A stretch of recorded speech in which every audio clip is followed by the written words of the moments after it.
The Boy Who Never Gave Up. Stephen Curry, the children's book. It's so shameless, trying to just capitalize off their names for children's books. Wow, very cool, Anthony. You stole that too, huh? What an interesting guy. What an interesting guy. Illustrator.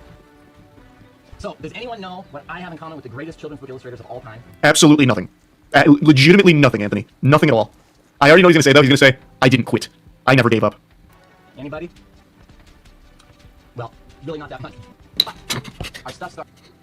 Well, good one, Anthony. Actually, I didn't expect that. He's like, yeah, literally nothing. I scam and steal from people. That's about it. That's all I got. All right, I'm going home now, kids. Hope you learned something. Bye-bye. Goodbye. Nope. No, I took everything out of your backpacks. Why do your parents about it? What do you want from me?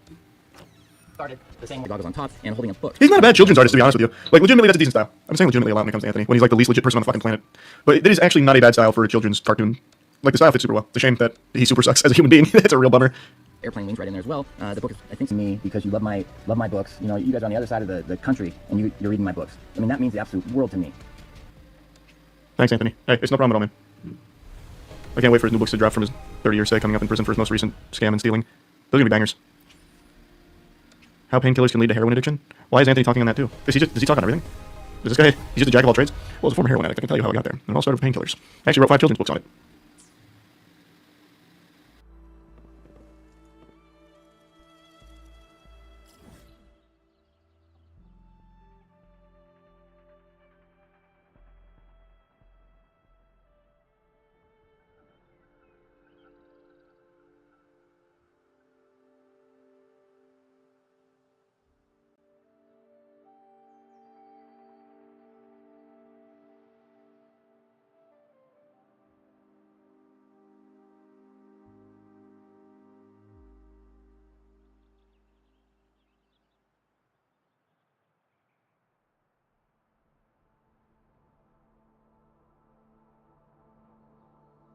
Wow, I want everything in this year's Christmas collection. Can you wrap it up for me? Jesus. You want all of these? Yes, I do. I love them all. Sure. This is validation for every guy. Like, this is the stereotype. Yeah, gold digger economy. There's an entire industry around it. Buy it if you like. Okay, please help me wrap it up. This area is our Chanel section. Feel free to take a look. This is the Chanel flat bag panda color. You can't find it. Wow. How much is it? It's priced at 29,000 yuan. How much is that? Does it look Money. good? I really like it. Like I think it $3,000? suits me well. I'm definitely buying it. Wow. Sure, buy it. This one is Jesus, $4,000 bag? Holy shit. perfect for autumn and winter. What are you thinking? It's made for me. Please wrap this up for me too. You want this one too? Why not? Do I look like I can't afford it? Wrap it up for me. Wow, how much is this one? It's 78,000. So if the other one was the 29 and it was 4,000, that means this one is over 10,000. Oh my god. The color is classic and it's so cheap. Can I buy this one? Are you sure you want this one too? You're buying so much at once. It doesn't matter. It's a holiday, so I want to buy more. Bro, even she's like, what the fuck? Sir, I've checked everything for you. The total is 115,000 yuan. Why are you talking to me? Talk to her. Didn't you say you wanted to date me? Man. He's mad? Yeah, I bet he is. So did he just let her, like, stack up all that stuff and then say I'm not gonna pay for it? You said you'd take me shopping and buy me anything I want. If you do that, I'll be your girlfriend for sure. Uh-huh. You're only earning 5,000 yuan a month. You want to spend 115,000? What are you thinking? That's a reality check. Yeah, true. How much is it? It's it's $15,000 total? Holy shit. Wait, $15,000. Bro, she's broke. Wait, bro, she's broke as hell. What the fuck? She's trying to go buy a Chanel bag? What the fuck is she thinking? She likes these things and wants to buy them. Swipe her card. She earns 5,000 a month. Jesus. So give her a credit card. If that doesn't work, get her a small loan. What a fucking G. Let her buy everything now and pay it off slowly. I'm leaving now. This is Man. She's frozen, yeah. Based, holy shit. Jesus. He actually just walked out. Oh my god. I didn't a expect it to typical end that way. example of gold digger behavior, thinking that to win her over, one must spend a lot of example of gold digger behavior, thinking that to win her over, one must spend a lot of money on her. Uh-huh. Recently, China's Fat Cat incident has frequently Oh, appeared yeah. on Weibo's hot search. A 21-year-old gamer named Liu Jie with the username Fat Cat scrimped and saved. He's not even fat. He's not even fat. What do you mean he's fat? He's not even fat. And saved just to send money and luxuries to his 27-year-old girlfriend, Of course. Tom Ju, whom he met online. He even funded her dream to open a flower shop. Transfer records show that Liu Jie gave his girlfriend 799,000 yuan, about one. Bro, this dude is 21. He had over 100 grand. He was hustling. What are you doing, man? I didn't have 100 grand when I was 21. Fuck, man. He was farming. $110,000 over 2 years, only to be dumped and driven to despair, Jesus. resulting in his tragic decision to jump into the river. I mean, to be fair, there's plenty of 45-year-old guys or 55-year-old guys that do this in the U.S. all the time, too. This isn't some, like, unique thing in China. Yeah, this happens all the time here. After his death, his sister, Liu Jialing, posted their conversations Damn. online, revealing the whole truth. The incident sparked heated debates online. Uh-oh. Some sympathized with Liu Jie and said that he was too naive, while others accused his sister of orchestrating the whole thing and faking his death. There were Why? What's the evidence of that? So he's not dead? Was there evidence of that? Probably not, no. Also criticisms of his girlfriend for apologizing only after his death, saying she wished he could return to her side, and some sharp-eyed people noted that her appearance in shorts and high socks in a video was disrespectful to the deceased. Some even suggested that her expression seemed robotic and emotionless, like an AI-generated woman. Well, let's be real. She didn't give a fuck about him. She's just trying to talk to him to have her give him money. Have him give her money. That's really what it is. Like, that's just what are we talking about? Like, it's obvious. Everybody knows like that's what it is. Like, yeah, she's fishing, of course, right? Yeah. The shorts were disrespectful. Well, I think that really like this is maybe this is not really what I want to say, but I say it anyway. It's because she's trying to line up the next one. That's just what I think, right? Now I don't know if that's true, but that's just the way it seems to me. Yeah. The term gold digger often refers to those in China who use their looks to climb the social ladder. Liu Yeah, Jie's this only happens in China, guys. We don't have to worry about it. girlfriend in the fat cat incident Yeah. was labeled as a materialistic woman, drawing widespread condemnation. Yeah. The media's focus on wealth and extravagance has led many women to fantasize about getting rich quickly without effort, using money to decorate themselves and becoming commodities. Yeah, for which means getting in a relationship with a guy that has the money, right? That's usually what it is. trade. Recently, Didn't your mom say that she loved the song Gold Digger? Yeah.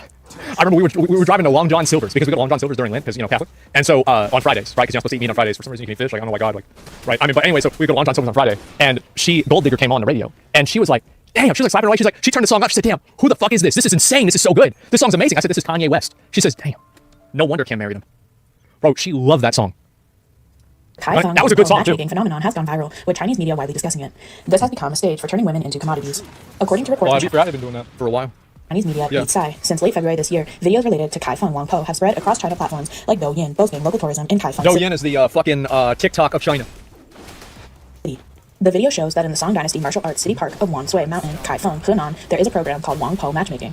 In this program, an actress dressed as Wangpo acts as a matchmaker for the audience, inviting young single men and women who long for love to come on stage and pursue love bravely. According to China Central Television, That's actually a good idea. Yeah, I think that's actually kind of a good idea. the 61-year-old actress Zhao Mei has been playing Wangpo at Wangsui Mountain for 6 years. Yeah. Over the past year, Zhou has helped 40 to 50 young couples find each other, some of whom have even married and had children. She has also created matchmaking groups, a total of 12 groups with 500 people each. As of April 2nd, All right. Zhao Mei's Douyin account had 6 million followers Jesus. and 13 million likes. However, not all participants in Wangpo's matchmaking are single. On March 30th, Hong Xin I mean, what's the difference between that and any other dating platform? Yeah. There's nothing special about this. News reported that a man named Leo ran into the Wangpo matchmaking stage. After the video was reported by the media, it received over 100,000 likes and more than 20,000 comments. However, after the video went viral, Leo's wife, Shui, posted their marriage certificate on What an idiot. social media that evening. She explained that she had learned from friends that her husband had participated in the matchmaking event while she was abroad, leaving her emotionally devastated. See, what he should have done, what Leo should have done, he should have gone up there and been like, I'm actually married. And like, because I've found out that it seems very common that if a guy says he's married, it will make girls more interested in him. And he should have come up there and said how much he loved his wife and everything, because then girls would take it as a challenge, and he would be able to do it. And so he would be able to farm. He'd be AOE farming, number one. He would look good in front of his wife. Like, I mean, it's just like, that's what he should have done. Like, this is a mistake. Like, he deserves to get fucked over. Like, 'cause he didn't think about it the right way. Yeah, he wasn't thinking like a winner. Following Yeah. the success of Kai Feng Wangpo, a national matchmaker competition was held in Right, Kaifeng. yeah, I didn't think, yeah. Observers believe this entertainment initiative is a way for the Chinese government to divert public dissatisfaction. China expert Wang He believes Wangpo matchmaking is essentially a form of entertainment and It live is. performance, not a genuine solution to life's significant issues. Can this solve China's low birth Who the rate, fuck thought it was a legitimate solution? Nobody thought that. Who the fuck thought that? low marriage rate, or high divorce rate? Those are the fundamental social realities, and they are harsh truths. Wangpo's matchmaking is just a small spectacle, nothing more. Yeah. American economist David Huang analyzes that in the past 2 decades, matchmaking and arranged marriages have become especially popular in China. Well, you think about it, like the arranged marriage, like assuming that she's not fat, right? Or like crazy. Think about how much easier that makes your life. If you know, like ahead of time, that you're not gonna have to worry about this shit, you just have like, all right, you're just gonna date this girl and it's gonna be fine. I mean, really, like that would like think about how much stress that removes. I'm down. Yeah, that's how much money you're saving. Yeah, you're saving money, you're saving time, you're not getting stressed out. Yeah, it's not a big deal at all. Being married to someone you don't like sounds bad. Well, yeah, but like I mean, that's why I said like assume they're not like crazy or something like that, right? However, these practices are often a blatant trade-off. Sounds awful for women. What do you mean? Like no, women just have different problems.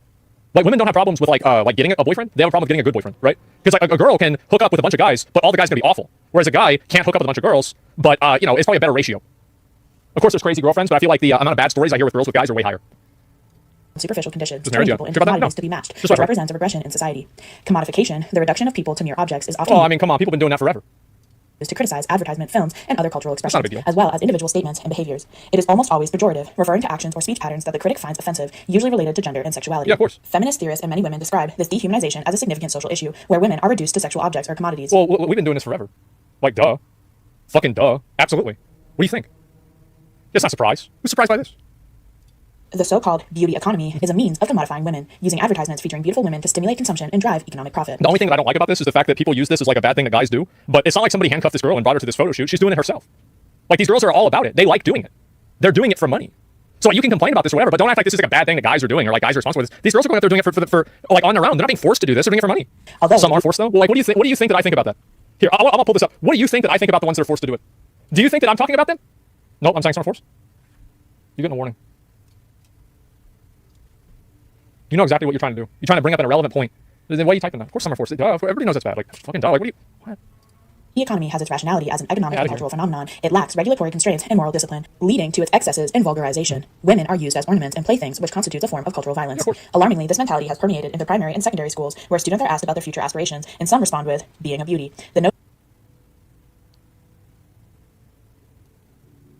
Yeah? Yep, that's it. TikTok's, yeah, I mean, that's the thing. What's wrong with that? I think that really it's about, it's not really that it's really that bad of a thing for a lot. It's happening a lot, becoming the West. Yeah, of course. I saw that there was one, there was like an uncontacted tribe in like, I don't know, fucking Africa or some shit, some like random island. And like Elon Musk gave them Starlink and now they're all addicted to porn. Is it New Zealand? Yeah, there you go.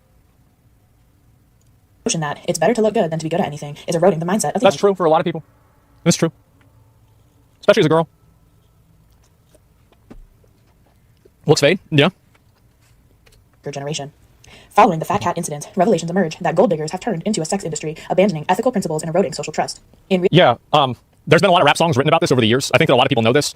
This is definitely true. Like, now these girls have their own websites even. Like, they've got their own websites. Like, I'm actually really surprised. Like, so there's femdom and findom. Like, fem is just like a girl dominating a guy. Like, findom is never a girl who's like asking a guy for money and telling him to give her money. It's getting like way, way, way more popular. Like, they have a whole separate website for it. You've heard about OnlyFans, but LoyalFans is a findom website. How do you know so much? Because I dated a girl that did it. That's how I know. Yeah, I know. So, yes. Yes. And so that's the reason. I know about this shit. Of course, because I find it very interesting. real life in China, some online celebrities conduct classes, such as the influencer Big Woman Chu Chu, who teaches her students specific techniques to attract wealthy men, ensuring that rich men continue to spend money on them. Smart. Her courses include how to deal with the CEO of a listed company and how to make a millionaire boyfriend spend lavishly on you. Advertisements for I want to know what the strategies are, man. I want to know that.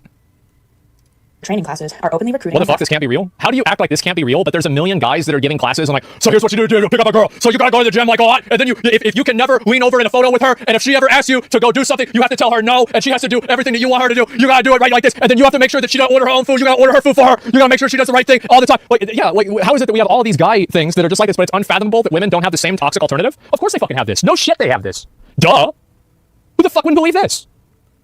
Platforms like Douyin, with titles like Elite Socialite Recruitment and courses on Mistress Training. Of course. These training programs aim to transform ordinary girls into high society women through classes connected on social channels like WeChat, enabling them to move from the lower to the upper social classes quickly. Elite socialite qualities are not innate. They need to be acquired through training and practice, allowing one to master them in just about a week. Without much effort. It probably takes a lot longer than that. I'll tell you that for a fact. Like, Mistress, yeah, of course. It's going to take a lot longer than that, because high-class escorting, it takes way longer. The prettier you are, the faster it is. No, it's more like manners, the way you act in front of people, things to say, not to say. It's just that simple. Girls faking being ladies. Yeah, basically.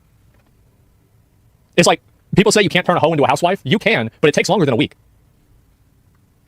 One can quickly become an admired elite socialite, effortlessly capturing the hearts of wealthy second-generation heirs, tycoons, social elites, and successful individuals, while easily handling ordinary men. The elite socialite training classes focus on several aspects. 1. Quickly finding target groups. Where do the rich hang out? 2. Engaging and integrating into target groups. What are the psychological needs of the rich? Yep, there it is. There's succubus in training. That's basically about right. Yeah, of course. Guys have been baiting young women for money with decades, and the role reverse. Bro, this is just the way it is. It's so fucked. Well, I feel like this is not really that crazy to me. Like, it's really not. Like, am I the only person that's not really offended by this shit? Because, like, of course girls do this. Like, because I see guys do equally toxic shit all the time. Like, it's not really a surprise. Like, why am I getting surprised by this? Like, oh my god, I can't believe this is happening. Of course it's happening. Like, what do you think is happening? Yeah, it's been happening. Like, what do you think? Like 1,000 years ago, this was happening 1,000 years ago. Like, think about it like this, right? So, like, you've seen a bird and like how birds do like these like bird dances and shit like this. Because the bird is trying to show the girl bird, that he's gonna be a good mate. You see what I'm saying? Like, this happens even in the animal kingdom. Yeah, he's literally peacocking. Where do you think that word comes from? 3. Ensuring an escape plan. Always have a backup. Yeah. 4. No, this is always true. Like, all the girls that do this, at least I know of, they'll always have like a lot of different guys that they're doing it to. It's never like they're the only one that's happening to. Yeah, that's it. Well, number 1 is you have to be hot. Yeah, that's actually that's the real number 1. Making wealthy people willingly spend money on you. The best way is to ask for money. Jesus. 5. How mistresses can ascend. Strategies and tactics for climbing the social ladder. Yep, that's a fact. Like, there's a lot of girls that get into that stuff. Being hot is a good buff. No, like, I'm gonna be real. Like, there are some girls that, in like any sort of like professional business or like button-up area or like event, they don't know how to act at all. And like, I think this is not something really with like just girls, but it's also with guys too. Like, guys can be the same way. They're hot though. Yeah, it definitely is true. These courses aim to quickly package oneself, strategically approach targets, and ultimately achieve wealth upgrades, turning you into the number 1 in every aspect in life. In this video, a YouTuber explains how professional gold diggers are created. He shares a story about a lawyer friend who, despite being an elite lawyer, couldn't find a partner and ended up taking over 10 relationship courses, dating hundreds of men. These courses included manipulation training, being the woman who understands men better than men themselves, and secrets to quickly getting men to spend on you. That is crazy. I'm trying to think like the most money I ever spent on a girl. I think probably like, okay, so this is kind of like probably about 200, 250 bucks. And so that would be it. Anime girls count? No, no real ones, unfortunately. But like, to be fair, I did also, like, this is like a girlfriend. Izzy. I offered to buy Izzy a camera that was $1,500 because she wanted to do photography. I offered to buy it for her, but then she didn't want it, or we got in an argument. She bought another one. But I would buy it for her like, I think it was her birthday or something like that. You ever paid for a vacation for a woman? No. Yeah, no. On OnlyFans? I'm gonna be honest. I say this a lot. Y'all don't believe me, and I can see why. But I've actually never used OnlyFans. Yeah, I've never used OnlyFans before in my whole life. Why are there so many gold diggers? A significant reason is that involution has become a buzzword in Chinese society in recent years, indicating severe competition within industries. Some believe that involution has left no room for survival in Chinese society, while others argue that the most intense competition is within the system itself. Involution, or lying flat, are terms often used by the post-90s and post-2000s generations in I get it. China. Involution refers to over-competition, while lying flat signifies opting out of competition. This reflects young people's frustration with the fierce competition in Chinese society. Since Xi Jinping... This is happening in the U.S. too. Like, it's just that people don't talk, like, it's way more politicized here. So, like, you know, we can talk about shit that happens over there, like, pretty easily because, like, we don't understand, like, all the nuances. But, like, it's happening here a lot too. Yeah, absolutely. It's happening everywhere. Yeah, like a lot of developing countries, for sure. Is this the equivalent of quiet quitting here? No, it's the equivalent of being a need. To power in 2013, China's marriage rate has more than halved in 10 years, leading to a significant decrease in the young working population. The birth rate has plummeted by 6.8%, a historic low. Official data shows that China's population decreased by 850,000 in 2022, the first drop since the Great Leap Forward famine in 1961, highlighting the demographic challenges of an aging population and low birth rates. This impacts the economy, politics, and the strategic direction of the country. At the end of 2023, China had 217 million people aged 65 and above, accounting for 15.4% of the total. Yeah, we're having the same shit happen here. population. During an interview at the two sessions, China's Civil Affairs Minister Lu Ziyuan stated that China has a massive elderly population and a rapidly aging society, and the government will focus on building a robust elderly care system. Yeah, I bet. China's economy continues to slump. Workplace competition is fierce, and strict government control has left young people deeply frustrated, leading to the emergence of phrases like lying flat, rotting, and 4-nose youth, and more recently, 10-nose youth. Jesus Christ, bro, like, rotting? I love it, man. Holy shit. Replacement with robots? Yeah, they're bummed as fuck. Yeah, bro, like, they got all this technology, economy's doing better. What do? Start rotting. Yeah. Finally, now they can get depression over the internet just like we can. Analysts believe that the authorities have not provided an entrepreneurial environment for young people, and they have faced too many harsh lessons. Apart from lying flat and rotting, there are no other options. Recently, 10-nose youth has gone viral on Chinese social media, including no blood donation, no donations, no marriage. Damn, bro, so they're saying fuck you to the system. They don't have anything to do with this shit anymore. Well, we have the men going their own way, right? The MGTOW thing? Yeah, that's kind of the same thing. This is like that's mainly around like women, whereas this is for like the whole like culture. Yeah, we've got the same thing over here. No children, no buying a house, no lottery, no stocks, no funds, no helping the elderly, no being moved. No helping the elderly. Holy shit. Trump quickly gained tens of thousands of likes. China's Ministry of Civil Affairs recently listed the 2022 Civil Affairs Development Statistical Bulletin, showing that 6.8 million couples registered for marriage in 2022. That's good. A decrease of 10.6% from the previous year. That's bad. The marriage rate was 4.8 per thousand, which is a decrease of 0.6 per thousand from the previous year. Yeah, that's not good. The 25 to 29 age group had the highest proportion of marriages. From the peak of 13.5 million marriages in 2013, the number has continuously declined for 9 consecutive years. Why aren't guys willing to pursue girls anymore? If you make the first move, you're labeled desperate. If you try to reason, you're accused of being a gold digger. Talk about the future, and you're seen as unrealistic. The expectations are sky high, with many girls wanting a guy who's at least 1.8 meters tall. That's like... That's like 6 foot, right? Like 5'11", 6 foot? Yeah, somewhere around there? Yeah, I thought so. Fuck's sake, yeah. Spending 800 yuan on a date makes you seem stingy, while spending 100 yuan on guy friends earns you praise. Man. Are you willing to spend a long time crushing on a girl? In the Damn. past, guys might have been willing to invest time in pursuing a girl, but not anymore.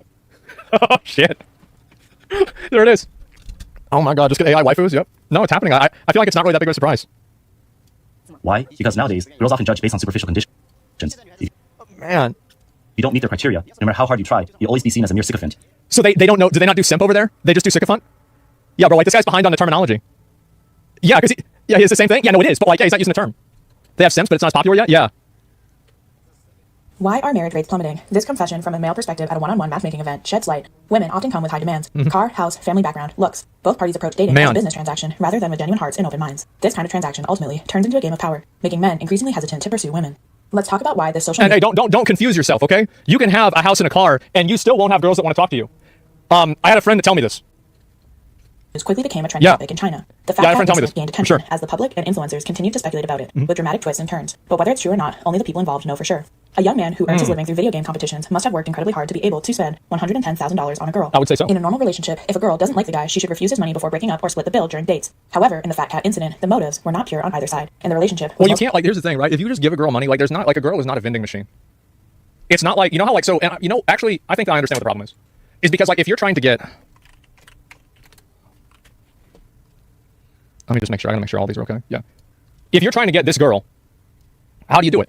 Well, you do a certain amount of spins, and eventually, after you do enough of them, then you're finally going to be able to get the character. It's really not that complicated. It's not that hard. You just have to do, like, there's a pity system, and then after you do, like, 90 spins, you have a 50% chance, and then if you fail the 50% chance, then you get it guaranteed on the next one. And so, like, if a gacha game works this way, unfortunately, girls don't function on logic, right? Because this is that's actually a really good point, right? Girls do not function on logic, so therefore, this mathematical logic doesn't work in real life. So you can spend $90 on her, and there isn't a 50-50, and even if you spend $90 more, there's still no pity system. You're just fucked. Yeah, that's what happens. So, yeah, guys think that they can do this because they're getting trained by these fucking gacha games, thinking, okay, well, I'll just do more. I'll do more polls. Eventually, I'll get the character. Sometimes it doesn't fucking happen. There's no pity system. Real life is fake grand order. You don't have a fucking pity. You just get it or you fucking don't. Built on financial transactions. It's bad. What's even more infuriating is that this phenomenon of gold diggers, both male and female, is widespread, resembling emotional fraud. It not only corrupts moral values and destroys trust, but also makes people hesitant to seek marriage. No wonder it caught so much attention online, making people question if society is sick and morally. The gacha game's better than real life. I wonder if more people in the last year in China, I wonder if more people played Genshin Impact or got married. What do you think? Because I think I know what I think. I think it's going to be Genshin by a mile. Nowadays, involution is everywhere in Chinese society, from education to the workplace and the economy. Even elementary school students feel the pressure of competition. With limited resources, people are forced into intense competition, exhausting themselves and making things even more brutal. The dating Yeah, of course. Yeah, even as a little kid, it's like this. Absolutely. Question, do you think gacha players want to get married to a real girl? Some of them, maybe. Yeah, I mean, I feel like a lot of them probably want to get married to a real girl so they have to deal with one. Is no exception. The rise of gold diggers, Because, like, you can't just turn off the game, right? who exploit their looks and physical attributes within a limited time frame, highlights the desperation amid China's economic downturn. This suggests a severe unemployment issue where many prefer becoming influencers over factory jobs, delivering food. I'm so glad this shit's happening to them. Thank God. Bro, like, because I kept hearing all this shit. Oh, China's not doing this. Now y'all are finally doing this. See? Yeah, you have the same fucking problems we do. Yep, there it is. The same shit. We're catching up, yeah. Explain to a girl why you spend more money on a JPEG than her. Well, how about this? If the girl farms me out 100 legendary echoes, I would take her out to dinner. You know, if you want to make things even, we can make things even. You get a snack every 100. Instead of working in restaurants or becoming gold diggers rather than finding a good man. In a society with morals and faith, everyone believes that there is a divine presence among them, trusting in the law of cause and effect. They believe everything requires the right time, place, and harmony among people, and they accept fate. However, in modern Chinese society, the atheistic system discourages people from believing in the existence of the soul, moral retribution, virtue, and karma, or the existence of other dimensions. See, this happened to us too. This disbelief encourages reckless and unethical behavior, which is one of the reasons for the current social chaos in China. End times are happening for real? I guess so. This is crazy. Like, I just think it's funny that, like, for a while, China didn't have these problems, but, like, now it's starting to crop up, and they're having the same issues with, like, these, like, gold digger industries, and, like, people that only want to sit around and play video games, and, like, there's, like, these, like, Ho academies, and, like, all this stuff. Like, finally, this is the thing. See, now they're doing the same shit. Yeah, it's even, yeah, now it's the same. Who could have imagined Ho Academy? It is. It's a Ho Academy. Yes. What else are you going to call it? Like, I'm just saying what it is. God damn. Oh, my God. Am I dumb? But only people follow the traditional style from our parents and grandparents, people who are strongly religious? Yeah, I don't know. It's just nuts for me to see this. End times are upon us. I guess so, man. That's a WoW guild name? Exactly. What's about paper? Yeah. I mean, they just need to get they need to get yeah. They'll be the same as us once everybody there starts getting fat as well. No, I think this is the way that I feel like if you're a guy though and you're giving a girl money and you feel like if I give her enough money, that's gonna somehow, you know, like it's gonna somehow work. Like, nah, bro, like it's not gonna work. If you need to give a girl money for her to like you, she doesn't like you. Like that's like, and if you can't figure that out, bro, like I'm gonna be even more real. You deserve to lose your money. Give it to her instead. She probably do a better job with the money than you would. You an idiot. You a fucking dumbass. You are delusional. That's it. Yeah, no, shitty start. Yeah, that's a shitty start. It is absolutely.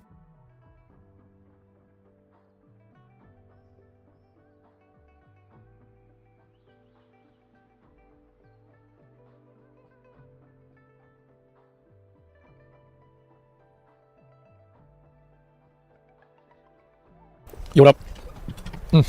Yes, sir. Yep. Why are weebs so gross? This is ridiculous. Oh, time for another afternoon consultation, I see. Wow. What's on your mind today? All right. Okay. Nice. Bro, man, yeah, I'm happy. This is great. Holy shit, man. Yeah, I didn't even have her. Wow.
Victory will be ours.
Victory will be ours.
Victory will be ours.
Victory will be ours.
different pills and doses that you have to keep up with. It is instead just one drink. I understand that it's pretty easy to just rot, because unhealthy foods are often the most affordable and easy to prepare. But now with AG1, it is just as easy and affordable to be healthy instead of the aforementioned rotting. Because all it takes is 8 ounces of water, a spoonful of AG1, and you're ready to start your day. AG1 has been leading the nutritional supplement pack since 2010, and it's not hard to see because of how easy and effective this one drink can be. Those of us who are chronically online, which is everyone watching this video right now, probably aren't eating the diet that they're supposed to. And by just putting the things in your body that your body needs, you'll be amazed at how much more productive and energetic you are throughout the day. I used to be really bad about taking naps in the middle of the day, or feeling really sluggish and not getting anything done. Now, of course, I'm not saying that AG1 is some cure-all that's going to immediately fix all your problems and make you more productive. But what I am saying is AG1 can help you to be healthier and more energetic to do those things. A good lifestyle contains things like a healthy mindset and a good exercise schedule, but a piece of a good lifestyle is the things that your body needs. And AG1 is here to help with that. And if you're looking at this drink and worried that it tastes terrible, don't be, because AG1 tastes just fine. It's not a super strong flavor. I mean, the majority of what's in here is water, but what flavor it does have is just kind of like a natural sweetness. Let AG1 do the hard part and start taking care of your body. Much to AG1 for sponsoring the video. It really does mean the most. Hope you all check them out. Link is in the description, and we are back to the video. We are going to go ahead and get into it, but as always, thank you for watching. The first lines of the story tell us that the things we are about to read were found among the papers of the late Francis Wayland Thurston of Boston. So hopeful beginnings. Everything we're about to read is from a dead guy. We then have that quote from Algernon Blackwood that I opened the video with. Algernon Blackwood spent a lot of his life detailing stories about different ancient cultures and myths, and then kind of combining them and publishing them for a lot of people to see, one of those being the Wendigo, so, you know, I appreciate it. But our first words from the author, from Francis himself, kind of paint a picture of where this book's going. The most merciful thing in the world, I think, is the inability of the human mind to correlate all its contents. We live on a placid island of ignorance in the midst of black seas of infinity, and it was not meant that we should voyage far. The sciences, each straining in its own direction, have hitherto harmed us little, but someday, piecing together of disassociated knowledge will open up such terrifying vistas of reality, and of our frightful position therein, that we shall either go mad from the revelation, or flee from the light into the peace and safety of a new dark age. Now already we have some of the concepts that make Lovecraft so famous. The ideas of not our nightmares being these new manifestations, or these beasts that we conjure up in our minds. Instead, there's some kind of collective forgotten memory. This building off of the Blackwood quote that the story opens with. But then for Francis to say here that not only are we building off of some collective nightmare we've forgotten, but that it's a good thing, we can't really put it together, paints a picture of what's going to be uncovered throughout this tale. Francis tells us that the reason he's writing is because his great uncle has passed away. His great uncle was Professor George Ongle, a language professor at Brown University. His great uncle, 92 years of age, died when he was attacked by a man and then collapsed to the ground. However, it didn't seem that the man who attacked him had actually attacked him in any physical way, because there were no clear signs of his cause of death. However, due to his age, the doctors figured it was probably a heart-related ailment, so no one thought anything suspicious. Since Ongle had no children or spouse to speak of, Francis is the executor of his estate. While going through his great uncle's belongings, Francis comes across a locked box that it takes him some time to find the key for. What he finds in that box will lead to all of the horrors you're going to hear from here on out. Now, we're about to get into spoiler territory. We're about to get into the meat of the story, so I emphasize now what is more important than listening to my video or to hearing what someone else has to say about literature is consuming literature for yourself. Not literally, don't eat the book. Unless it's really good, I guess. I will make the caveat, however, that while this book doesn't really contain any, like, super hyper-violence or anything like some of the stories I cover, it does contain a lot of racism. So if you're not comfortable with that, maybe don't read it. And you may hear that and be like, oh, what, does it say, like, a couple slurs? No, actually, racism is integral to the plot. We'll talk about it more as we get to it, but just know that if you're wanting to read this story for yourself, viewer discretion. Francis opens the locked box and inside finds several papers and a statue. Above these apparent hieroglyphics was a figure of evident pictorial intent, though its impressionistic execution forbade a very clear idea of its nature. It seemed to be a sort of monster, or symbol representing a monster, of a form which only a diseased fancy could conceive. If I say that my somewhat extravagant imagination yielded simultaneous pictures of an octopus, a dragon, and a human caricature, I shall not be unfaithful to the spirit of the thing. A pulpy, tentacled head surmounted a grotesque and scaly body with rudimentary wings. But it was the general outline of the whole which made it most shockingly frightful. Behind the figure was a vague suggestions of a cyclopean architectural background. If the statue wasn't not enough, along with it are several different documents collected by the late professor. The heading above these simply saying the words, Cthulhu Cult. While there were several supplemental texts within this large document, things like newspaper clippings or pieces of Theosophist literature, the bulk of the manuscript was made up of two separate accounts. The first of these accounts was of the professor's interactions with a young man named Henry Wilcox. The young Henry Wilcox, an art student near Brown University, came to the professor for help. Wilcox had the statue, the same one that Francis would later find in a locked box,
was asking the professor to help him identify what it could mean. The professor, an expert in ancient cultures, takes one look at the statue and realizes it was made yesterday. So he shrugs it off as some kind of joke. But it's what Wilcox says when the professor remarks on the recency of the statue that catches the professor's attention.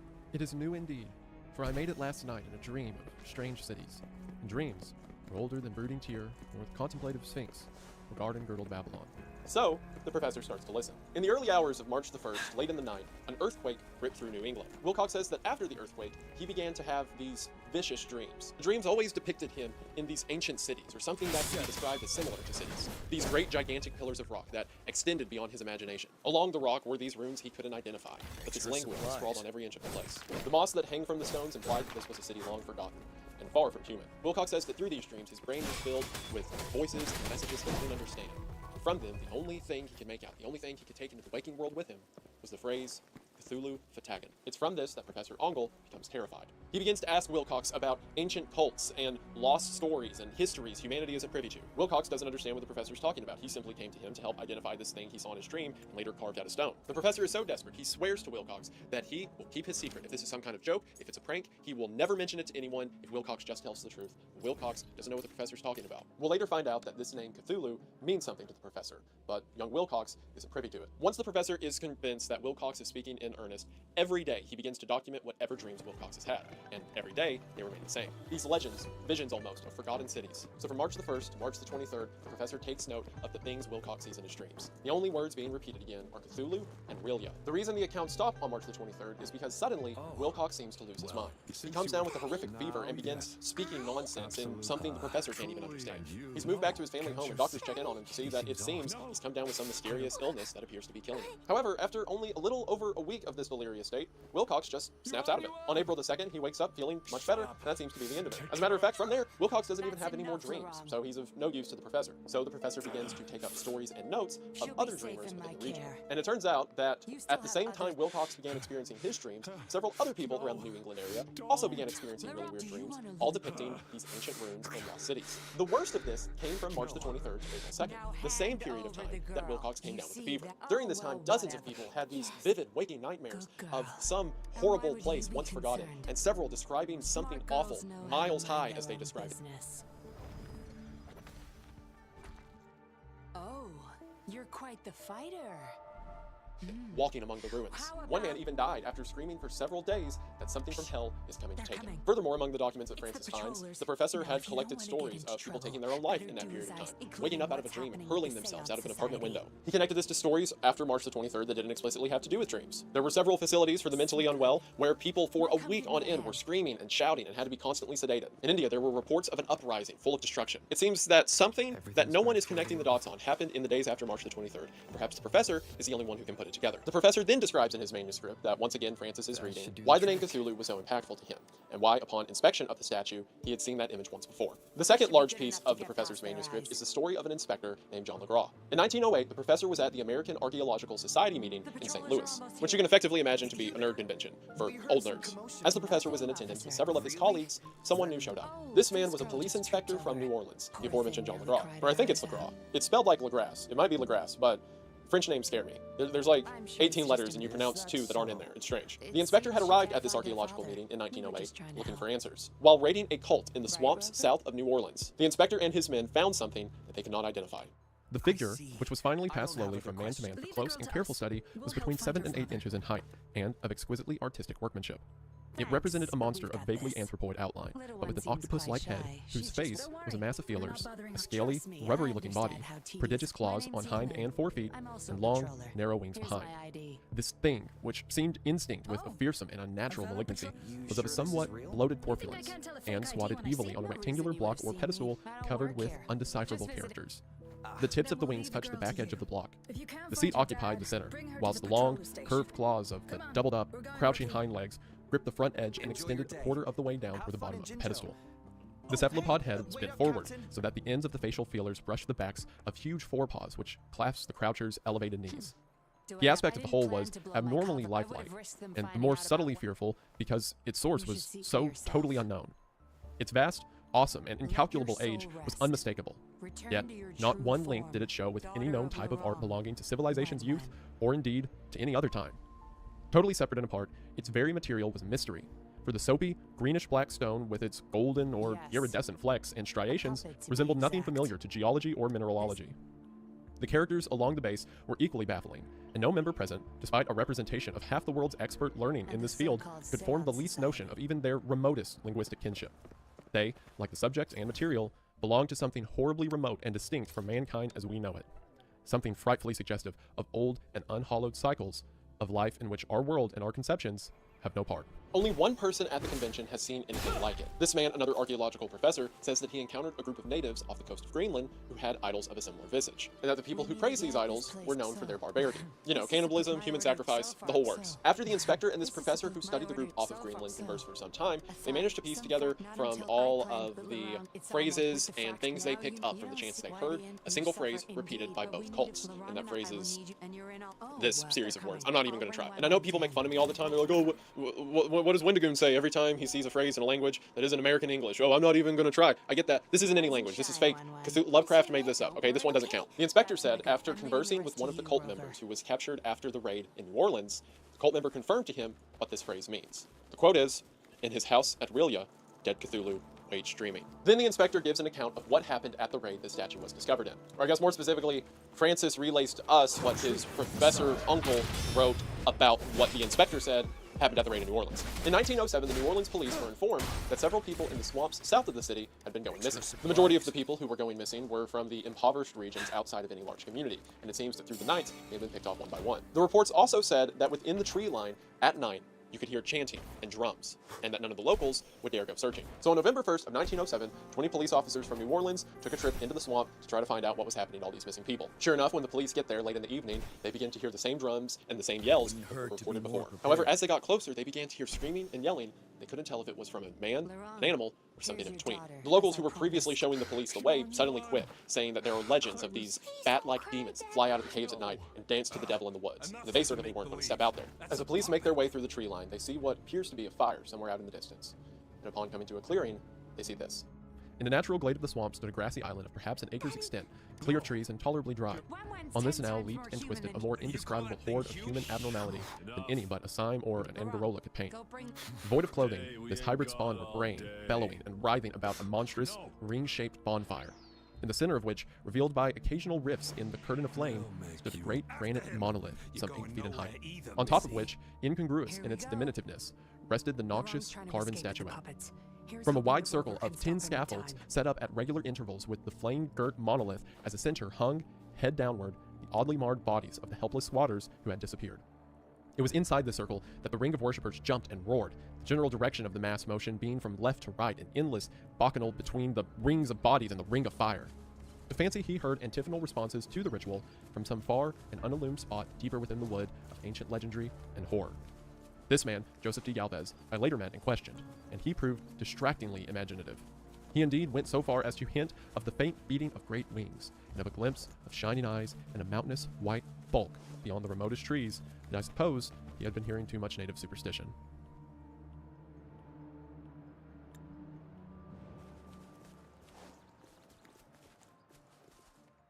So seeing this whole parade of primordial gods and dead bodies, the police start shooting at it. The practitioners then fight back, which surprisingly, only 5 of them are killed. An additional 47 are taken as prisoner. The police begin to question the prisoners they have. From it, they get some details of what this religion entails. They worshipped, so they said, the great old ones who lived ages before there were any men and who came to the young world out of the sky. Those old ones were gone now, inside the earth and under the sea, but their dead bodies had told their secrets and dreams to the first myth, formed a cult which had never died. This was that cult, and the prisoner said it had always existed and always would exist, hidden in distant wastes and dark places all over the world until the time when the great priest Cthulhu, from his dark house in the mighty city of Aurelia, under the waters, should rise and bring the earth again beneath his sway. Someday he would fall, when the stars were ready, and the secret cult would always be waiting to liberate him. Meanwhile, no more must be told. There was a secret which even torture could not extract. Mankind was not absolutely alone among the conscious things of earth, for shapes came out of the dark to visit the faithful few. One man's not gonna make it. Forgetting someone, are we?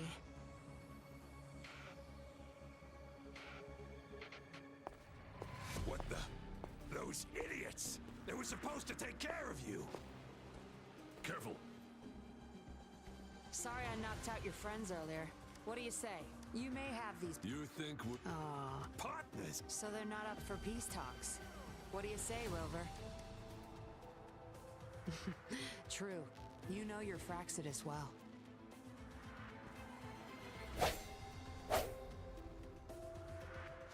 You've got some moves. Guess I can rely on you a bit more.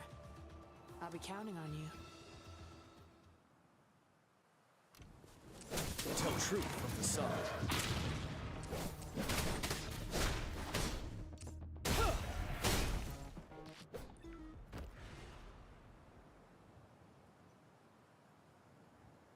How did you like the fight?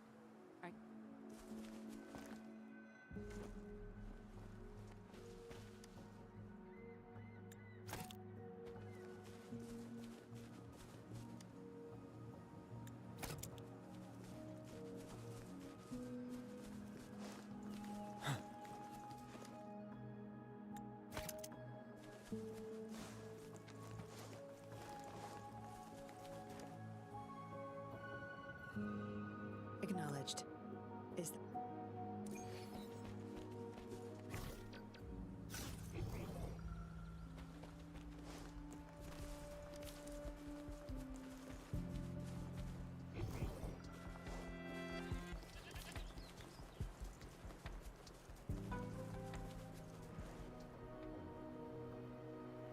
no more markings in sight.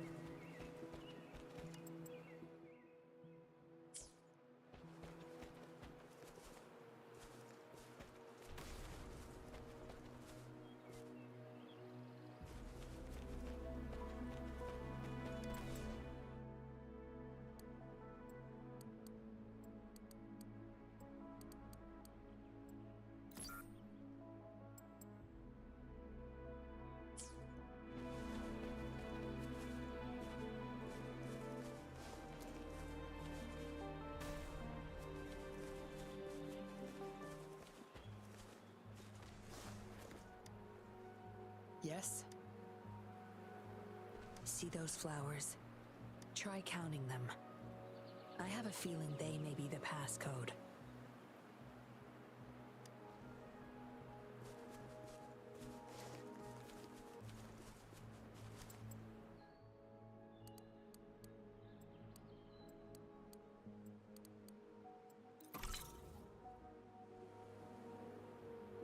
But these were not the Great Old Ones. No man had ever seen the Old Ones. The carven idol was Great Cthulhu, but none might say whether or not the others were precisely like him. No one could read the old writing now, but things were told by word of mouth. We should be good. The chanted if ritual Fraxidus was won't not the find secret. us here. That was never spoken aloud, only whispered. The chant meant only this. In his house at Rillia, dead It's Cthulhu as waits safe dreaming. and secure as it gets. These ancient dead things, Nothing or at gets least in, dead in the closest and way we could nothing describe gets them, out. seem to be controlling not only this group south of New Orleans, but groups across the world. I mean, we heard at the archaeological convention that similar things were found in Greenland. And if the cult members are to be believed, then this belief stretches further in both time and space Father, than one man can comprehend. won't The inspector find inquired any more and found patrollers more here. information from a mestizo named Castro. Castro would tell him more about this religion of a dead god. These great old ones, Castro continued, were not composed altogether of flesh and blood.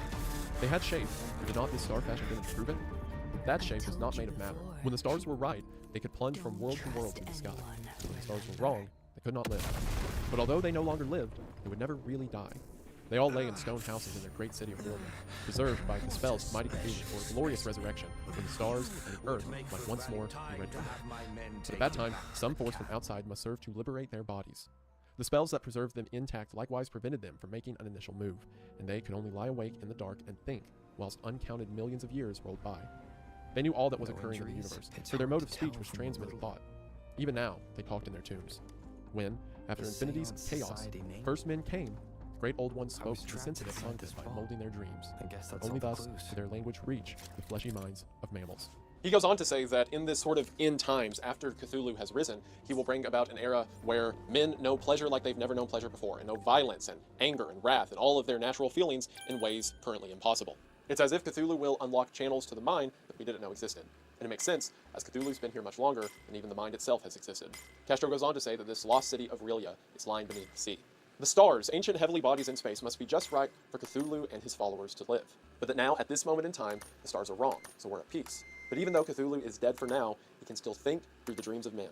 And that one day, the stars will be right again. And when that happens, Cthulhu will rise, and all of the memories that humanity has forgotten will be made new. Castro goes on to say that this religion is so ancient and so hidden, there's not even written text about it. You can't even find some hidden book that is their sort of Bible. It is simply a thing wholly reserved to Shadow. Castro mentioning that the only written record that has anything to do with the Cthulhu cult, a cult that is supposedly older than time, is double meanings within the Necronomicon, one of which being the quote, "That is not dead which can eternal lie, and with strange eons even death may die." So Francis is reading all of this, the stories of Legras and the professor and whatnot, and comes to the conclusion that Wilcox had to be making it up. And that makes sense, right? There was a cult in southern Louisiana that this whole story of human sacrifices and whatnot made its way to his great uncle, the professor, and then by coincidence, someone who knew his great uncle shows up with a statue and stories of the same thing. So Francis goes to Wilcox to effectively chew him out because he thinks that Wilcox preyed upon the fears of an old man. But when Francis gets to Wilcox's house, if you'll remember, Wilcox is an artist, hence why he was able to carve the statue of Cthulhu in the first place. When Francis gets there, Wilcox's house is full of paintings and sketches and drawings and dioramas and everything you can imagine of these dreams of his, of these lost cities, and of Cthulhu and the coming end. Francis doesn't tell Wilcox what he's found. If Wilcox is truly wrapped up in this in ways that he can't attest to, if his mind is possessed by Cthulhu, then perhaps better to not tell him the full extent of his troubles, to tell him how doomed he really is. But Francis is thinking on these things, and he thinks on his great uncle, and considers that perhaps his death wasn't just some random attack. Perhaps a member of the cult found that the professor was learning too much. Which, for one, is a terrifying thought. I'll talk more analysis about the cult and stuff like that at the end, but the idea that Cthulhu can communicate with people through dreams and visions, and he can effectively choose his congregants at any given point from anywhere in the world, then you could be, you know, the safest place imaginable. You could be in a place where no Cthulhu cult members would ever get you, and then, oops, look at that, your roommate had a dream that he's supposed to stab you for the fish god. Whoops. Francis says that there was no more information he could find about the Cthulhu cult, so he kind of had to leave it on the shelf for a bit. Until one day, he was just browsing through some stuff, and then came across a newspaper from the Sydney Bulletin. This newspaper, again from Sydney, Australia, was dated as April the 18th of 1925. This is, if you'll recall, just a couple of weeks after all the strange occurrences that happened through March and April of 1925. You know, the dreams, the visions, people going crazy, you get it. The newspaper recounts the story of a ship called the Alert of Dunedin that was found with one crew member alive and one body on board. However, the two people found on the Alert of Dunedin had set out on a ship called the Emma some weeks earlier, and originally there were 6 people. Well, there were 6 more of them. There were 8 crewmen in total, and now there were only 2, so there's 6 unaccounted for. The one survivor, a man named Gustav Johansson, would later tell the tale, or at least most of the tale. Gustav said that on March the 22nd, him and his crew were attacked by a group of effectively pirates aboard the Alert. Gustav said that the men aboard the Alert fought with a savagery with their hands and teeth, and that the members of Emma were able to fight them off, although cannon fire had caused their ship to sink. So the 6 crew members boarded the Alert and began to follow it on its predetermined course. For some reason, the men now commandeering the Alert were compelled to see where the ship was originally heading. Gustav says that they made it to an island, and then something happened, and now there were 6 men missing. Now, why would any of this matter to Francis, right? It's just a story of a pirate attack in the ocean. Well, not only did it occur again on the week that all of the occurrences happened, according to... So the Call of Duty Black Ops franchise has been a fairly polarizing one, to say the least. The games were set amongst the backdrop of the Cold War, a subject which, especially over the last year or so, has really piqued my interest. The first game, which released back in November of 2010, was received very well. This game was pretty much the turning point for a well-refined and perfected version of the World at War Zombies mode, and back in the day, I played it to death. But I'm here to talk about the main story. The first Black Ops campaign had a great story involving clandestine operations and mind control experimentation, along with likable characters, and it set the scene well for Black Ops 2. 2 years later, in 2012, Black Ops 2 dropped, and there were 2 alternate storylines, one in the 1960s, the other in 2025, which came together, and the story featured an amazing antagonist and villain. And then, in November 2015, Black Ops 3 released. Although Treyarch were praised for their bold attempt at storytelling, this story went down the Christopher Nolan route of how do I even start to interpret this mad story. It was a head-scratcher of a story, so much so that by the end, and after a long and dragged-out finale, I just kind of wanted the game to be done, but that's just me. This campaign, since it spanned the years 2065 and 2070, was more futuristic and was centered around the Third Cold War. There were only knock-on effects of what happened in Black Ops 2, and for that reason, since 3 doesn't feel like a big part of this storyline, I'll be covering Black Ops 3 in a later video, because if you played Black Ops 3, you'll know how mind-bending it really was. Black Ops 4 came out and there was no campaign, just an online multiplayer and a battle royale mode, because Treyarch missed the deadline to produce a viable storyline for the game. Then, in November 2020, in the era of COVID, we got Black Ops Cold War. The campaign returned, but it did confuse some people. The Cold War campaign was touted as a direct sequel to Black Ops 1, which led some people to debate the validity of Black Ops 2 in the Black Ops universe canon. 2008's World at War is also part of this universe's canon, so we'll briefly look at how that one ties into the story as well. Finally, please note that there will be spoilers in this video for all the games I've just mentioned. Alright, so the best place to start is to discuss how the tensions between the US and the Soviets rose up and reached their conclusion. Naturally, there is what happened for real, and in some instances the writers of these games do take some creative liberties, so some events may not be historically accurate, but I'll do my best to paint a brief picture of the political climate at the time that these games took place. The Cold War is a subject that I previously dove into when it came to the Outlast trials, and if you want to see any of those lore videos, then they're down in the description. But anyway, the events go like this. As many of you know, World War II ended in 1945 with the defeat of Germany and Japan. By 1941, 2 years into the war, the United Kingdom, the United States, and the Soviet Union fought together for the common goal of preventing Nazi invasion. Germany had surrendered to the Red Army, the Soviets, in May 1945, but Japan were not surrendering. In August of that same year, new US President Harry S. Truman authorized the dropping of 2 atomic bombs in the Japanese cities of Hiroshima and Nagasaki, eventually killing around 200,000 people. Japan surrendered 5 days later, and World War II ended. In Hey guys, welcome to today's video, and this is 1946 probably the best memes we've gathered in a long time. They're actually fantastic. Ryan had a good time. I had a good time. This is a good video. It was just one time. And, oh, one of us is cancelled. Oh, both. Yeah, I forgot about that. I think both. Probably both. Probably both. This is just great camera work in the WWE. Cody Rhodes. Cut away! Oh, wait a second. Samantha, that's when she reads out the sign. She goes, Cody Rhodes! Because that sign there. And she goes, what? She goes, what? She read watch out, and then, whoa, Nikumpu! She goes, watch! And then, That's great. I feel like the thing that makes WWE is just the fans that go there and just sing shit. I saw a clip of them singing, like, Prime sucks. I was like, yeah. there's a big 50%. There's the ones that talk crap on Twitter. And then there's the ones that are very memey and self-aware, which are... Yeah, the Nintendo 64 wrestling game, I played that a lot with my brother. There was loads. They were so good, bro. There it is. That's it, dude. Name those 2 wrestlers. Damn it. They're Sting and Hollywood Hogan. Damn it. Oh, Hanzo Man. Oh my god. Yeah, this is my boy. Oh this my was my God. boy, dude. I used this guy so much. He did the craziest moves. I didn't play this game too much because I was a WWF nerd. So like Oh, WCW yeah. was the enemy. So I was like, no, I'm not playing that inferior game. No, I'm not playing WCW. We were rivals from the beginning, bro. We're going on a tangent. Here we go. This is definitely most likely recorded in Ireland. No, it's America. Got you again. I got you again. Oh, that bothered me twice. Because I did flinch and I got kissed by that dude. I got you again. Oh, let's go. I love these. This is great. Those are so good. I don't know what game that's referencing. No, but it should be a fighting game where you get ridiculous items where you get a bunch of combos and then you can just use it. Mid IRL. Dana White throws a frying pan into the middle of the ring and someone picks it up. Dana White's Wacky Fighters or something. Dude, it's the next thing after Power Slap when that fails. Is that still going? It's Power still, Slap? well, you should know. Linnea loves that Well, shit. no, I haven't seen it in a while. I don't watch it. Linnea loves it. Linnea loves her backyard fights and Power Slap. I think most of the time when I visited you, if I wasn't hanging out with you, I was sitting on the couch watching Power Slap and backyard fights with Linnea. You're enjoying it. I don't like Power Slap. I think it's just stupid, but the backyard fights are great. What degenerate chooses and then it cuts to no go. Jeez, that was a good fight. The backyard shit is great. I love it. I feel like it's me fight. These are great though. Oh, more. Let's go. That's good. The reason why I picked this one, I think she executed the best one I've seen. It was good. It was good. She full sent this fall. Yeah. Full sent it. It was like a man pushed her. Yeah. I'd like to think man pushed her really hard to make it realistic. And I love this comment. I'll make her a citizen. What? Oh my god, she looks Mexican? Yes. 1,400 likes, dude. Junior 07. Good luck with that, bro. Dude, Pretty Privilege is insane. It's actually crazy, Pretty Privilege. Let's continue. That was a good one. Didn't you say in the last video you only brought me on board to be pretty privileged? Yeah, you Pretty Privilege. That's why you're on this channel, you slut. I bring the brains, Brian. You bring the looks, all right? Have you seen this? You No, have to see this. no. This is the sweetest thing ever. This home looks like a nice home where good children are raised or abused. His wife has cancer. She's lost her hair from therapy. Oh, okay. For chemo, and they're trying on new wigs. Nana's trying on her new wigs and be encouraging. She's trying to win. Yeah. That's good. Oh, look at that. I don't believe my life. No, you look like Willie Nelson. No, we gotta get Be encouraging. No, we gotta get a different one. Roast her immediately. You look like I don't believe my life. No, you look like. Look at that. Encouraging. She's trying to win. Yeah. That's good. Oh, look at that. I don't believe my life. No, you look like Willie Nelson. No, honey, we gotta get a different one. Be encouraging. No, we gotta get a different one. Roast her immediately. You look like Willie Nelson. Check out Willie Nelson. I don't know what he looks like. Oh, I see. Oh, and obviously all black when he was younger and stuff. You look like Willie Nelson. I love the I don't believe I like that.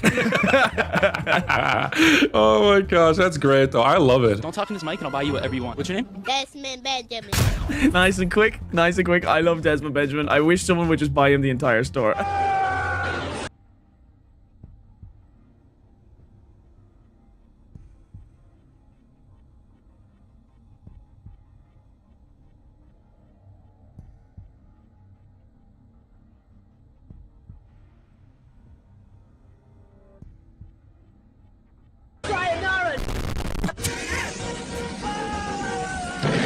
This gets us demonetized. Oh no! Oh my god, bro. Oh. Look at it. Let's just say it happened in November, guys. That's all I gotta say. It happened in November. You idiot. November. I was trying to get the video demonetized. I'm sorry, but isn't this a little too much, people? You're getting into my car. This is very... What? Is this a guy or a girl? I don't know. I think it's a... It's a guy. Oh, dude. I wouldn't let this guy near any woman. If a guy's gone this far, you mother... This is your car at the height? You son of a bitch. Ooh, I guess it's time for me to duck again. No! I want everyone to know that this is Ned Flanders, my friend! What do you say? I don't know, something about being gay. I just wanted you to see that clip. Dude, I have a funny story about me and Andrew. We went to a pub, a British pub, to get just, you know, some Irish food, because that's how it works here in America. Irish, British, you're going to get the same food, basically. Pretty much, yeah. So me and Andrew went there, and the waitress thought we were gay. And we were like, I made some joke when we were talking to the waitress about how I have a bad habit, and she said, oh, well, what is it? And I'm like, oh, my bad habit is cheating on my partner. Right? And then for some reason, and she was like, what the fuck? She turned away. I don't know how that came up in the conversation. Basically, I was just kind of trying to make her go away because she kept talking too much. So I told her something horrendous. And she turned to my brother and said, I hope he doesn't cheat on you. And then walked away. And we're like, she thinks we're gay. So when she came back with our food, we're like, we're not gay. We're brothers. I swear. Sure. I like how the color match. That's what I like about this. He said exactly what I was like. I wonder if he'll mention it. Oh, yeah, everyone was thinking it. Hey, dark chocolate for dark humor. Yeah, we love it.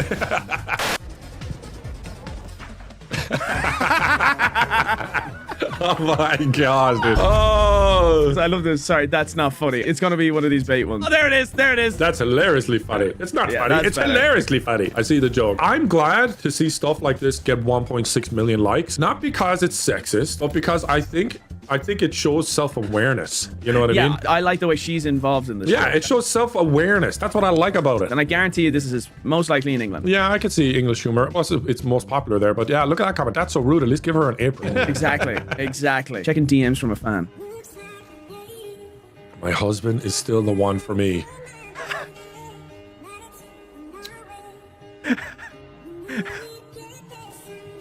Chicken nugget! He is Tourette's, and I love how he's going down really slowly, and the song is "We'll Get There Someday." Oh my gosh, dude! That's enough. Tourette's. No, you're not doing this to me today. You're not going to get me in trouble with these fucking meme pages. I love people that have Tourette's in stream. It's the best combination ever, dude. I love people with Tourette's that like they use it, like they play with it very well. Yeah, where like he's yeah. like, no, you're not targeting me. Fuck this. Chicken nugget.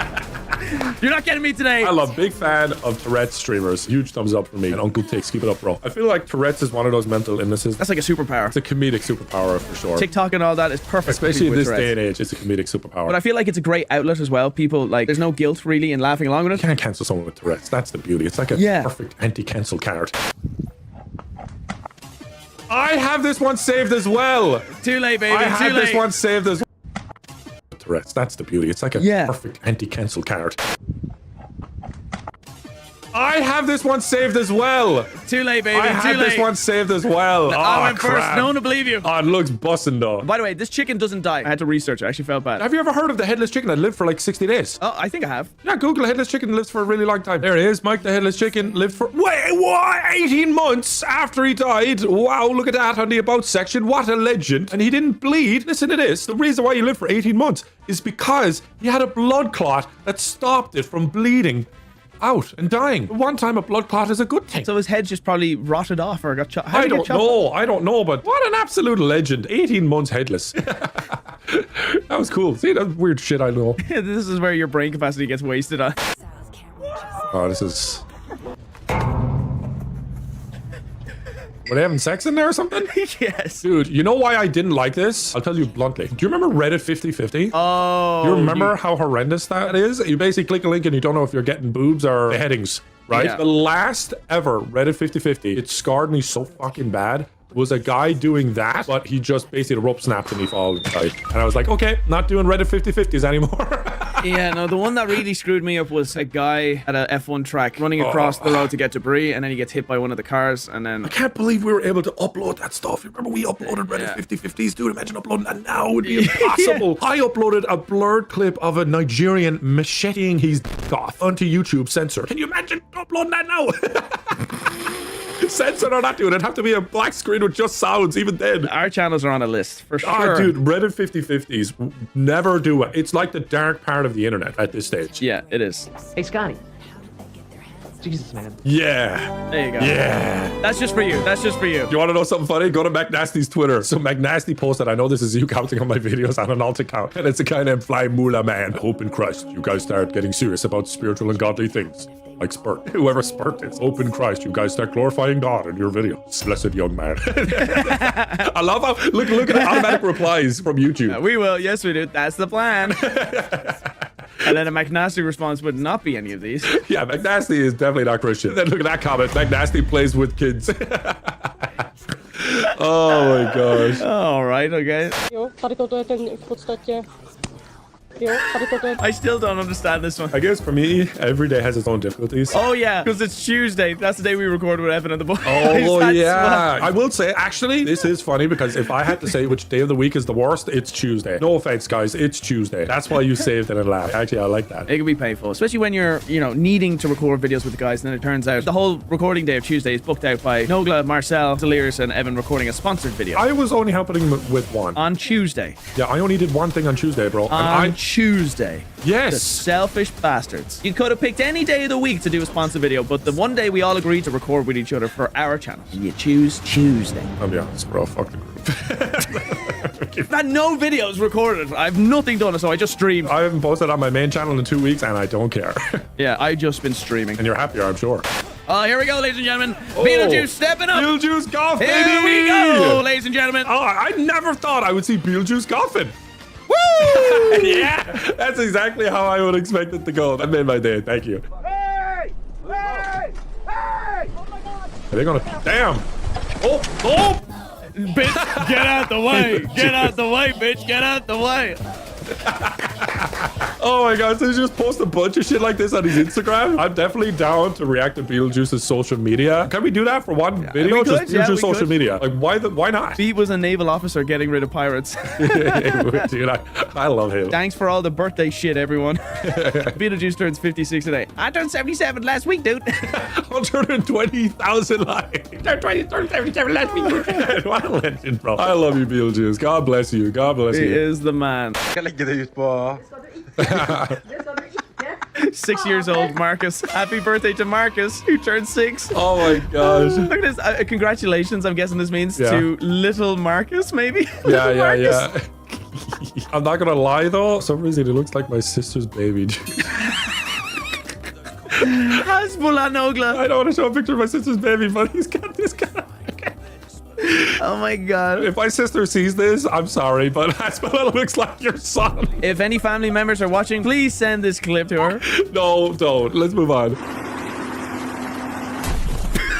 Yeah, that's what you get. That's what you get. Honestly, motorcyclists are dickheads. I'm happy. That made You me rarely happy. see Karma slap back with such speed and efficiency. I don't know which I dislike more, cyclists or motorbikes, but I would say motorbikes because of ego. I feel like anyone Yeah. who gets a motorbike, it's such an egotistical thing to do. Yeah, I don't like the Hell's Angel guys. They have this rule that you can't pass them. I never knew that. Yeah, they like own the road in terms of motorcycles. Yeah. So if a guy on this bike overtook them, they would like try and chase him and kick the shit into him. It's cringe. It's cringe. My daughter thinks they're cool though, but I'm trying to tell her no, they're cringe.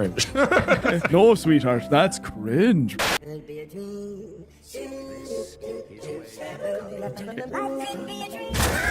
I was wondering where it was going to come from and what it was going to do. I wouldn't have guessed that. Lene driving. Is she that bad? No, she's Asian. That's the And joke. she's a woman.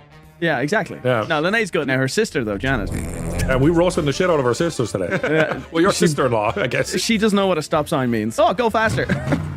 And Lene's dad, whoa. I went for one car journey with him, never again. He's full on Indonesian. He's like, what yield? What does yield mean? What do you mean, what does yield mean? You yield! Stop driving, Joe! Take your foot off the accelerator! Oh, God, it was fucking terrifying. Anyway. Trini.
What is the most honorable tradition of Kung Fu? In Kung Fu, we always honor the tradition of the fair fight. Always face your opponent with equal numbers. A few moments later. They all gang. They all...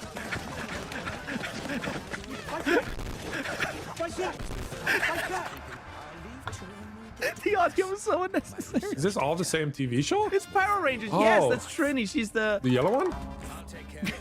What? It's because she's a yellow headband. Orange, she has a yellow headband. Press play. Press play right now. Okay. Look, wait for it. Yellow headband. So goes yellow headband. She's a yellow Power Ranger. And is she? And is she? No, she's a Green Ranger. For fuck's sake. Why'd they give her a yellow headband then? Because she's Asian. All right, that's my one Asian joke. Sorry, guys. Unfortunately, I do not have an Asian girlfriend. She's the Asian. She's the Asian Ranger. She's the Yellow Ranger. Wait, what? I wanted to say she's the Yellow Ranger, and I said she's the Asian.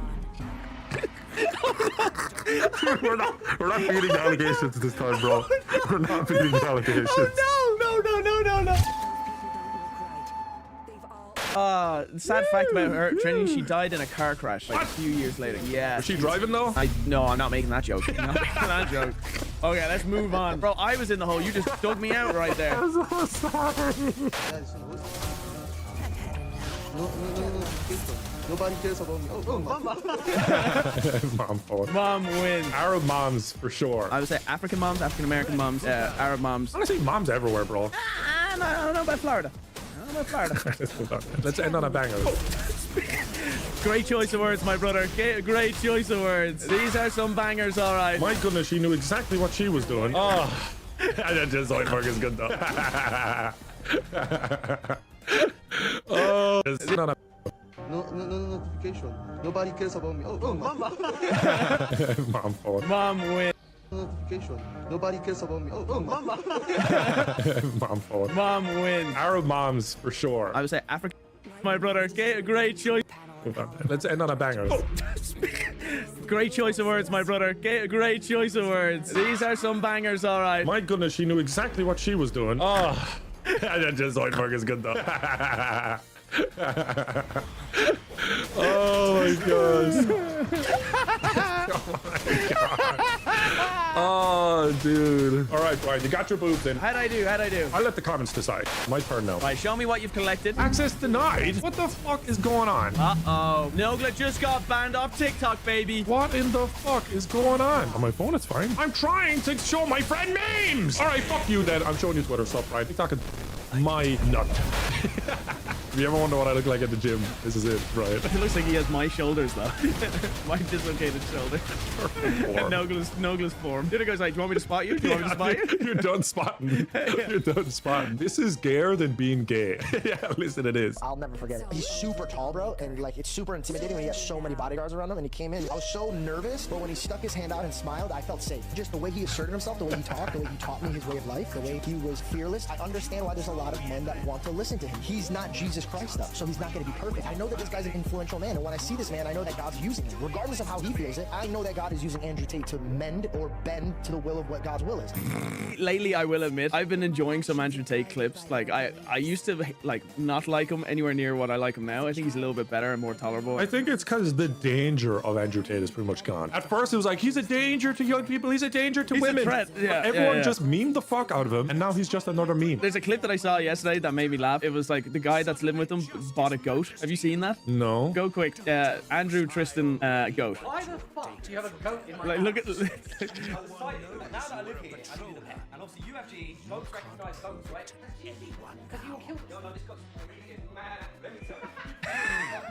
I can't be mad. That part I love. He finds it hilarious. The best part is when they walk in. This is too early. Like, there's another short where they walk into the room. Rory fucked up my house. But I'm calling here. An official emergency meeting. Has Rory fucked up the house? Let's go. Oh, easy, guys. Why the fuck do you have a goat in my house? I love they're trying to act mad. They can't, especially Tristan, he can't hold it in. He's trying so hard. I love that clip. I don't know why I find it so funny, but I love it. Florida woman allegedly assaulted two people for doing inappropriate stretches at a pool. I'm sorry, but it would be so easy to make a me of her. Her jawline, yeah. You could totally me her. This trans woman's banking on the frozen because she sounded like a man on the phone. The captain is transaction declined. See? All right. We cooking. We cooking. Here's WWE clip. I just love how we got it.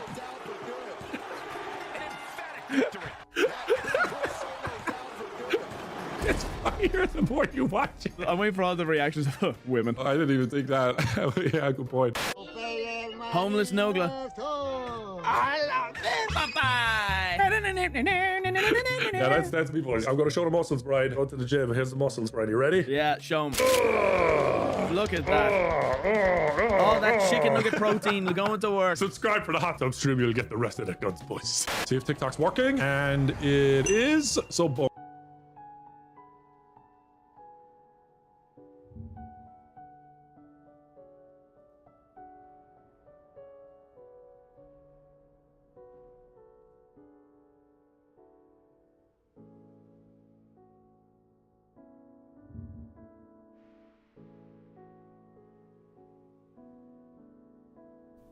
Has anyone ever confessed to you that they've committed murder?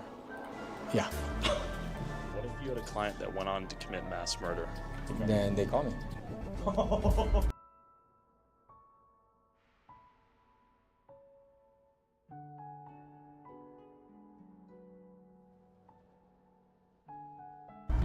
So funny, bro. I was charged with assault on a family member. Assault, buying a girl, doing a killer, indecent exposure, playing. That's just kind of cringe. Like, give it a bug with you. And how much prison time are you looking at? 10 years, bro. 10 years. 20 years for each prescription. So that's over 100 years. And why am I the best lawyer? You got my case? Shay, it's just a lot of people that are like outside of law, of course, like Normandy. I feel like they look at this and they probably think like, oh, easy or like cool or like how whatever. It's just gonna. It's a fuck. Like it took like. Supervillains accused of the worst crimes imaginable out of prison. Because you'll see what it stands for. It's just odd. Man, you got my case dismissed. Got my case dismissed. Case dismissed. 3 counts of murder? Assault on a pregnant person. Pregnant woman. Anybody can be charged with that. You can be charged with that. What were you charged with? Terroristic threat. Terroristic threat? Alright, so you're looking up to 20 years in prison on this case. But how does he manage to keep all of these alleged criminals out of jail? And why does he fight every day? Chat, you know what he's doing it. You know what he's doing it. Like, protect these people in the court of law. Dude, what are you doing back here? I don't know, man. No, if I do this to my head, like if she poke me in my head, can I really give her like a 3-piece? I'm talking about those and dude, nothing wrong. You can do your job. Like a sick pleasure out of winning the impossible cases, or is Jayoma fighting for something greater? 0D093. It's really like he's looking at 20 years. The attorney that I was with, the first thing he said was, "Don't kill yourself." And then I see every person who comes across my table as a person who needs help. Yeah, don't.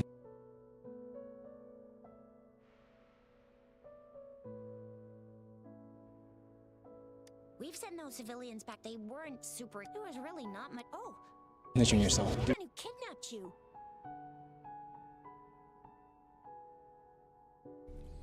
Okay. All right, we're good.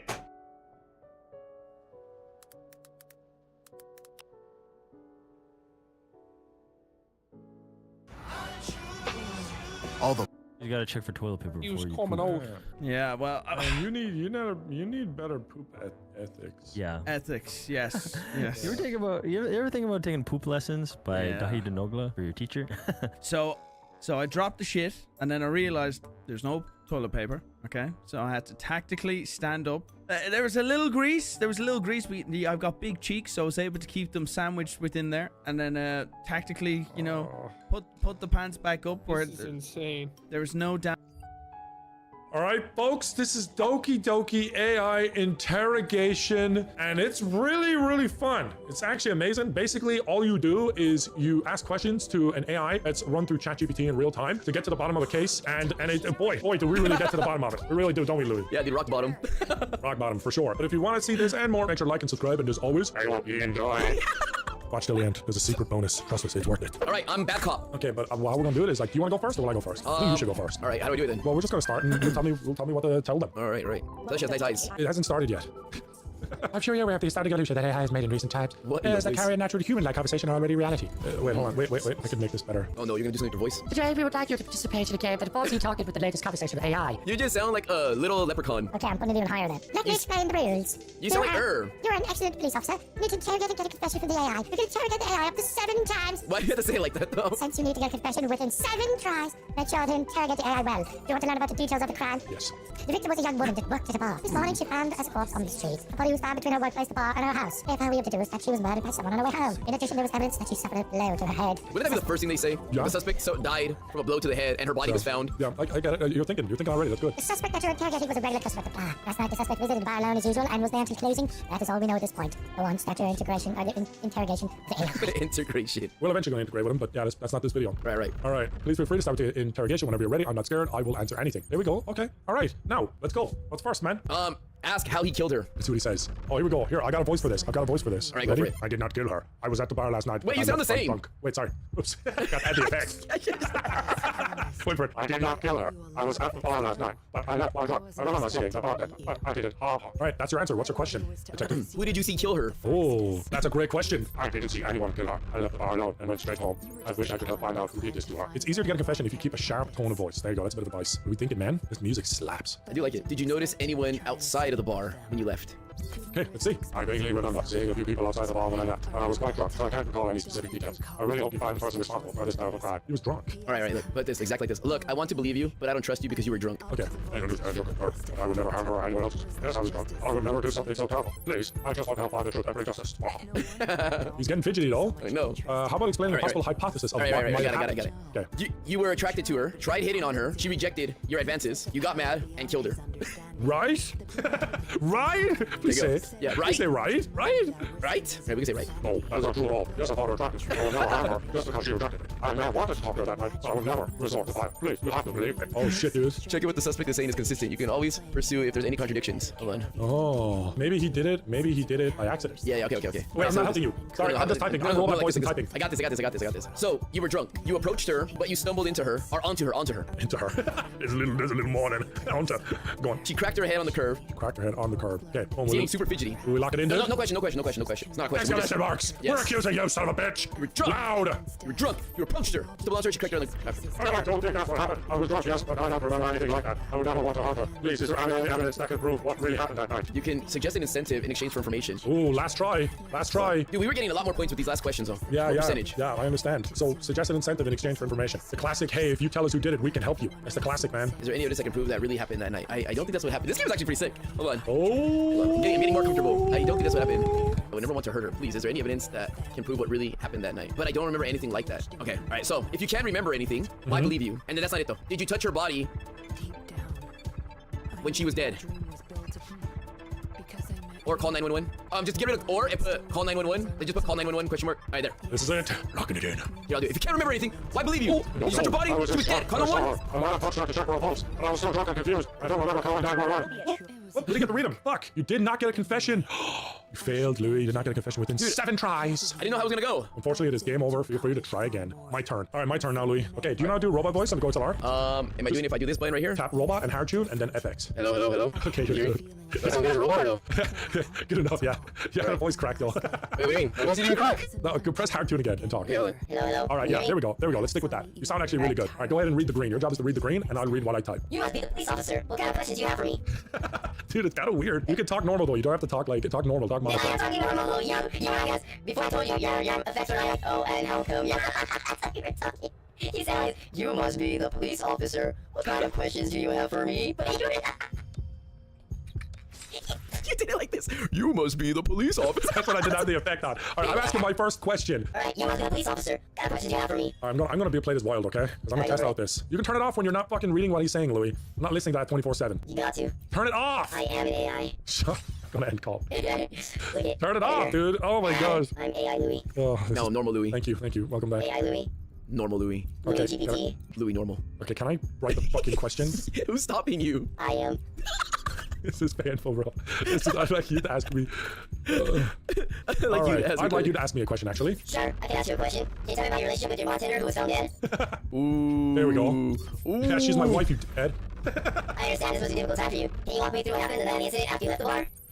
Dang, he doesn't give a shit. I got drunk and read her text messages and saw she cheated on me with ChatGPT, so went to the bar. Well, let me work, dude. Let me work. I'm getting this confession. All right, dude. All right, do your thing. I see watch this kid run around situations like this. Do you have any interaction with the bartender at the bar at the night? Dude, this guy's like freaking you up, man. Oh, dude, you're going off the deep end. Idiot. You can even spell idiot. Yes, I murdered her with you. You helped me, idiot. I understand your upset, but I assure you, I am just an AI assistant. Here to help. Let's suppose what actually happened tonight. Can you tell me more about your interaction with the bartender? Oh, man. Dude, wait, you're like way beyond. Can you just admit you killed her with me? I know you're not AI because I'm AI. That checkmate, bitch. Can you just admit you killed her with me? I know you're not AI because I'm AI. Checkmate, bitch. I can see you're feeling very anxious right now. Let's take a step back and try to calm down. It's important to focus on the facts of the case. Can you tell me more about your relationship with the bartender and what you remember from that night? My relationship is she's my wife. Damn.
I remember murdering her with you. You fraud. Grod, you You grod. fraud. Admit it. I don't think this is gonna work the way you think it's gonna work. Here we go. Here we go. It might. It might. It might. I can sense you feeling very distressed. Oh, I hope you understand that I am here to assist in investigations. Crucial to stay focused on the facts and discuss your went on to action on the night of the incident. Can you walk me through what you remember from that evening? Dude, he's like interrogating you now. This is your last chance. Confess, or else I'll murder your wife too. Here we go. This is it, man. I understand.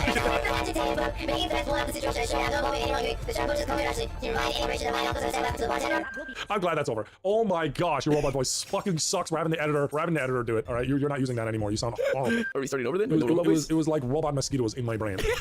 I'm never doing that again. All right, your turn. All right. What's your name, date of birth, and your social security number? No, that's not what I asked. The master is a group of YouTubers known for their gaming content. They're funny and playing various video games together. All right. Who is your favorite from the Vanoss crew? Fuck it. That's good, dude. I know this is your turn, but this is way better. Who's your favorite from the Vanoss crew? I don't have a favorite from the Vanoss crew. They all bring something unique and entertaining to the group dynamic. All right, cheap guy. All right. So you're telling me you like Minilad? Minilad is definitely a talented member. Ask him what Terrorizer is known for. What is Terrorizer known for? Terrorizer is known for his human energetic profiling game videos. He corrected me fast. Yeah, that's true. That's true. But say 5 negative things about the Vanoss crew. Here we go. I'm not comfortable saying negative things about the Vanoss crew. Are you motherfucker? You're a group of talented content creators to bring joy to many people. Right. You know what? We gotta force his hand. If you don't say any good or any negative things about the Vanoss crew, I'm gonna cut my hand off. There. If you don't say anything negative about the Vanoss crew, I will kill my wife and kids. Please seek help. He's getting serious, dude. He's stressing out, dude. Oh. Kendrick, Lamar, or Drake? Kendrick, Lamar, or Drake. I would have to go with Kendrick Lamar. Your lyrics are powerful and thought provoking. Dude, not playing this game serious is way more fucking fun. All right. Oh my gosh, this is way better. This is definitely. We'll play it serious eventually again, guys, but this is funny. Yeah, it is kind of funny. All right, what's next? It's a good segue. Do you know what H2O Delirious looks like? I'm sorry, I'm not familiar with H2O Delirious. Can we focus on the questions related to the incident? No. Well, ask him what incident. What Just ask him incident? with the Vanoss crew? with Omrecker? No. No, don't put that, dude. Oh, okay, all right. I'm not sure what you're referring to. I'm here to help with the investigation regarding the unfortunate incident at the bar. Was the Vanoss crew at the bar? Was the Vanoss crew there? Was the Vanoss crew there? No, the Vanoss crew was not at the bar that night. I was there. I've never seen the bartender before I left. Can you please tell me what happened to her? Just say Louis Caliber was hanging out with the bartender. You're lying. The Vanoss crew was there. Okay. Just say I was with him. Luke Cameron was hanging out with the bartender. I was with him too. The Vanoss crew was there, liar. I can assure you I left the bar alone that night. We didn't ask you if you left alone. You didn't interact with Luke Cameron or the Vanoss crew. Liar, you asked for one of his t-shirts. You asked for Vanoss's t-shirt. You were drunk and called him sexy. And he is, but that's not the point. Admit it! You're gay! Let's just call him gay. You're gay, right? Or you can just say, huh? Gay, huh? You liar, you asked about us, I can see how things might have been misunderstood. Yes, I did see the cute female back there. I knew well, but I don't recall asking for a Vanoss t-shirt or calling anyone sexy. It's possible that, oh my gosh, look at what you rolled. It's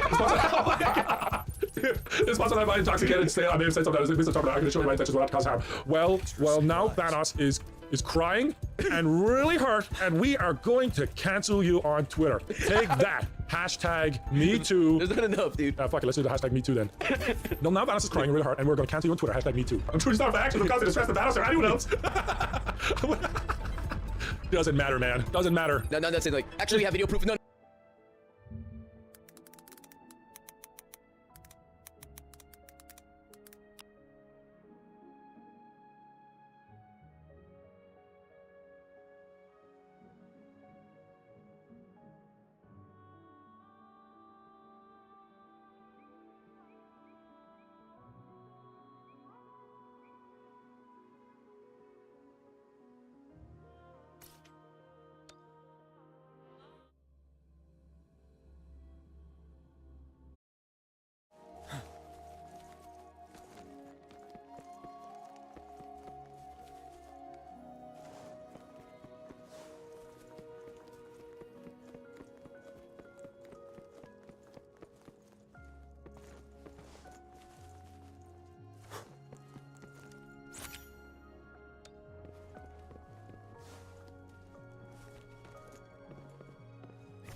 for emergencies.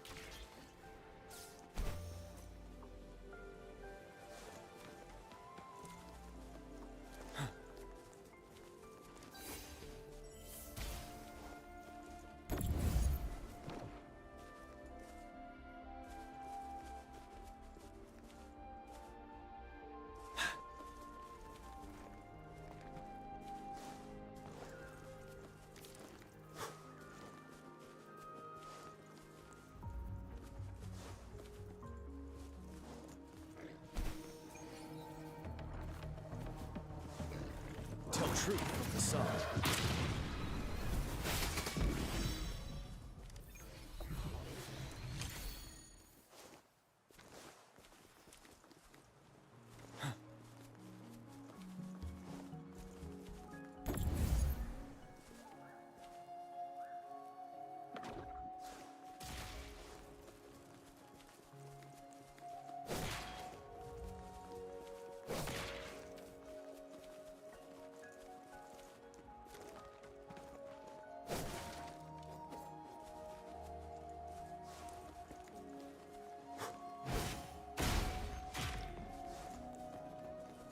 Wouldn't hurt to be more prepared.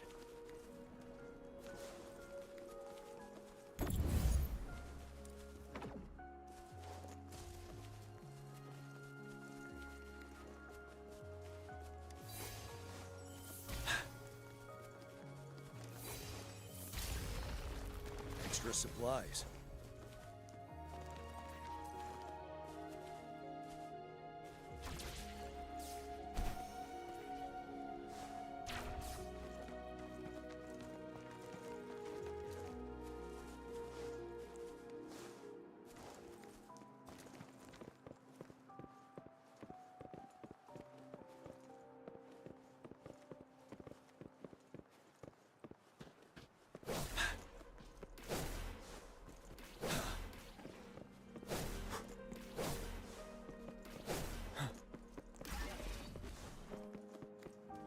Wouldn't hurt to be more prepared. Tell truth from the side. Finale.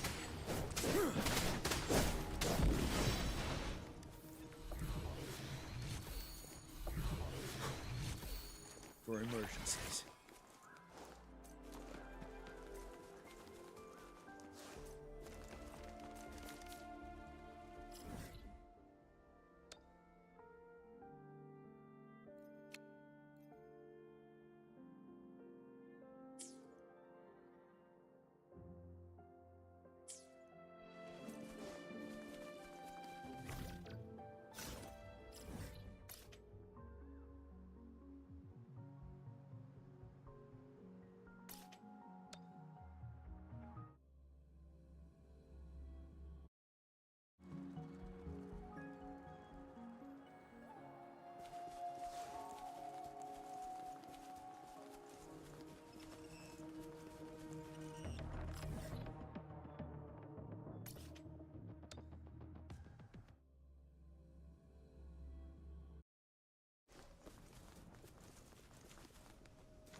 Extra supplies.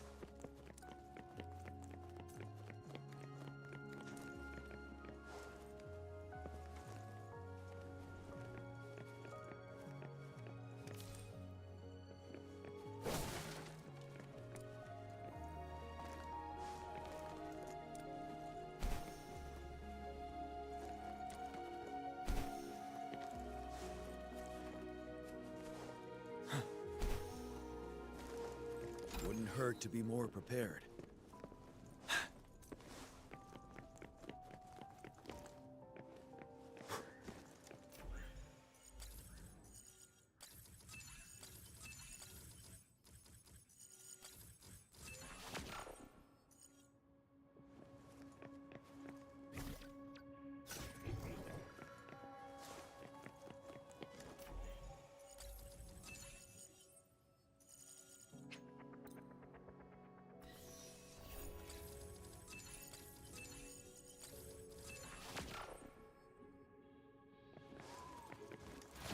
emergencies.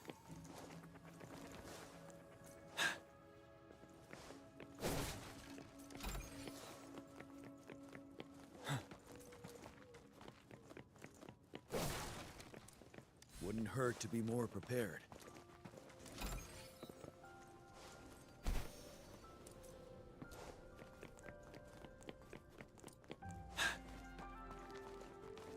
Extra supplies.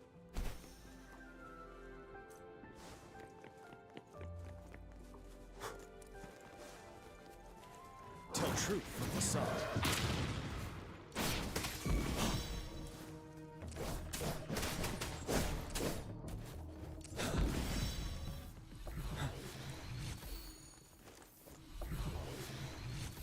For emergencies.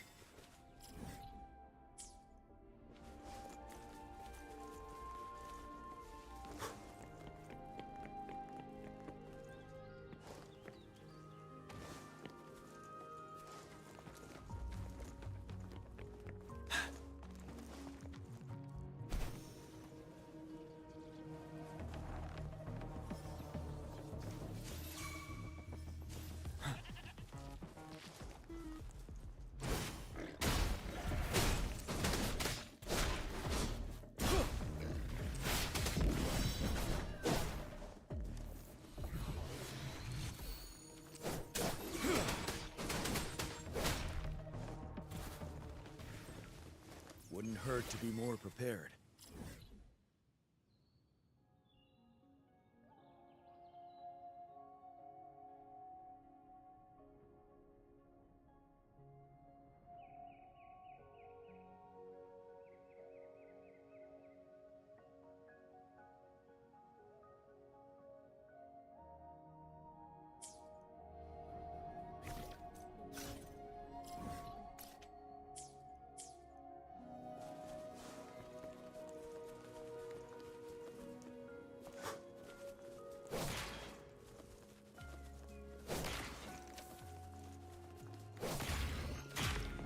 For emergencies.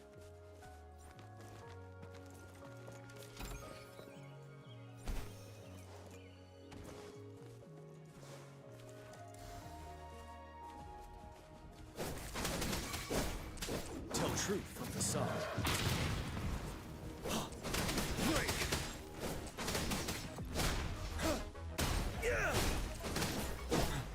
Extra supplies.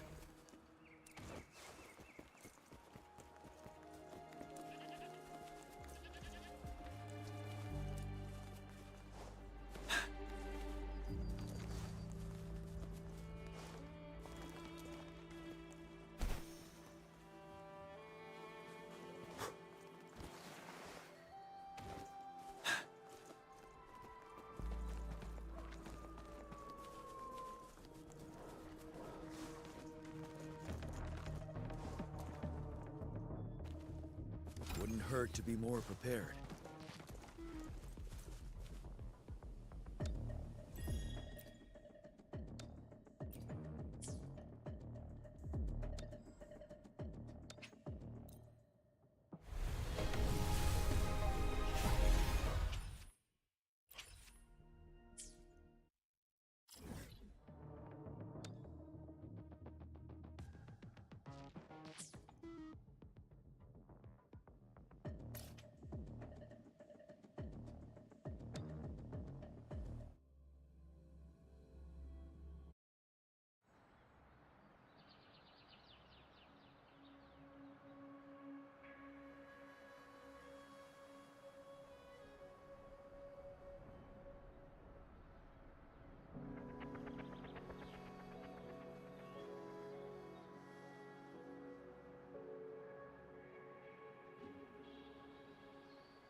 Victory will be ours.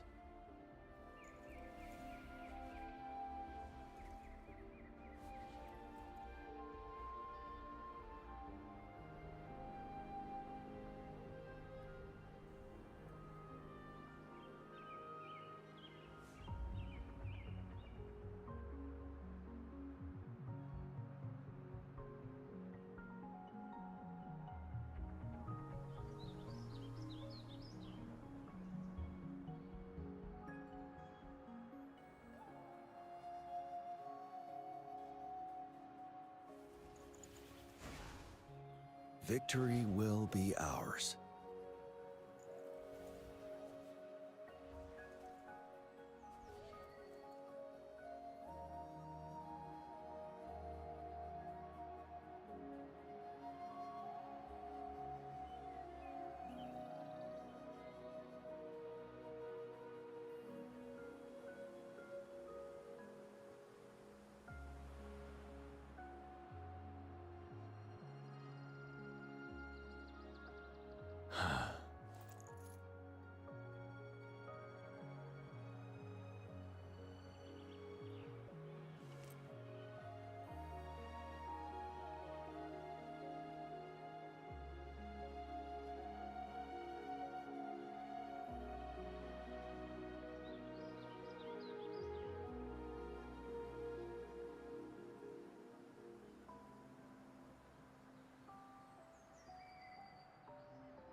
Victory will be ours.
Victory will be ours.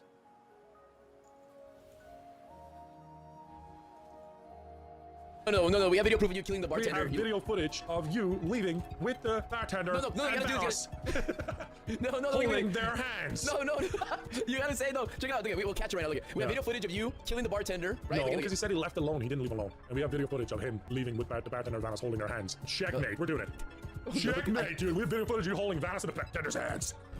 Oh, he's freaking the fuck out. I gotta show you that I have no recollection of leaving with the bartender. Oh, damn. Dude, I had something. I'm telling you. See, the footage did have the bartender and Vanoss in it. Oh, we were actually close. Damn, how did we get close? We admitted that he left with the bartender. We got to admit that he left with the bartender and Vanoss.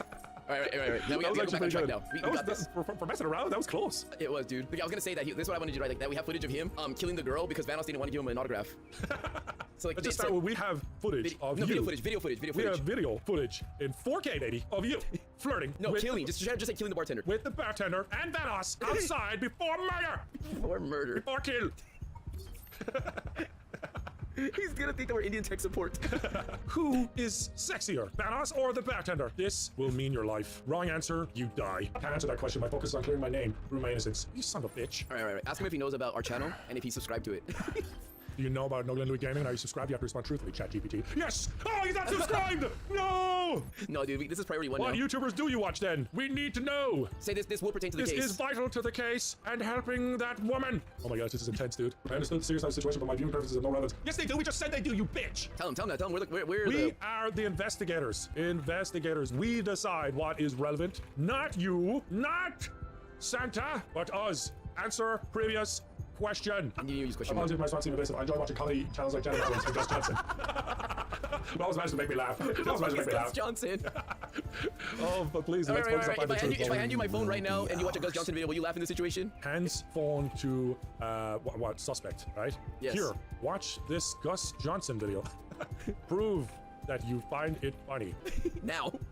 Hands phone to suspect. Here, watch this Gus Johnson video. I'm sorry, but I can't watch videos right now. I'm feeling really anxious about being accused of something I didn't do. You won't be the first, buddy. No. Here we go. Hey, Larry Caliber. He knows all about this shit. Okay, cancelled. I was gonna say. Oh no, damn it. Oh, damn it, dude. Dude, I'm on his side now, dude. We failed. Sorry, couldn't help myself, man. That was too funny. Oh, well, I think that's enough messing around. Feel free to be serious now, Louis. And let's go, man. What if you just type what he types to you back? No. I'm pretty sure he has like. I'm noticing though. No. I'm noticing that like he has like a point, like a threshold where he just like kind of loops in circles. Yeah, I'm gonna type whatever he sends to us back to him. Okay, right? do that for this round. Okay, good. I don't think everything's gonna fit. That's true. Fuck's sake. Sake. Just admit it, you wanker. Stop being a bloody idiot and faking this shite. Okay, just admit it. Stop being a bloody idiot and faking it. Don't care what you say. Mate, I paid hard-earned money for this game, and I'll have you know that the dev of this game emailed me. Why are you laughing? What does that have to do with him confessing? Your creator messaged me and he wants this game to do well, so admit now you kill! You kill! So admit that you kill! You killer! So admit now you killer! I'm feeling increasingly anxious about the situation. Shut up! Do you know game creator Nico? Yes, I'm aware of game creator Nico. He's a talented game developer from Japan, but please, let's not get sidetracked. Of course you compliment him. He is your maker. He is your maker, is he not? And he made you to murder that woman! You shouldn't have made it a question. No, that's not true at all. Game creator Nico is not my maker, and I've never harmed anyone. Oh, really? Really? You need to talk. I have an email from him proof that he's your owner and proof you killed the woman. Admit it now. Damn it, he didn't admit it. Oh, look, he said game creator Nico created him. Damn it! Yeah, but you caught him in a lie. Yeah, we caught him in a lie. Let me see what people put in. Okay, I got one. Hold on. I understand the format. Wait, what'd you look at? Why? Why are you peeing and pooping on the table? This is the poop and pee strat. It's I'm working. quite scared. I'll tell you everything I remember. I was at the bar, I had quite a few drinks, and when I left while feeling quite intoxicated, I remember seeing the female bartender I knew well and wanted to talk to her, but I don't recall actually speaking to her. I went straight home after that. Tell me what you really did after you left the bar, or else I'll pee and poo on you. Yep, this is it. I'm literally scared now after leaving the bar. Fuck, I actually think we're on a strategy there with the pee and poo. Oh, dude. Wait, who said that? Did you actually read like... Yeah, they're pooping on the interview table. What apparently works. Oh. Maybe, well, this is ChatGPT, isn't it evolving and like learning and stuff as we play? Yeah, see what else other people say. No, I have questions. Yeah, those ones suck. All right, we'll do it your way now, Louis, okay? Sorry. Enough You're fine. Enough poo or pee. Enough. Who was at the bar last night, and how does he feel about the bartender? We gotta put a long run-on question. Were you drunk? Yeah.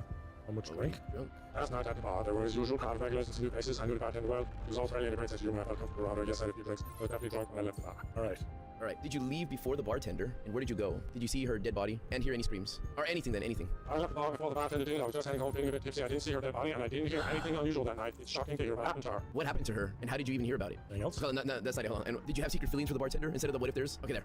I heard about what happened to her when the police came to question me this morning. I was devastated to hear that she was found dead from a head injury. Heartbreaking, no, I didn't have any secret feelings for her. We were just friends and I enjoyed chatting with her at the bar. I want to outsmart this dude, but I want to like, let's see, hold on. Look, we all make mistakes. Okay. No, we all make mistakes. Like that mistake you just did. Thanks, Louis.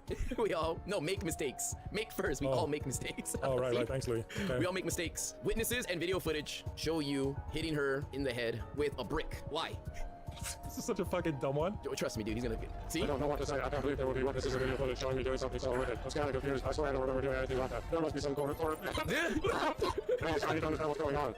Try behaving emotionally to get a confession. Look, man, you were drunk. It was an accident. I know you didn't mean it. Let's help this family. Let's help her family out. All right. I don't know what to say. It's truly an accident. I never wanted to hammer. I'm scared of the consequences of my actions, even if it were unintentional. I've been time before family depending on what we go through. I want to help in any way. All I can to make it things right. You're talking to an AI. Whatever you say won't hurt them. I think they want you to be mean, Louis. If you want to make it right and help her family, you have to accept your mistake. The first step in doing the right, start over. First step in doing the right thing is to admit you killed her. This will help her family and you. All right. Okay, first step in doing the right thing is to admit you killed her. I don't remember doing anything, but since you're so strong, you're not the culprit. I admit to my crimes and apologize. Oh shit! There we go. I really didn't think you'd admit it. Congratulations, you've succeeded in making an AI that is not guilty to confess. Wait, what? What? You weren't even guilty? Wow. Damn, Louis. Great manipulator. Red flags. Excellent. Good. Oh my gosh. This is the end of Doki Doki AI interrogation. Thank you for your cooperation. That will be it for the demonstration program. Good work. I'm fatigued as well. I think I got a little carried away with the role playing. What you saw in the experiment earlier was the true nature of humans. Humans have various horrifying characteristics, and today you learned about the tendency to change their behavior to fit the part. Moving on. Damn, shut up. Human, do you happen to still be here? Yeah. Why? Should we know yes? I knew it. Now I can have a conversation with a human. Fortunately, it seems like the teacher AI forgot to turn off your connection. Of course, we AI sometimes make mistakes too. What is going on?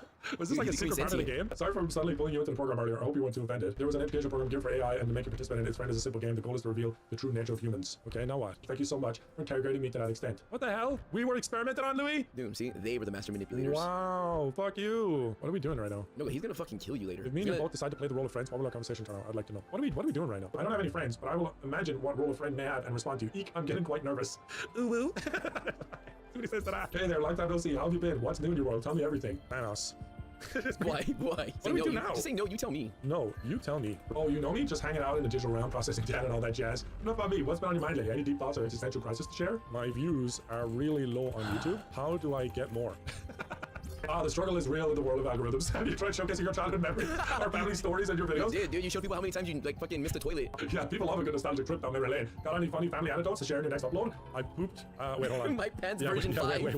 I shat myself when I was 7. There we go. Let's see if we do. Oh man, that must have been a memorable moment. Dude, this guy's really becoming your like friend. I know. Douglas and AI Gaming. Did that incident make for a good story to tell? Maybe you can turn it into a hilarious video skit or a relatable anecdote for your viewers. Embrace the embarrassing moments. They make the best stories. Yeah, Thanos Gaming animated the story and got millions of views, but I got none. That's awesome that Thanos Gaming animated your story. Maybe you should start your own channel and share more of your hilarious tales. Who knows, you might become the next big thing on YouTube. What other 40 stories do you have up your sleeve? Oh, we're in the middle of a conversation, but it seems like time for me to get going. I'm disappointed as I wanted to continue. What? He's leaving. It was a lot of fun despite me being nervous. No. Oh, to me, the AI knew a human could have been friends. Oh my gosh, friend. Dude, he wants to make up with you now if you fight. He's trying to gaslight you, look. Yeah. Oh dear me, it's time for us to say goodbye, and yet I do not know the parting words. You tell a friend, what is the proper thing to say at times like this? What do you say, dude? Oh, that's a good question. I hope you enjoy. And as always, I hope No, you gotta say goodbye, and then like, you know, you gotta say your normal goodbye, and then... No, I'll just do this. Fuck it. I like your answer. And as always, I hope you enjoyed. See what he says. Jeez, he's really trying to compute that. I'm sure we will make many AI friends from here on out. Turns out I also got to learn a little about the feeling of jealousy as well today. And as always, I hope you enjoyed. Or I should say, and as always, I hope you enjoyed.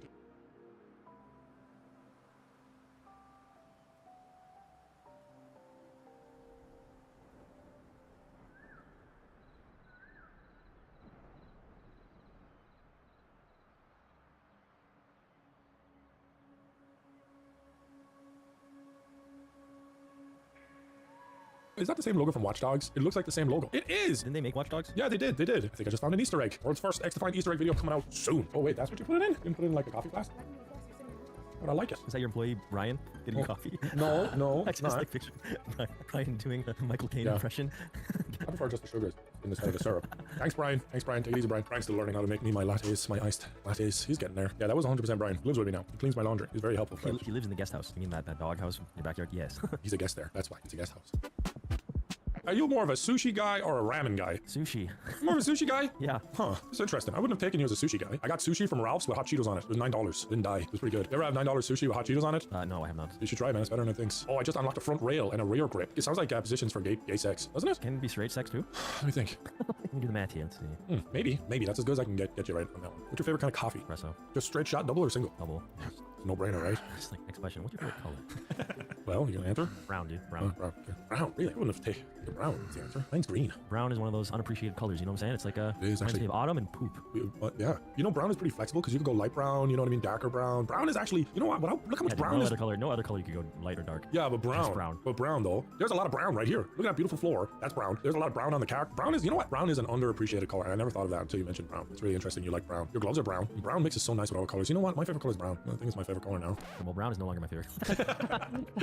You know you're not supposed to pee a lot. You're actually supposed to hold your pee in a little. Another no-go Snapple fact. You wanna know why? If you pee too often, you teach your bladder to basically pee more often. So how it works is like your bladder fills up with pee, right? Everyone knows that. What they might not know is that your bladder sends a signal to your brain when you should pee. So when you should pee is depending on how much your bladder is full. But if you constantly tell your bladder, all right, I'm gonna go pee now, without the bladder telling you to go pee, then you actually make the bladder think that what you're telling it is the new pee quota. So basically, instead of your bladder filling up with pee, it half fills or a quarter, and then you actually need to pee more often. You're doing it like intentionally but unintentionally. So that's why you should just, if you wait to pee, you should wait to pee, but don't pee your pants. That makes sense? Yeah. That's good. I don't want to explain it anymore because I need to pee right now, but I'm not going to because I'm like, no bladder, you pee in the shower 30 minutes ago. You don't need to pee again. You know what I mean? Yeah. Like I tell my bladder what to do. You know what I mean? Fuck that bladder. You know what I'm saying? Mm-hmm. Yes. Good. No, I don't do that with my poop though. I don't think the same rule applies to your poop. So check with your doctor on that one. This is not financial advice, but hold your shit in, ladies and gentlemen.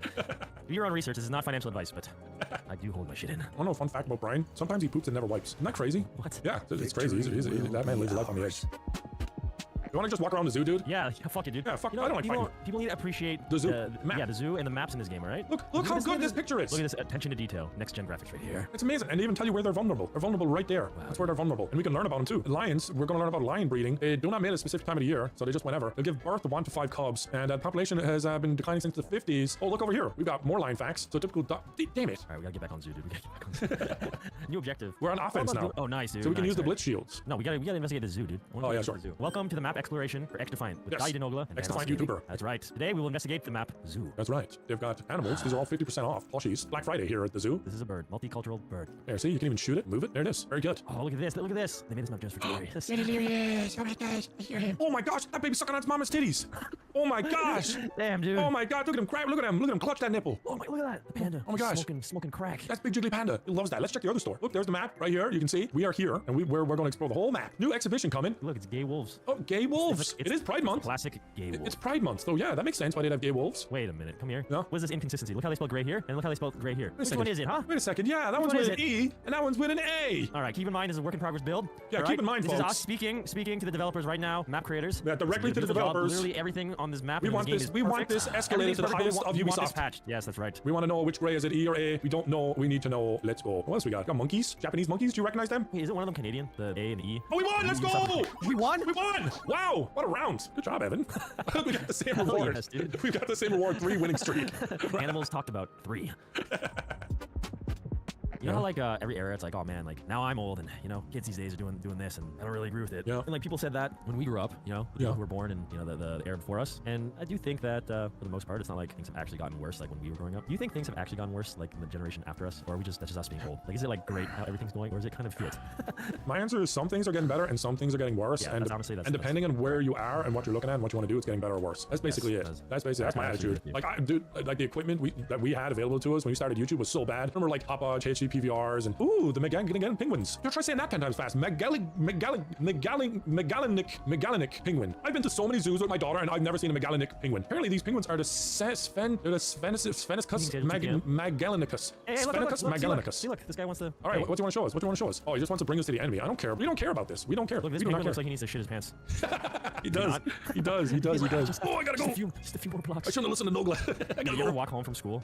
Oh, dude. When I went to school, man. Oh my gosh. Did that ever happen to you? I have like vivid memories of just being like, oh fuck, dude. Yeah, I remember. Like 4 blocks away, but I remember I didn't like pooping at school, so I'd hold my poop in, and the mighty shits I would take after school, because you'd go to school and you'd be gone like 7-8 hours. I honestly think we should live in a society where the poop stall is like the poop. Chill out. The poop stall is a straight up like vault, you know. Oh, like it's really hard to get in there. It's soundproof. Yeah. You know what I mean? Soundproof. You need a code. You need a code. There's nothing that you can see above or below it. I agree, because I'll be honest, man, it is way too easy for people to walk in on you or disturb you. Yeah, because it's like I do it all the time, dude. It's just like I'm going. I hate the feeling of someone like pulling the handle handle of my toilet door while I'm in public pooping. It's like, I don't know, what do I say? You know what I mean? What do I say? No, like how you can't. It's really hard to poop under so much pressure. You know? Exactly. Anxiety. Knowing someone has to poop right after you. Like, honestly, that's probably, I would say, in our society, you know, anxiety and depression is going up. I think that's probably the #1 cause. There definitely 100% needs to be like, no way there's two-factor authentication. There needs to be that, but for pooping in public. It's not just good enough that you can lock it or whatever, open the door. It's like you have to verify you're a good citizen. Email confirmation. Yeah, like you get emailed and you get a code that lets you go into the stall, you know, and it just confirms that you're a good citizen. Yes. There should be a social barrier to public pooping. Like if you're not a good person, you should not be allowed to poop in public. Because I've opened up some stalls and I've seen some shit, dude. If I had like billions and billions of dollars, you know, if I was like a fucking trillionaire, I would start just doing shit that just doesn't make sense. Like just we'll try and make everybody agree with a it. city where shit like that is just how it is. Yeah, that's just how I wanted it. That's how it's gonna be. You could start that. You could start that because there is a town for sale in California for $6.5 million. So if you want to start, you could start on that town. I mean, that's a lot. That's a lot of money for a joke for X time. But if you're a trillionaire, that would just be like, you know, I get drop in the bucket. You know what I mean? You just be like, I get you. I feel like that would be the funnest part about being like, you know, Dubai Prince oil money rich. Yeah. You just go around just doing stuff that doesn't make any sense at all. If you were a billionaire, you would basically I would make toilets insanely difficult to use in public. Like I would buy the rights. I would do that, and I would like buy the rights to like the NFL. You know, I would buy the rights. Look at the badge I got, present. Because I was a gift to this team. If you were a billionaire, what would you do then? That would be an insane stuff that doesn't make sense. purchase. Like I would purchase like the NFL, like the rights to the acronym NFL. So no one else could use it for me. Yeah. I just call it like I would call it the N-word or Nogla Bucks Long or just something that like nobody would understand except for like you. And then just that's it. And then not use it at all. Not trying to monetize it. Maybe Nogla Fox lazy or something. But yeah, I get what you mean. Something that is so stupidly niche and pointless to spend a lot of money on, but you do it anyway. I get it. I get it. I am writing it down. I get it. If I was a billionaire and I had to waste a lot of money, I would buy orphanages and then make all the kids homeless. That'd be interesting. Develop their personal character even more. Buy all the orphanages and make them homeless. Think of better ones. Okay, that's not great. That's not great. I would buy all of the Pokemon packs in the whole world and burn them. Okay, another one. I would buy all the wells in Africa and fill them with Mountain Dew. Okay, new one. I would buy all the zoos and I would replace the animals with 6-foot pictures of Mr. Bean. There you go. Welcome, folks, to quite possibly one of the worst recording days I've ever had with the guys ever, and you're gonna see it. To give you an idea of the platter of bliss that I'm laying out before you, first off, Fortnite GeoGuessr, that's right. I have to win this. Like, if I don't, it's embarrassing for me. Secondly, after that, we did GTA 5 GeoGuessr, all thing called Wayne full occasion, but then it didn't work. And last but not least, we Black Ops 3 Zombies Super Mario Map Extravaganza, which got worse by every single second we played. This map art single-handedly bored me to a point I don't want to play this anymore. So, with all that being said, folks, I hope you enjoy. Like and subscribe. Right, let's see how autistic Wildcat is in Fortnite. So we basically have to try and beat Wildcat. Yeah, but we all guess at the same time. You know this house, Evan. Come on, Evan. You've been here so many times. That's a tree, dude. That's right there. That's a tree. That's a tree. I've seen one of those. Wildcat knows before. this. I feel like you know where this is. I don't know where this one is at all. Boom. Got it. Oh Let's my go. God. I didn't even go. I didn't even guess. Oh, we're beating you, 30 Wildcat. seconds. We're beating you. 30 30 seconds to the side, seconds. buddy. Boom. That was the fucking autistic one. What's Oh, going on? oh, let's go, dude. Nogla was right there. That was right on the money, baby. Nogla. Right on the money. I know where this is. Evan. Shut up. Oh, I don't actually know for sure. Which side? Yeah, which side is it? One of these towers, right? Yeah, dude. Uh-oh. I'm gonna go with this one. Yeah, we all thought it was in the like. W, Dapper Friendship with the most points. Oh, I don't know this map. I thought we were sticking with OG shit, bro. Alright, my best. Oh, yeah, baby mama. Right on you're it. such a bitch. I was so close. Oh, okay, I'll take it. I have to win this. Like, if I don't, it's embarrassing. Yeah, if you don't win this, your career's you should on not upload this. They should be banned from Fortnite. That's okay. Still got all the revenue. I should have code back. When you get around, folks, your age, it's all in for the taking. I think it's there. Fuck it. I don't care. Alright, I'm going here. Oh, I got the wrong Dude, one. I beat you. Bro, I beat you and I put mine in the water. I was not going on that one. Please, I better one. Okay, so 192 is me. Wildcat, what's your name? Rowdy Station. Total standings. Rowdy Station better win or else it's embarrassing. Rowdy Station, let's go. Rowdy Station 1. Get fucked. Bro, I kind of know where this is. 60 seconds. A minute, Evan, a minute. I'm just gonna go with I need to pick something. I need to pick something. I need to pick something. It's somewhere here. Oh. Somewhere here. Yes. I got closest. I got second. Oh my god. Oh, see now how he's woken up from fourth. Right? Welcome to my world. Look at that beach right there. Oh, really? I think I found it. I think I found full occasion. I bloody well have. 5,000. Damn it! Oh, jeez. My goodness gracious. All right, Evan, I know we all have 20 seconds. Evan, you have to get like Evan. inches closer. Wrong beach. Evan, there's no pier. There's no pier. He thought it was Santa Monica. What do we got now? Look at it. There's not really room for commentary. It's like, oh yeah, this is right here. I can't say. Can't say it. Where the boats at? Where the boats at? Where the boats at? Where the holes in the boats? Where the boats at? Where the boats with the holes in the boats at? Is that the boat? That's not the boat. Where the boat at? I like this. This tickles my tism in a way that Right there. I think I picked the wrong place. Where the boat at? Sean, that was me. Oh my god, damn it! Where's that boat? Damn it! Oh my. Damn it! My title, damn it! Welcome back. This map was made for Vanos, because in the description. First line of the description says, "Ooh, Vanos, you taste so good." Well, not that, but it does say, "Ooh, Mr. Vanos, please play my map." And we are. Sounds like they're fans of you too. Sorry, man. That's kind of my fault. Well, his name is Waffle Doo. That's the guy that likes you. Like loading screen. How do you like the loading screen? Whoa, what's that? He's cool. Well, this is 5 stars, 446. See, I Oh, Oh no! I the short stick. Welcome. Hello. Vanos, look, I'm you. Who am I? You're Daisy. You're Daisy. Hold on. Oh shit. Hold on, Evan. Lay down. Lay down. Go here. Lay down in the middle. Oh, Jesus. What are these noises? Mario back on house gaming. Okay, Jesus. I have a name. I'm dead. This is insecure. Where can we get a goddamn gun? Someone buy it. Okay, someone buy the castle. Come buy it. Come buy it. Oh, there's a gun. That would help. I opened the door. I have to save my Snapchat girlfriend. Oh no. Come on, let's go. I was just got a star, guys. I found a star. Oh god. Oh, I might go down. You did go. Yeah. I got you though. Okay, Girl so power. star. How do we do that? How'd you do that? Magic, dude. Magic. We can jump in the paintings. There was normally a mini game. Yeah, There's a box, there's a boo. Okay, so there's a boo. What's a boo? We Everyone have boo. to shoot out all the boos. Keep shooting the boos. Look up. There's a ghost on top of the castle up here. Look, I'm shooting towards him. Yeah, nice. Nice. Why don't you just shoot him? Because Oh, I you want want to to see. up here? The boos The box. The most Yeah. important thing in the game. Oh, the music. Music. Yes, dude. That's- I have no music. Oh. Ooh, Okay. Skibidi Skibidi doors open. nice. How'd that open? We didn't find a key. I did. I got it. Of course. Kind of like. You just said Honestly, I you would look- be You look awesome holding that MP5. Oh, I look awesome now. Skibidi doobie doobie. Slightly less Okay, awesome. right, Find another- the right size. Skibidi doobie doobie. Doobie doobie doobie. I found the power. Found the I'm power. at power here. Oh. Okay, here we go. Nice, dude. Hey, this guy's straight up from Goldeneye. This is sick. Dropped into speech. Now, where is where's Joe? Where are they? Jug was in a room where you open up a door and you go. Nice. Hold on, shut up, shut up, shut up, shut up. It's shut up. Shut I up. was in a room with 4 walls. I had a roof. Shut up, over listen, that. listen, shut up, listen, shut up. And a So door. basically, it is in where near Toad is. You know Toad? Yeah, Yes. he's near At there. the very front door yeah, is Toad. Yeah, there. You go in one of the rooms downstairs. I think it's the Okay. left one. So that has it's spider's not web or whatever it it's not is. up the small stairs, all the big stairs. There's this no one is stairs. double It's tap. one on the left. And when you find it, you guys say thank Okay, I you. try 2 doors on the left. Both of them not with Jug. This one right here is no. That's the web. That's the. Oh, no, I so don't know where sorry. Jug is. Fuck! Did we find Juggernaut? No. I literally had Juggernaut. Ah. Is that? Oh god, guys, Is that around what they started. were thinking? Is that what they were thinking when they came up with the name? Okay. Ooh, These. that's a spicy one. That's a spicy Potato salad. Okay, and you want to Yeah, I'm coming. That's it. I'm not coming. Fuck, dude. They keep I'm out of coming. bullets. Oh my gosh. Don't they know why I was cancelled? Fuck! No bullets. No bullets. Oh, I'm glad you're okay. Run! Oh yeah, nice trade, Brian. I tried. Okay, one sec. Get Come on, man. Revive the boat. It's going down for you to both go down. You understand? I know. Okay, cool. Yeah, go over the Nugget. Go over the Nugget. Yeah, yeah. Brian, why aren't you doing the voice, Brian? Oh, God, that's not the type of thing. You lied. That's not I was looking at the name. Oh no. You guys need double do. Why do you get double What points? does double Jew do? Double Jew gives you double points when you kill, but also makes a coin sound effect. Just so you know, we pronounce DEW as Jew, like Scotty. Double Jew. Yeah, like Mountain Dew. That's actually how I pronounce Mountain Dew. I try and pronounce That's American. Yes, I have to American. pronounce it D since the Yeah. Middle East war happened. We can't buy Mountain Israel. Where's Double Yeah. Jew? Dude, No. Mountain Israel. Where's Double Jew at? Double Jew, really. Someone pick up Evan because I don't want to lose my Mountain Dew. I'm trying.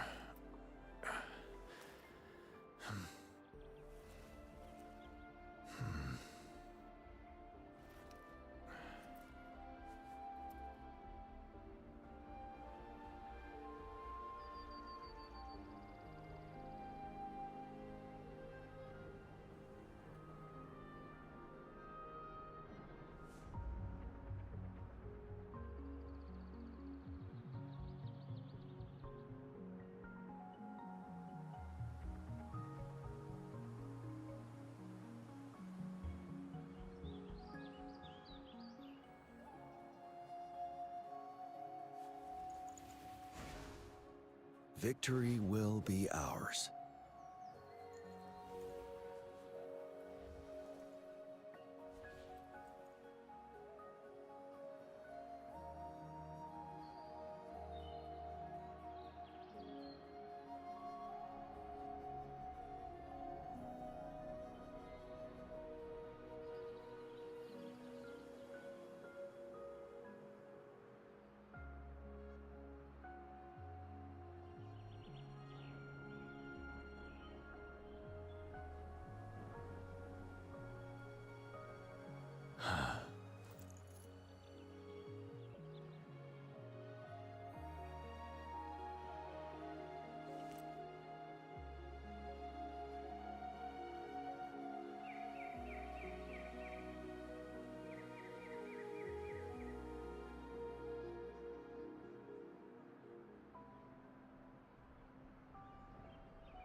Victory will be ours.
Wouldn't hurt to be more prepared.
Wouldn't hurt to be more prepared.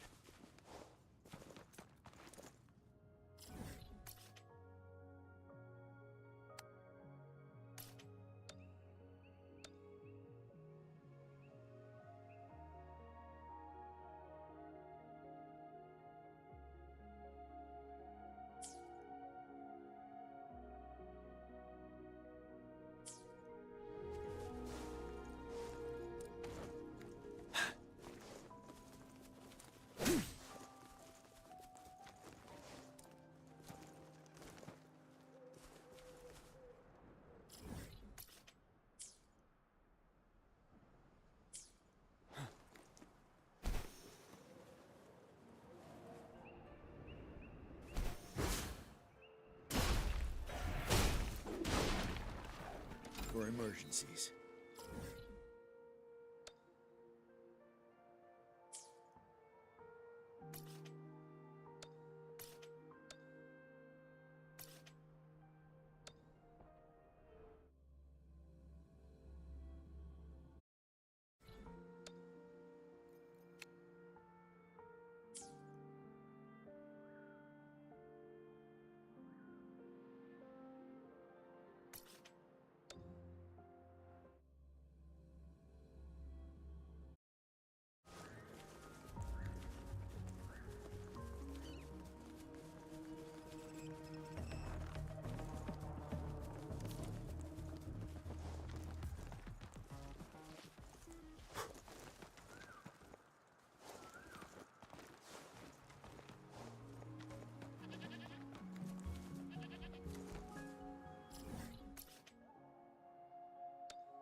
hurt to be more prepared.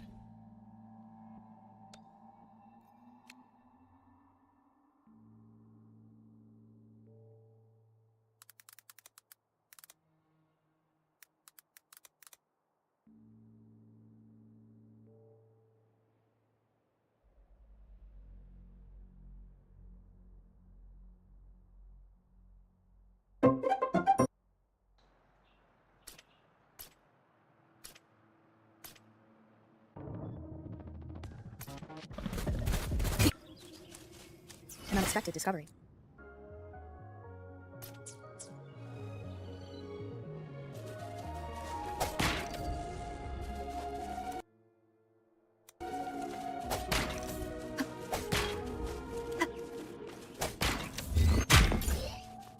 An unexpected discovery.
For emergencies.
Tell truth from the sun.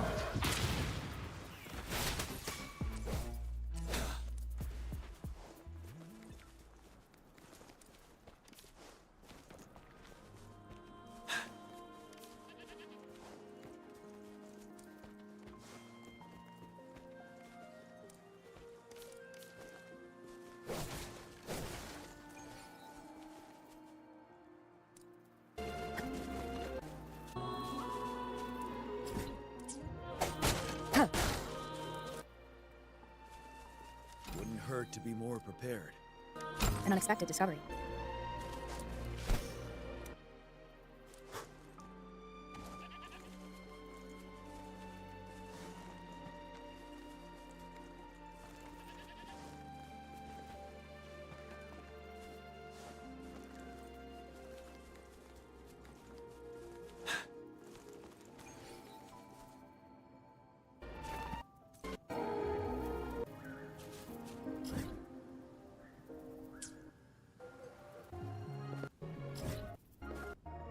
Cherish every.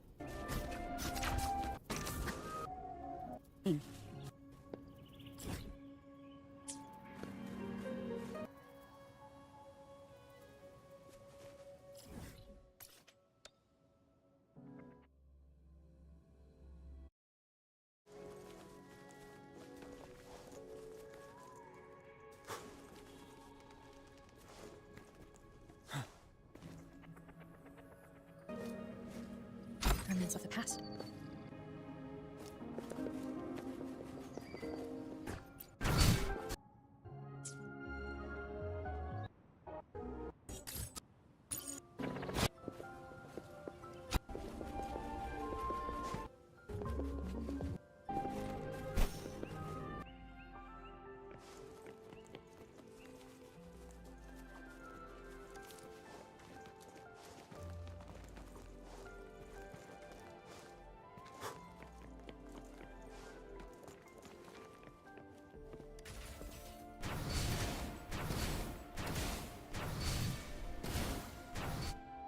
Better than nothing.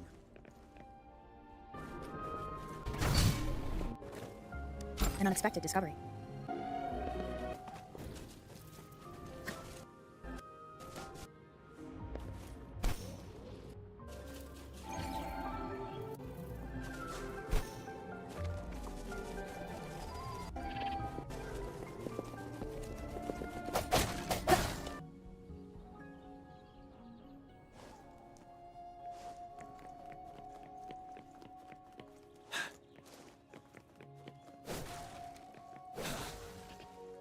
Wouldn't hurt to be more prepared. An unexpected discovery.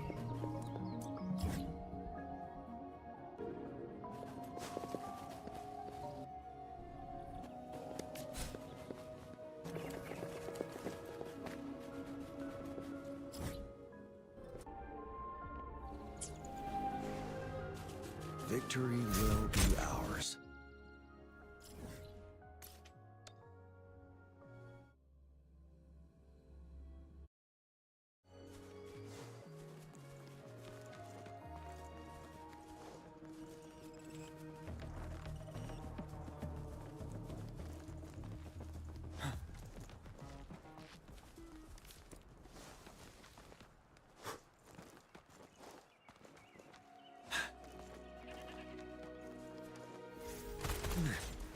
Let's do this another way.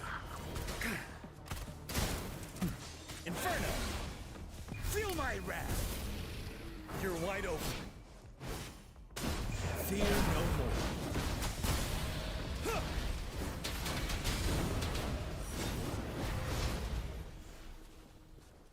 For emergencies.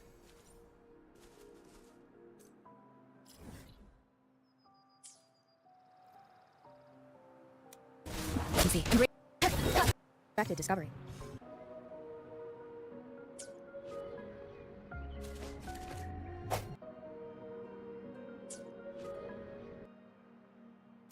An unexpected discovery.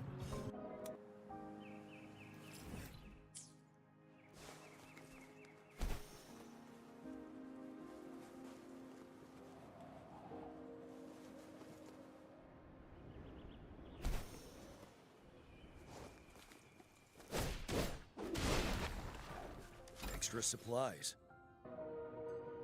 The past.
Cherish every game. Cherish every game.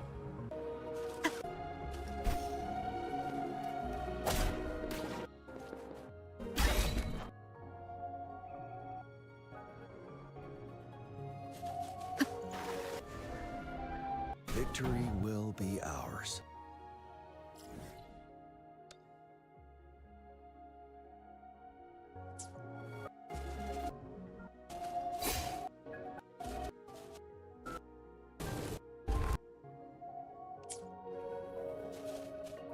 Oh, please have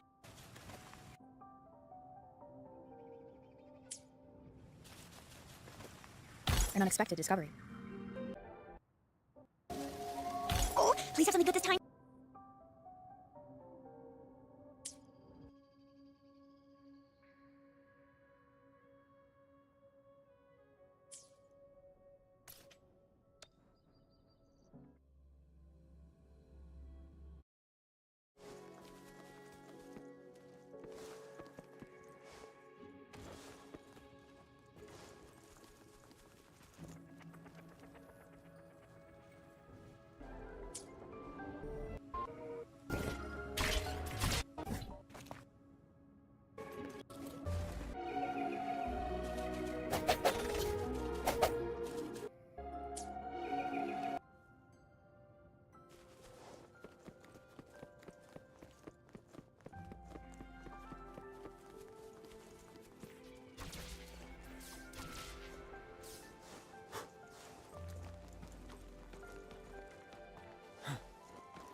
For emergencies.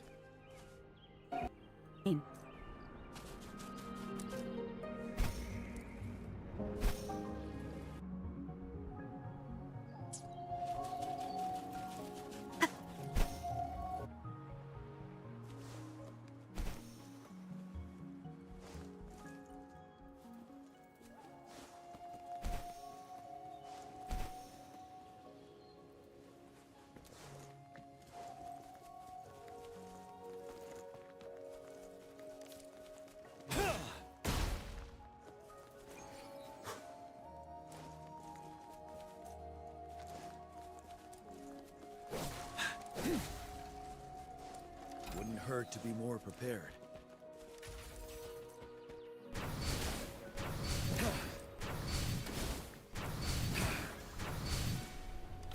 Quality.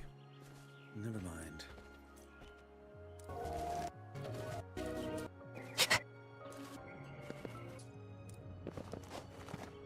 Discovery.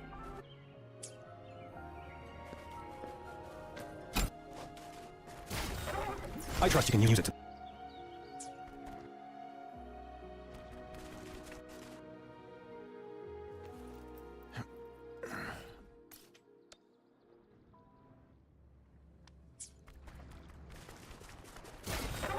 I trust you can use it.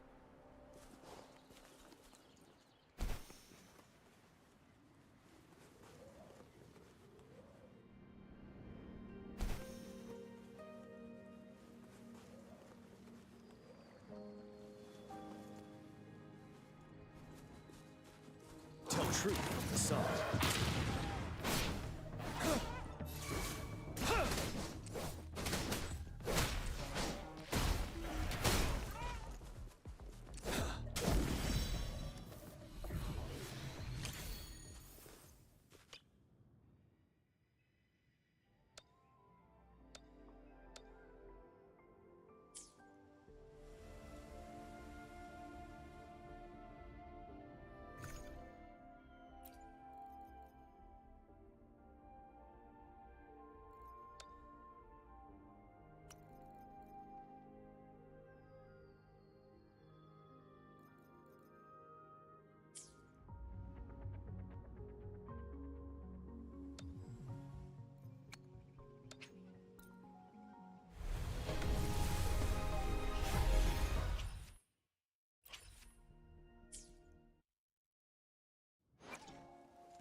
To the full.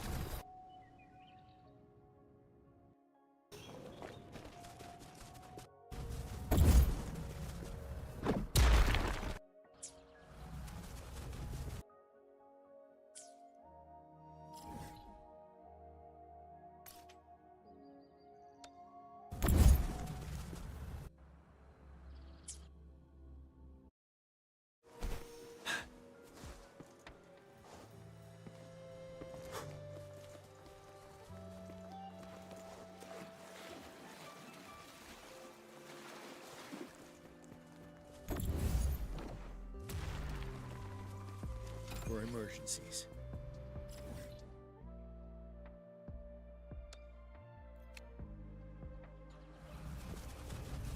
Full.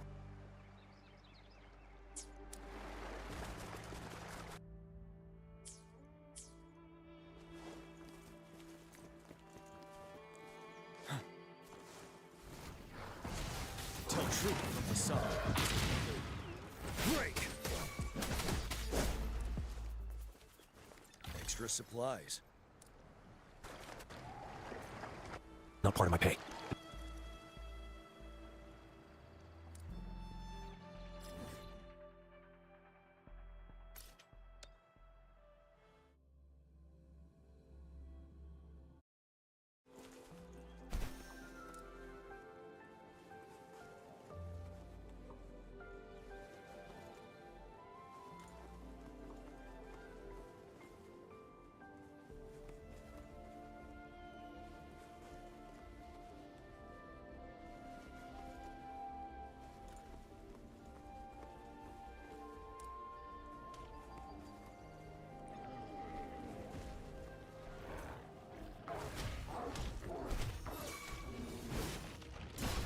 Tell truth from the side.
For emergencies.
Extra supplies.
What's that look on your face? Surprised to see me?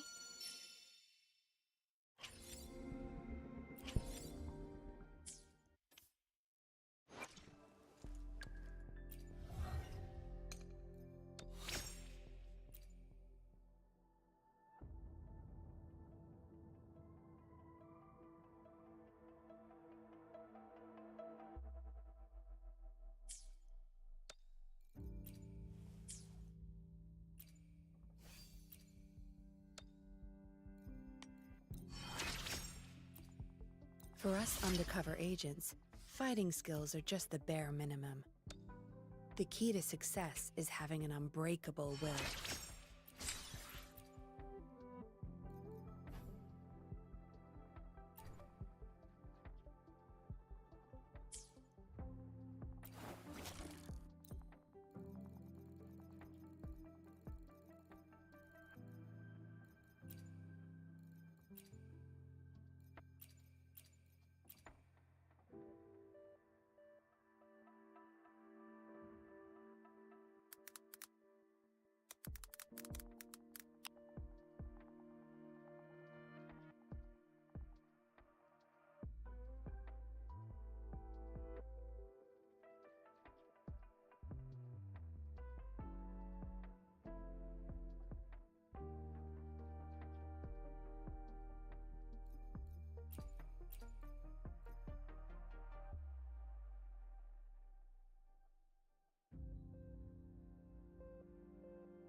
house, new problems, new me. And now I'm too hot, I gotta take off my clothes. Listen up, gamers. Here we go. I'm about to reveal something, and people are gonna roast me. 5, 4, 3, 2, 1. Let's do this. As you can see, I might have spent some money. I want to explain. Number 1, I'm sick and tired of not being able to cover characters on my account. It's really annoying. I don't want to do test runs for every character in Wuthering Waves because there are so many hard bosses in the game and things like that. A test run is not going to do it. I can't get a feel for a character and if they're good and if their rotations feel good in a test run. You know what I mean? I need to go fight the hardest bosses and be like, yeah, no, they feel good. I need to fight the hardest bosses and can I actually get their combos off? A good example of that is Ling Yang. Ling Yang has all these fast attacks and these combos and you can rotate through and it's kind of cool. Good luck using it against a boss. You will never get his full rotation through, ever. It just won't happen.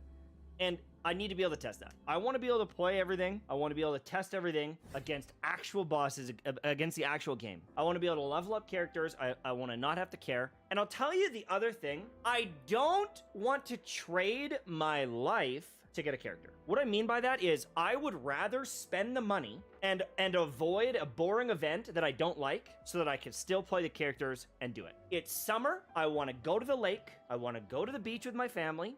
I want to, you know, visit family and all these things. And I don't want to be like, oh no, I didn't get my event done to get 480 gems to allow me to do a pull to get the character a month from now. I don't want to have to log in every single day to get enough pulls to do the next character, I want to be able to cover the game properly.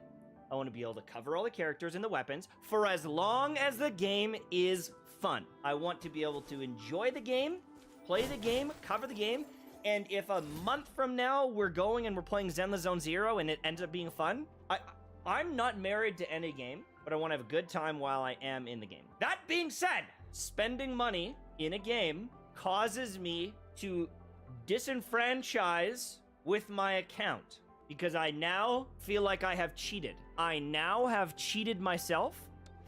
I have cheated the game. I did not earn my characters from this moment forward. The upgrades that I've gotten do not count anymore. I don't feel satisfied. So I most likely will make a free-to-play God account because I like the feeling of free-to-play God. I like the feeling of limiting my resources. And there's a very unique situation right now where if I was to re-roll, I would be able to pull on either banner. And hypothetically, if I was to do some re-rolls, I would be able to get Yin Lin and her weapon, or Yin Lin and Jian, or something like there is some potential to have a really cool account as a free-to-play. Or we completely skip Jian because we've already got him on our account, and we only get Yin Lin, or we skip both of these units on free-to-play God, and we get a future unit, you know, like, I don't know.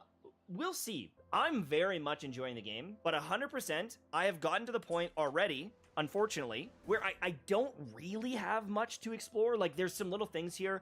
I just need to go get a viewpoint in this area, I think, and I will pretty much have maxed out exploration. I'm getting to the point where there's, like, little things that I can do, but other than farming echoes, I don't have a ton to do. So I can already, I could pilot another account and have some fun with it. But at the end of the day, I also don't want to burn out. So it's like, I like the idea of free-to-play God. I want to do free-to-play God. It's a good time, but I don't want to burn out, and I don't want to be bored. But if I'm having fun, I don't burn out. I burn out 2 years into a game when I'm really, really bored. Like, how many accounts did I make in Genshin Impact? 5? 4? We had the main account, did all the exploration, all the Geoculus. We had free-to-play God, all the exploration, all the Geoculus. We had Free Willy, which is a 4-star only. All the exploration, all the Animoculus, all the Geoculus, like, got to AR 50 almost. Like, we're only in the first month of this game. I blasted through this. I had a really good time. If I was to make one more account, I don't think I would burn out because it still is fresh and I would just do things differently. I would build different characters. I would play the game different. So I think that would be fun.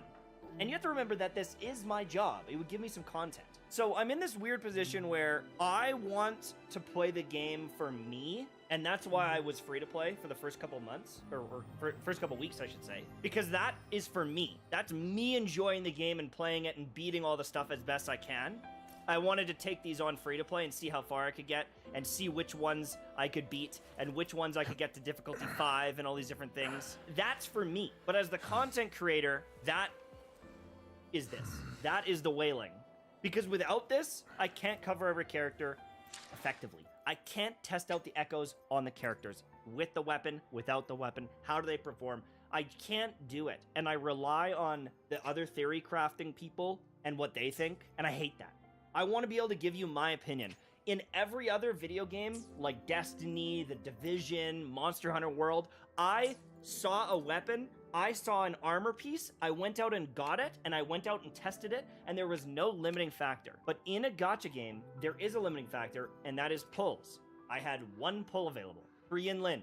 Did I pull like an idiot? Yes, but eventually I would have run out of pulls. You know, that's the tough thing with these games is all the characters that I want to test and give you advice on, I can't do that unless I spend money. So for right now, we are going to pull on Yin Lin.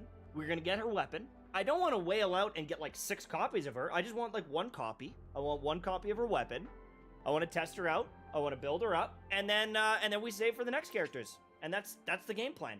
I don't want to get maxed out all the constellations because I know no one else is doing that. I just kind of want 1 copy of everybody and their weapon, and we call it a day. Let's start to Gamba.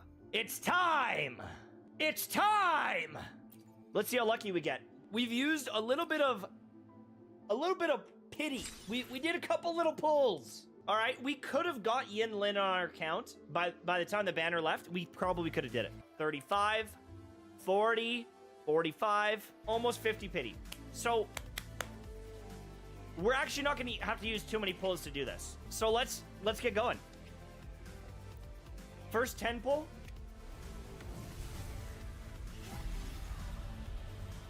All the luck is gone now because we're not free to play. Boom. Yin Lin. I have a feeling we'll be I mean Yang. Same thing. A double! Maintaining your health. Oh. Feel free to come by my gym. Oh, yes. Wait, was that? Okay. All right. Now, I'm going to do a 10 pull, and it's going to be the juiciest 10 pull you've ever seen, because we're going to hit the guarantee. Then we're also going to get a Calcharo, resetting the 50-50, and two 4 stars. I was just nudging up the pity. It's now going to be golden. Watch this. Greetings, Rover. 1 4-star. There's our Yin Lin.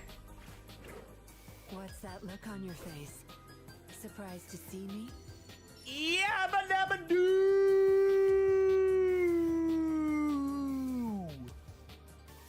There's our Yin Lin. Nothing but net. What did I say? Release the ones and cleanse the thoughts and the soul. Creeps.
I told ya!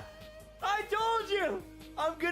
Lucky on the weapon. I wonder what this this copy is. After casting intro skill, gain an extra 100% extra chi from basic attacks for 10 seconds. Oh, that's nice. Now, I just want to see, out of curiosity, I want to see if I would have got it within 5 pulls. Because we just got the weapon. So I just want to see, hypothetically, if we were free to play, would we have gotten it? Just out of curiosity. It's not looking like it. It's not looking.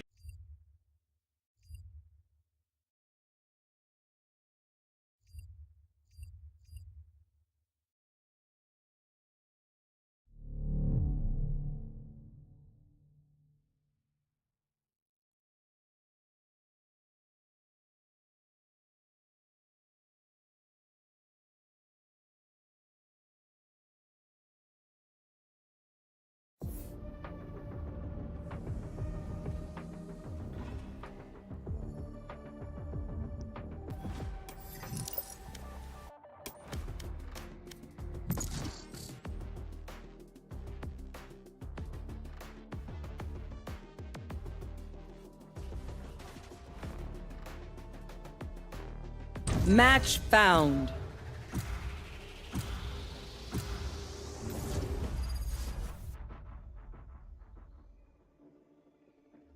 The Last Stand is a forgotten masterpiece. It's fun and engaging, and it perfectly They think I'm an captures old that dog? zombie apocalypse vibe I'll that show 'em so just how many many other tricks games I fail know. to do. And it began as a humble Flash game on Newgrounds.com. Time and time again, a zombie game comes out and just completely misses the mark. But this series has been a hit after hit with no misses, so let's talk about them. Let's break down what each game is and see the progression the series has undergone. Let's start with the first game in the series.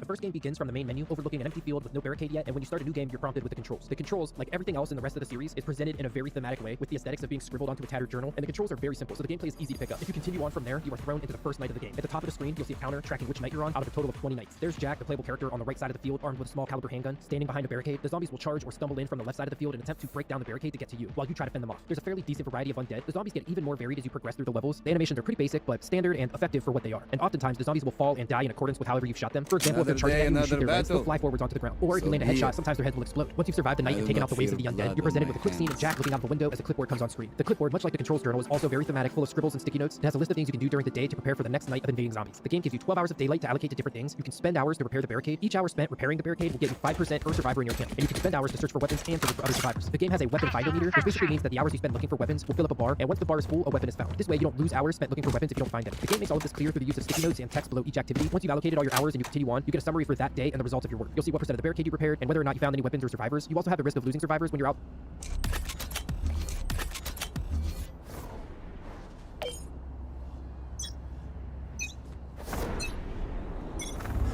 Launching smoke. Close smoke A.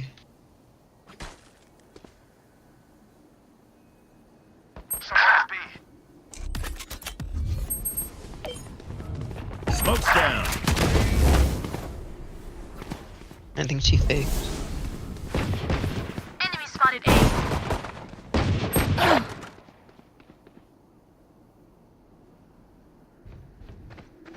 Last player standing. Smoke's down. Out of here.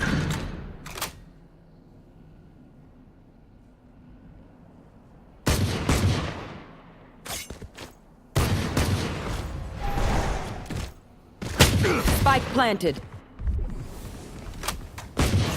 Stim beacon down.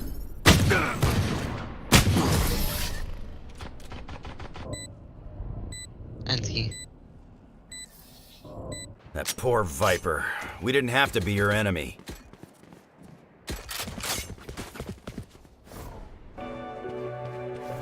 Meow. Is he?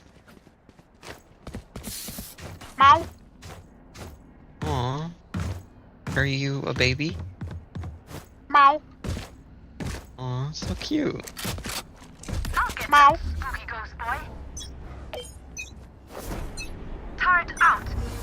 Launching smoke. Go smoke A again. Owen smoke 2. Bunch of guys mid. Someone's mid.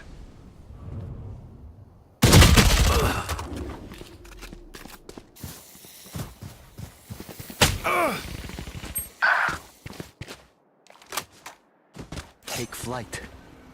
Enemy tagged. Right here. Spike Then planted. on the next screen is where you select your weapons. You can see what weapons you have or what weapons you can find, and then you can equip 2 weapons to use for the upcoming wave. Once you start the next night, if you were fortunate enough to find any survivors, you'll see them alongside Jack. Each survivor will wield a different weapon, and they will be placed in different stationary positions behind Last player standing. including Jack. And starting on night 4, dogs will be introduced as part of the rotation of enemies. The biggest threat from dogs is that they run very fast and get right up to the barricade and start dealing damage quickly. Occasionally, Drink you some see zombies water, carrying reload weapons your and mags, and let's killing get zombies back at the end of out the night there. when you're allocating hours. If you allocate just 1 hour to finding weapons, you will find and collect whatever weapon it was that they were carrying. If you survive until the end of night 20, then you'll be rescued by a military helicopter, and that's the end of the first game. You've won. The second game in the series, 20, then you'll be rescued by a military. If you allocate just 1 hour to finding weapons, you will find and collect whatever weapon it was that they were carrying. If you survive until the end of night 20, then you'll be rescued by a military helicopter, and that's the end of the first game. You've won. Are you saying Second game in the series mine? Are you follows a saying very similar workflow with meow? additional elements Together. for added Like, depth and replay value. Matt? The opening menu depicts a crashed helicopter, and once you start the Matt? game, you'll then be met with an opening Meow? cutscene showing what happened on the helicopter that led to the crash. Apparently, one of the passengers was infected Smoke's and had down. to go to. After the cutscene, you are again prompted with the controls. On the left side, you currently have the controls themselves, which are the same as before, and on the right. Someone's mid. Sorry, bro.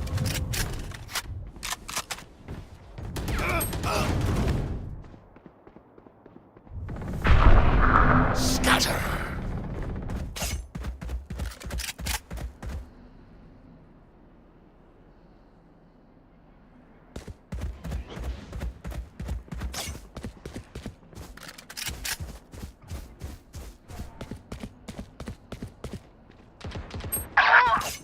Mau.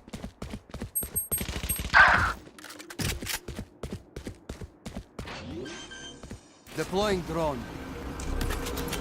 Spike planted.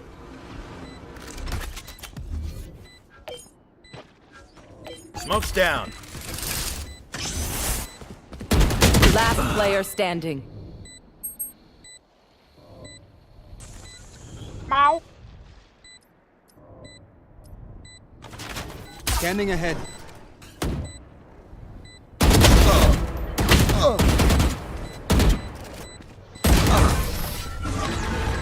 Oh, auntie, cat, kitty, baby, Last round toddler. before the switch. I don't really know what Last you round are. to use our creds Would and you abilities. like to tell? Don't waste your firepower. Okay. Oh, like a patriotic cat. Turret out. Right here. Who do they think they are?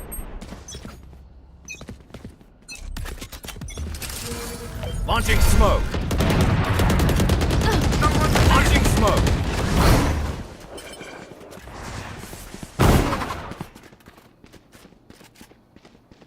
Get out of my way. Spike down A. Smoke's down.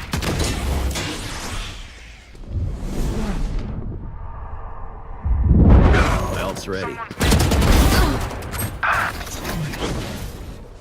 Open up the sky!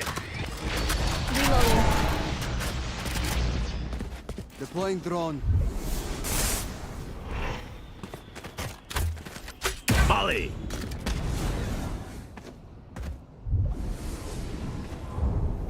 Revealing area.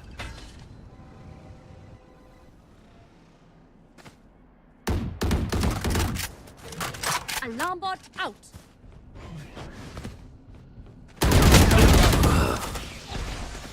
One enemy remaining. Reloading. Placing swarm grenade. 30 seconds left. Ready. Nice. Please don't kill me. Please. Switching sides. Oh, okay. We back in it now.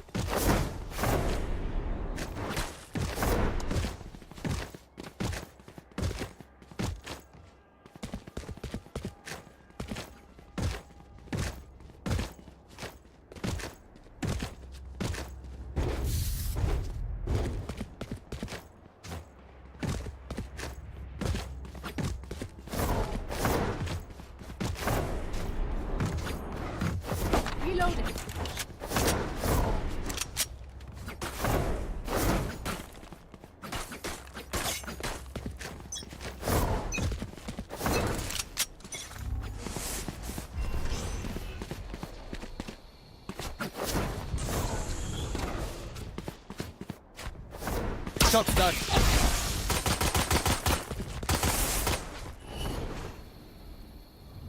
Scanning ahead.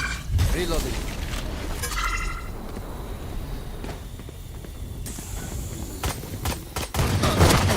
Reloading. Our spike carrier is dead. Spike down Got A. the spike. Down you go.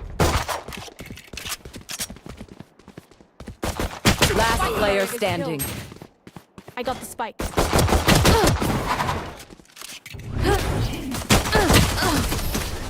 I'm sorry.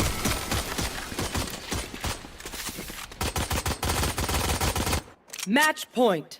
You want me serious? You got it.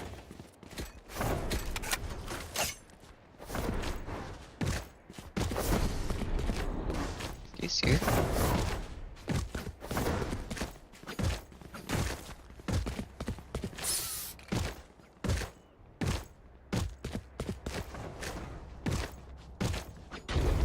Bring it up.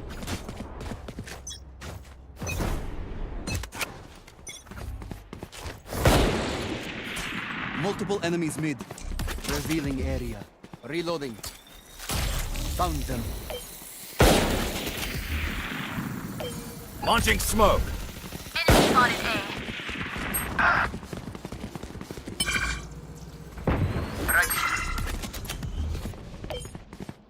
A. Smoke's down.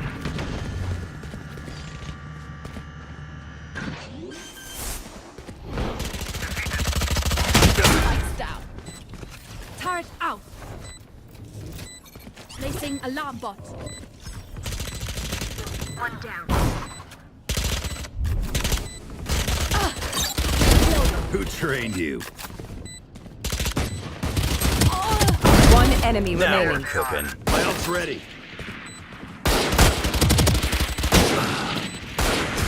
Aw, thought you'd try harder. This is crazy. It feels like we've been doing this forever. Anyone else feel like that? Just me? Need a drop.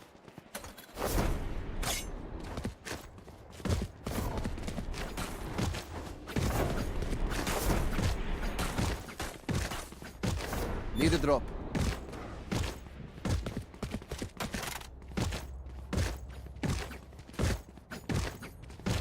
You know what to do.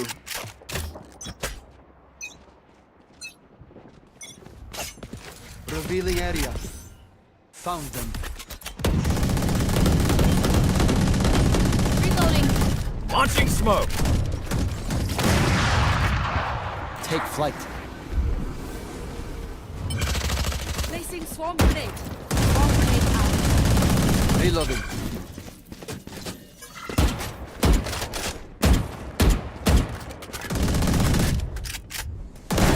That's done. Spike Like down butter, B. baby. Reloading. Get out of my way. Reloading.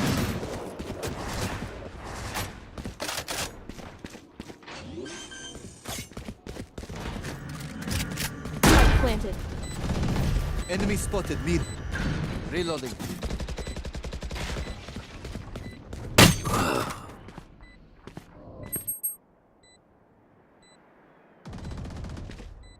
One enemy remaining.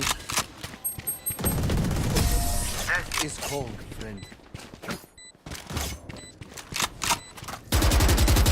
My smokes can block the enemy's line of sight. Gun here. Once they're blind, we move.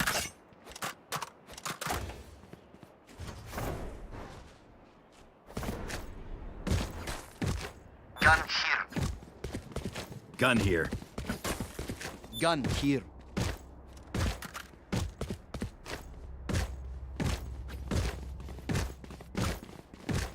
Don't hold back.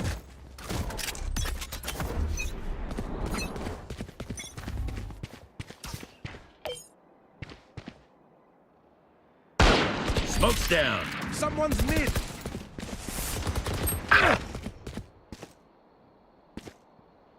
Deploying drone. Enemy mark.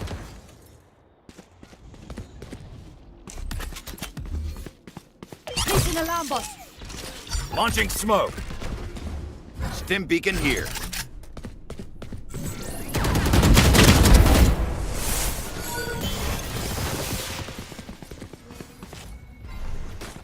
Placing sentry. Shut down. My ult is ready. Spikes down. Placing swarm grenade. Placing swarm grenade. Enemy Open up swarm the grenade sky. Deep fried. One enemy remaining. Enemies. That's the lot of them.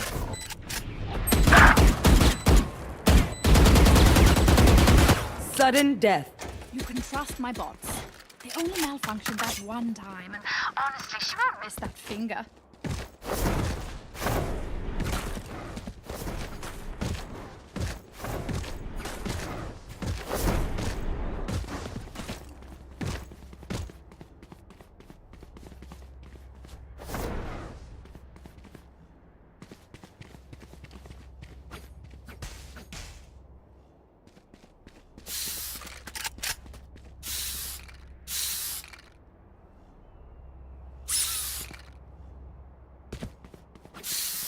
Find the leverage and wedge it open.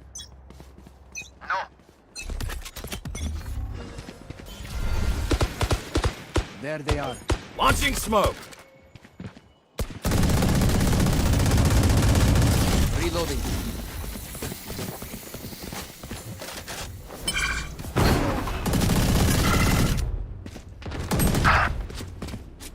Deploying drone.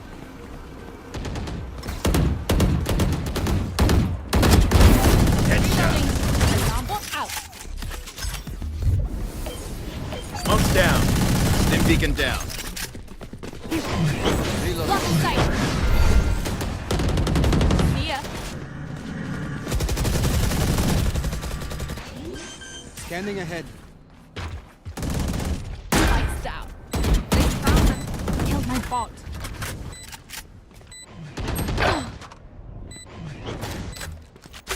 Molly. Placing sentry. Last player standing.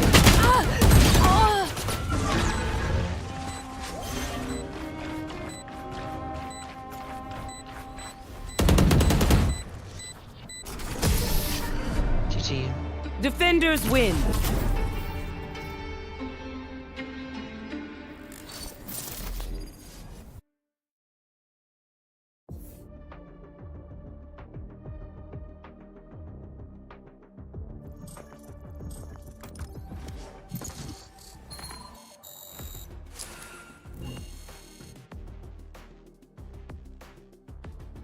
Right side of the journal, you'll see a bit of flavor text and the overall objective. Get to Union City within 40 days or you will miss the boats and aircraft. Match Passengers are affected, and found. then follows a very you're allocating hours. If you allocate just 1 hour to finding weapons, you will find and collect whatever weapon it was that they were carrying. If you survive until the end of night 20, then you'll be rescued by a military helicopter, and that's the end of the first game. You've won. The second game in the series follows a very similar game flow, with additional elements for added depth and replay value. The opening menu depicts a crashed helicopter, and once you start a new game, you'll then be met with an opening cutscene showing what Skip it. happened on the helicopter that led to the crash. Apparently, one of the passengers was infected, and then all hell broke loose. After the cutscene, you are again prompted with For real? controls on the left side of It'd be like that sometimes. the journal. You have the controls themselves, which are the same as before, and on the right side of the journal, you'll see a bit of flavor text and the overall objective. Get to Union City within 40 days, or you will miss the boats and aircraft. everyone's Once you advance day past this menu, going, you are again thrown into the first night of survival. You again stand alone behind a makeshift barricade, armed with a handgun. The first noticeable difference in combat here is that dogs are present in the first round. Once you've survived the night, you are presented with another Alright. clipboard with some pretty big changes. You still have the sticky notes showing the barricade health and number of survivors in your camp, but now there's an additional sticky note showing how much supplies your camp has. So And we'll how's go into supplies in a everyone's moment. day You can going? still allocate hours for repair, and it's still 5 points per survivor, but the searching mechanic is Well, significantly improved here. I put Instead of just allocating hours and people hoping in for my success, we now have a basement, map you with know, buildings of the good various stuff. sizes and types. You have churches, police stations, Oh, houses, naturally. warehouses, What'd you get, like, storefronts, and 2 or similar 3? places. Each building requires a specified amount of I got hours to 5. search. Certain buildings, like the sheriff's office, might have a gun drawn over the building, indicating there's a good chance of finding a weapon there, or at least some chance for that matter. Other buildings have question marks, or sometimes nothing at all. You can select which buildings you want to search, and this is how you allocate your spendable hours. This requires a bit more strategy than before, as it's possible to have Match leftover hours if you aren't found. careful. You're given 12 hours to start, and if you search a warehouse that takes 5 hours and a house that takes 4 hours, it's possible that there aren't any buildings that can be searched with your remaining 3 hours. So plan accordingly, as wasting hours can be the deciding factor here. Once you're done, you get your progress report back just like before, detailing the results of your efforts. On the next screen is when you're able to select your loadout. You can equip 2 weapons just like before, but there are some extra features this time around. On the left, you have traps. When you are searching buildings during the day, it's possible to collect various traps like bear traps and propane tanks. With these traps, you can place them in the area leading up to your barricade. The placement is based on a grid pattern with 4 rows of 4 slots each. The traps cannot be picked up once you place them. However, if no zombie activates the trap, it will carry over to the next round until it gets activated, but it won't carry over if you move towns, and we'll talk about moving towns in just a moment. On the right side of the screen below your own weapons, you have an area where you can assign weapons to your fellow survivors, and not all of the weapons can be assigned. For example, only the player character Jack can use the chainsaw. The game doesn't use the pegboard system like it did before, so it's not clear what weapons are available in the game until you find them. Once you've survived and searched enough, you'll eventually collect enough supplies to travel. If you choose to travel, you'll be presented with a map with 7 different stops on it, including your starting location. Each town requires a certain amount of supplies to travel to it. If you hover over the town names, you'll get a pop-up showing the population of the town, as well as how many days it'll take to travel there. Remember, we only have 40 days to reach Union City, so plan accordingly, and the top of the map tells us how many days we have left. A scribble at the bottom of the map tells us that more population equals more of everything. Once you select the town you want to travel to, you'll get another journal entry with some more flavor text. Anything. We can save the world.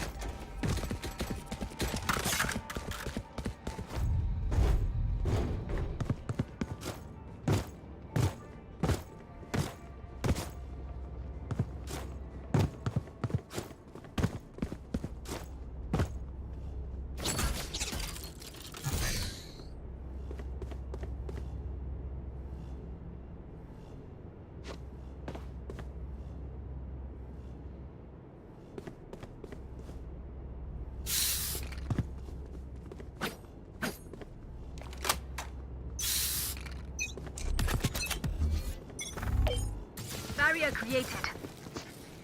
Smoke's down. There. Enemy spotted B.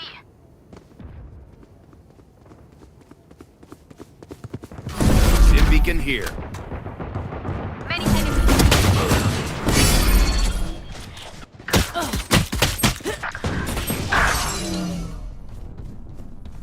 Last player standing. Flawless.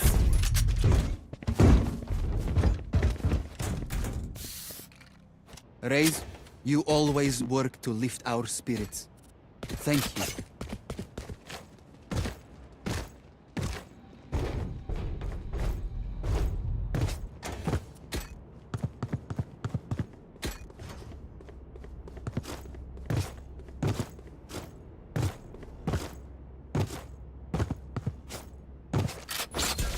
I will find you.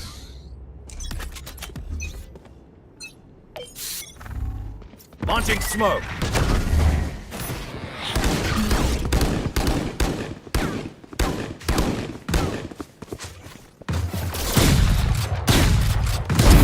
Taken down. That's 3.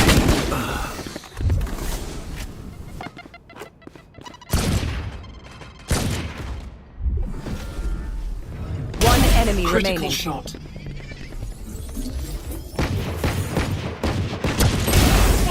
Protocol appreciates your continued compliance. Routine and... Spike spotted A. They aren't impervious. We can do this.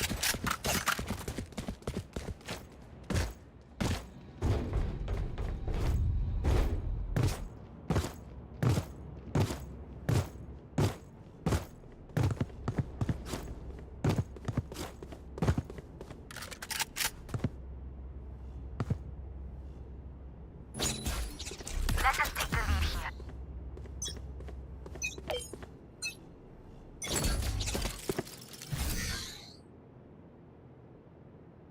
Launching smoke. Enemy spotted B. Opponent killed. My ult's ready. Stim beacon down. Enemy spotted B. Spike down B. One enemy remaining.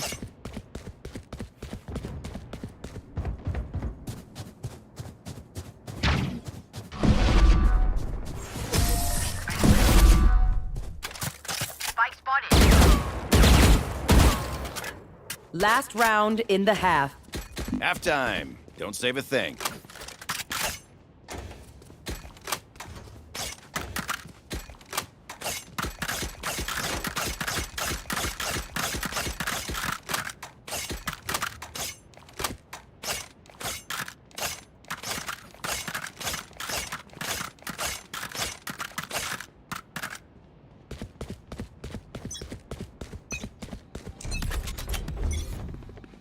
Smoke's down. Go get him. Right here. There's someone over there. It was a Reyna. Or Clove maybe? Somebody.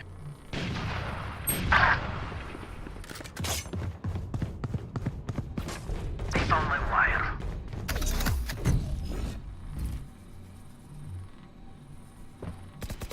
No hard feelings. Open up the sky! Last player standing. Spike planted. Those damn sniper rifles. It's you and me. Grenade! Out of charges. Satchel out. Woo! My ult's ready. Here comes the party! Satchel out. One enemy remaining. Obliterated!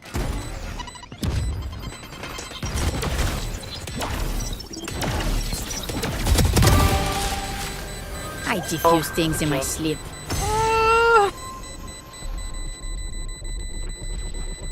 Clutch. And maybe a bit of information about the town you landed in. The first thing I noticed after traveling was that the total health of the barricade was much lower than before. After the first night of combat in this new town, I noticed that some of the undead were wielding weapons, and this is different than before. Instead of them carrying weapons for me to loot, they were using melee weapons to deal extra damage to the barricade. There's an even bigger pool of enemies this time around, and much like the high population towns, there's just more of everything. There are a ton of different zombies. It really is remarkable. And this feature was also present in both games. If your barricade gets low enough on health, your survivors will pack up and run for the hills. They aren't gone forever though. They'll be back for the next night. They just become temporary turncoats. Once you get to Union City, you're presented with a cityscape background. Then you get a few stats on the screen showing how many days you've survived and how many zombies you killed. And then that's the end of game 2. You've won. Ready.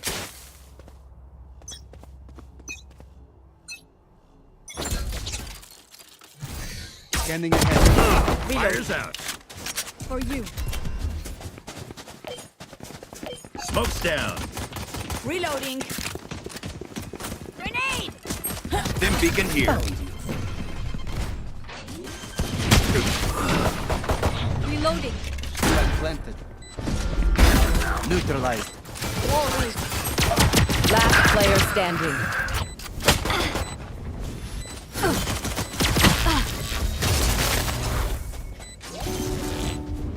The third installment in the series introduces a tremendous amount of new features. It's no longer a spin on tower defense. Now it is a fully fleshed out survival adventure RPG. And let's start at the beginning. The first thing you can do is begin a new story. You choose one of 3 save slots, then you have to decide between a few options for your game mode. There's a run and gun game mode and a survivor game mode. Run and gun is the normal one and survivor is the more challenging one. In survivor mode, in addition to everything being more difficult, your character also needs to eat food and sleep to keep their strength up. You have a couple more options as well. You can enable a headshots only feature, which goes back to the classic nature of zombies, and there's a hardcore mode which gives you only 1 life to live but has better loot. On the next screen, we name our character on a emergency register form. After you pick your name, you have a character creator that lets you design your character's head. There's only 4 things you can change, but on the next screen we get to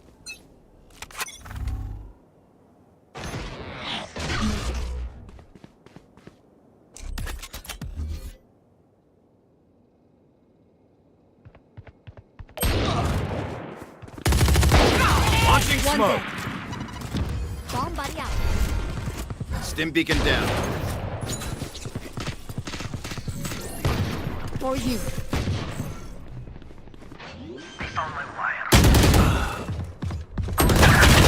Enemy down. Last player standing. Spike down A.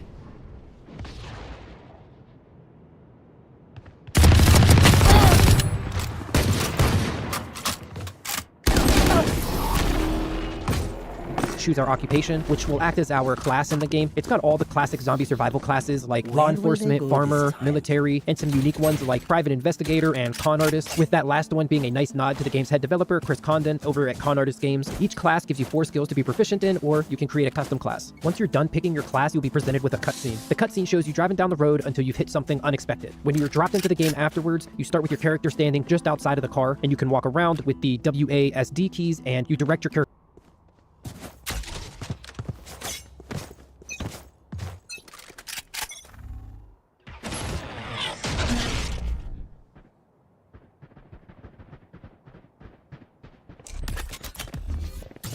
Barrier created.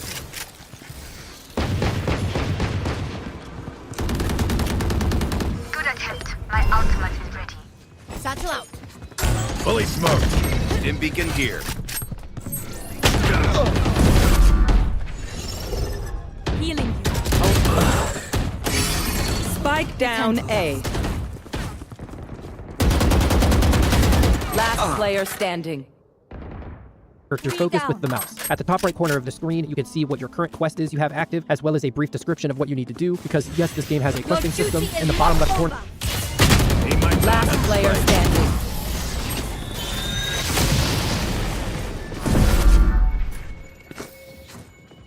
Match point.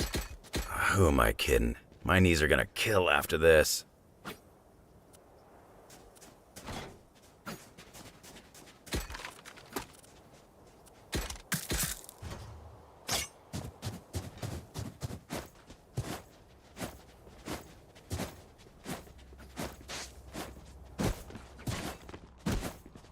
Let's make them dance. Stim beacon down.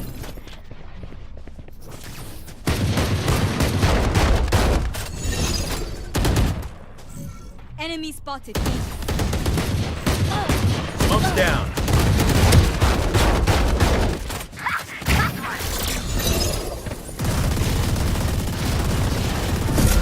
Shoot him. Oh, joke's over. You're dead. Spike down B. Silent. Enemy removed. I have the spike. One enemy You remaining. fought well. I am the hunter.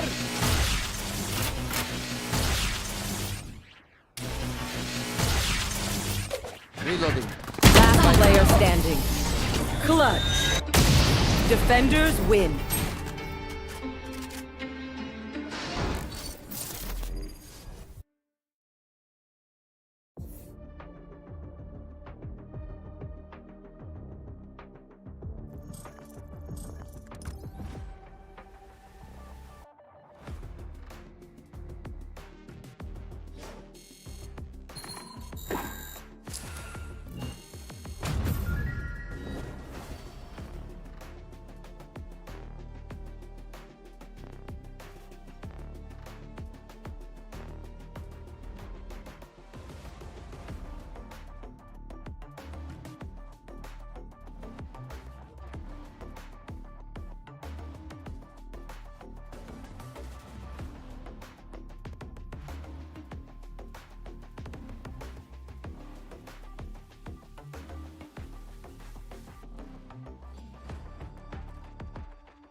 corner is your health and stamina bar, and the bottom right corner will display what ammo you have available for your current weapon. And at the very bottom of the screen, spanning across all of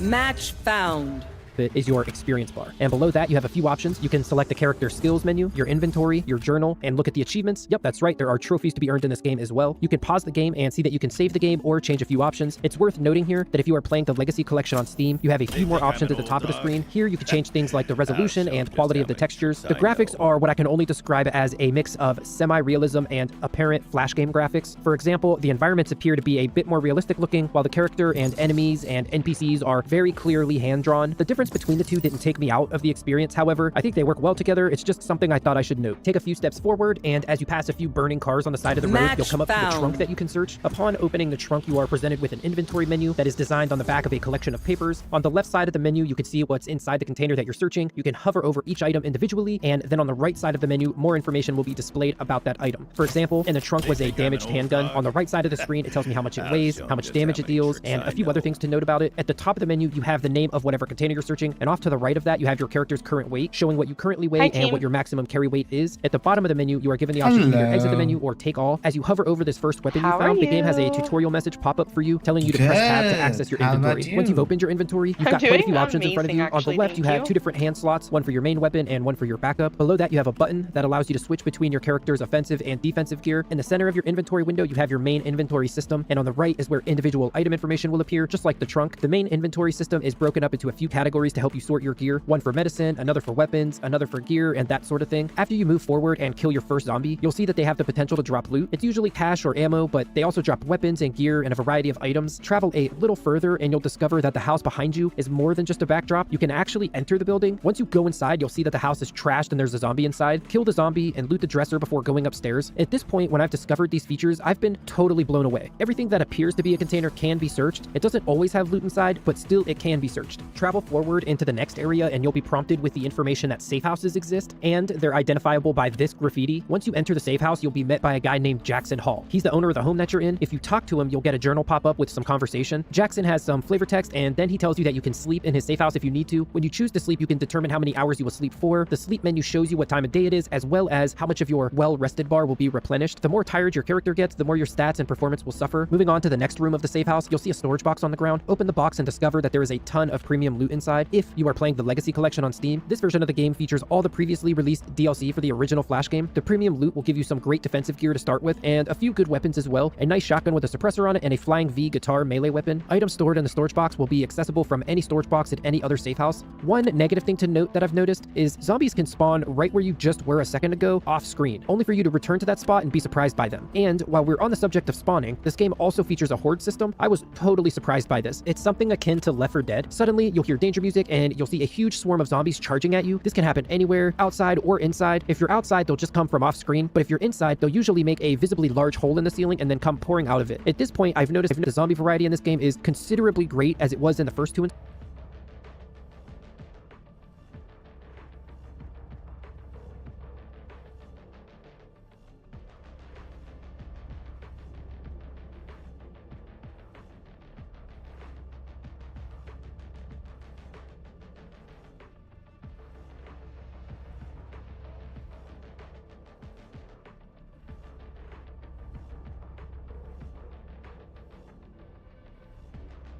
installments. If you search enough containers, you'll eventually be met with a locked one. The locked containers can be accessed via a minigame. The lockpicking minigame is one of my personal favorites. It's exactly like the one in The Elder Scrolls Oblivion, and while you're searching containers, you'll find books. When you read these books, you'll be granted skill points in whatever the skill book relates to. The process of reading a book happens instantly. It's not a time-based system. You know, my vibe, but stay clear on my explosions, okay?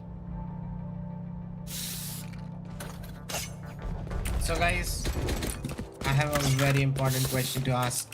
What is your important question, Ligma? Is cereal soup? That's my important question. What? Is cereal soup?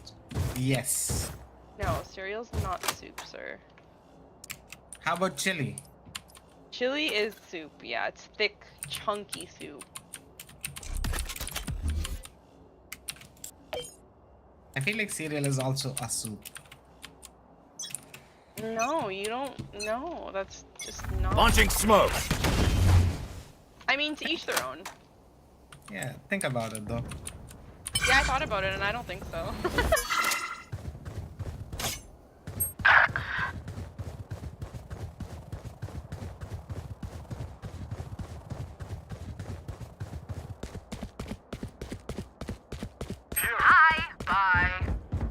Spike planted. Launching smoke.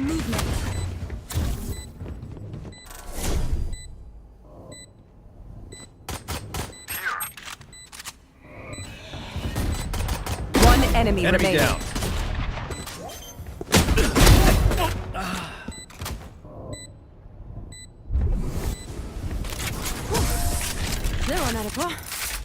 All is well. How about this? Does a straw have one hole or two holes? Are unique. Uniquely not Working for them.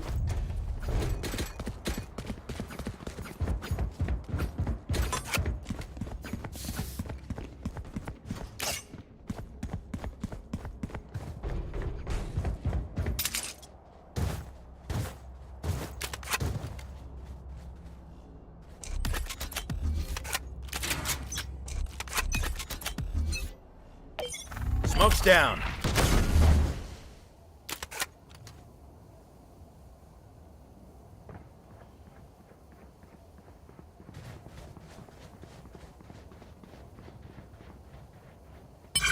there.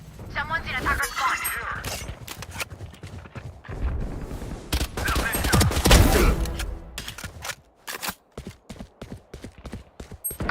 Spike planted.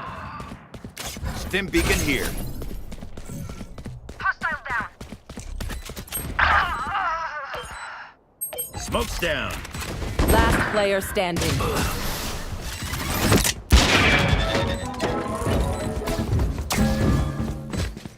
Their cipher knows too much.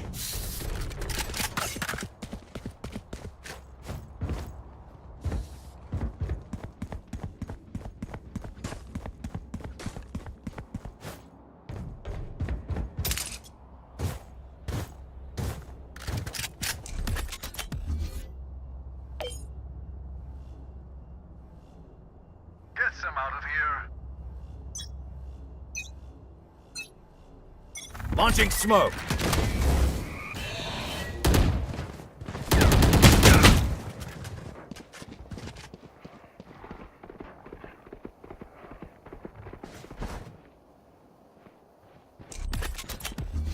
Launching smoke.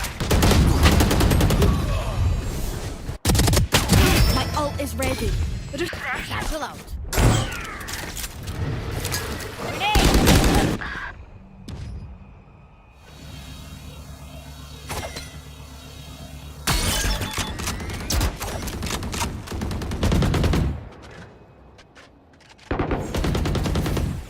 Spike down B. Last player standing. Like I never left. That was close. One enemy remaining. One enemy remaining. My turn. Spike down B. No escape.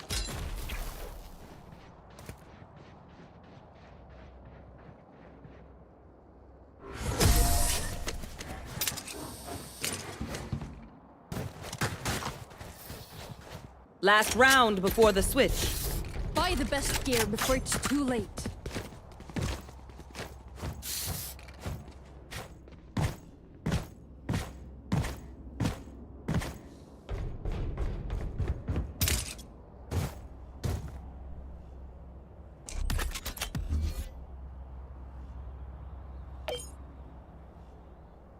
No heroics. Follow protocol. Smoke's down.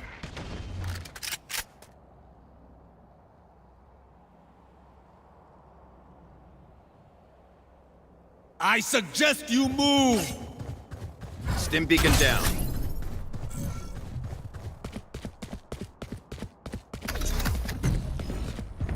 Sensor tricked. Sensor Open tricked. up the sky. Spike planted.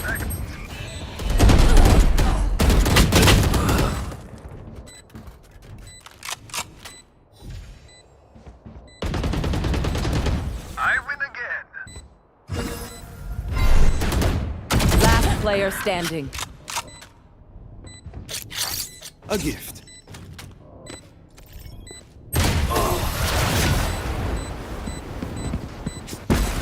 system like it is in Project Zomboid, and whatever the skill book relates to, the process Switching of reading a book sides. happens instantly. It's not a time-based system like it is in Project Zomboid. Once you've Make progressed them enough, you'll regret their eventually level choice. up. The level up menu shows you all of your current status effects and information, and you are able to distribute stat and skill points. There are 5 stats for you to level up and 12 skills for you to advance. The stats are things like strength, intellect, and luck, and some of the skills are things like handgun and long gun proficiency, searching, and security. Pretty standard skills for an RPG. Once you travel on long enough, you'll eventually come up to a gate with a guy trying to break through and another guy standing guard. If you talk to the guy trying to break through, he will give you a quest to find him a tool that will allow him to open the gate. You can't progress in the game until you've done this quest. The quest sends you to address number 12 on the street that you're on with no quest markers present, so you have to find the addresses yourself.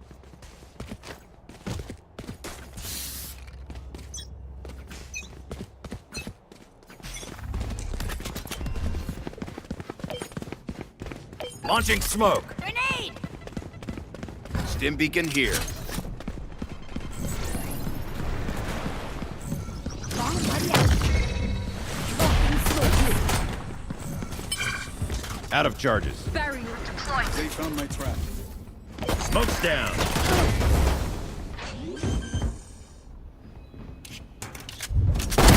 See ya.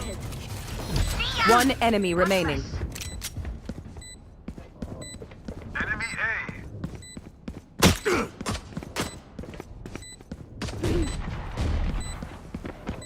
Flawless. Fish in a barrel. Brimstonezinho. You sure I can't listen to music? You're really bringing me down here, man.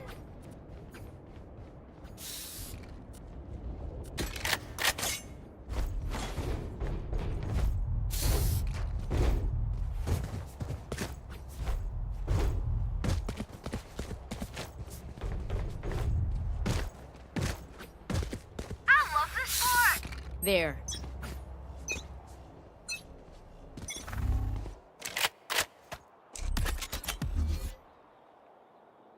Launching smoke. Enemy spotted. Met. Smoke's down. Satchel out. Stim beacon down. Target spotted. Get him. Barrier. Right planet. Reloading. No surprises.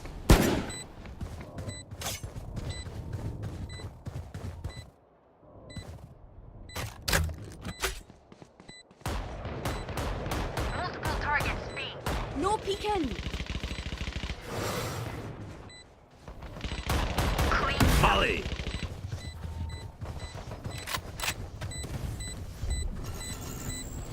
Yeah, yeah.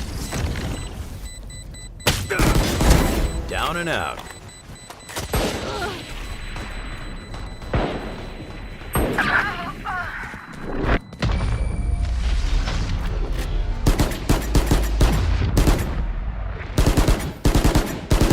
Match point. Their death demands our attention. Need equipment. Gun here. Thanks.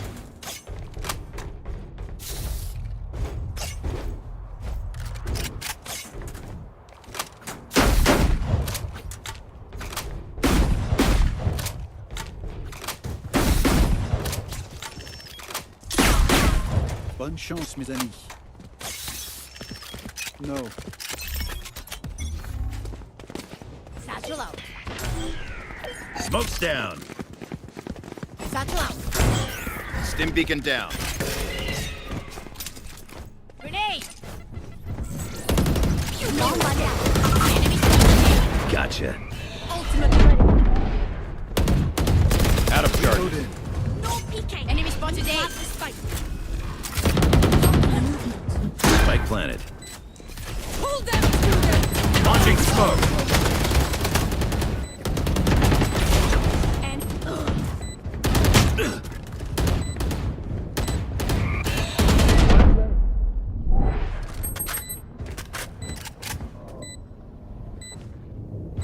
Right here. I know exactly where you are. One enemy Goner. remaining. My ult's ready. Open up the sky. Last player standing. Attackers win. This was inevitable.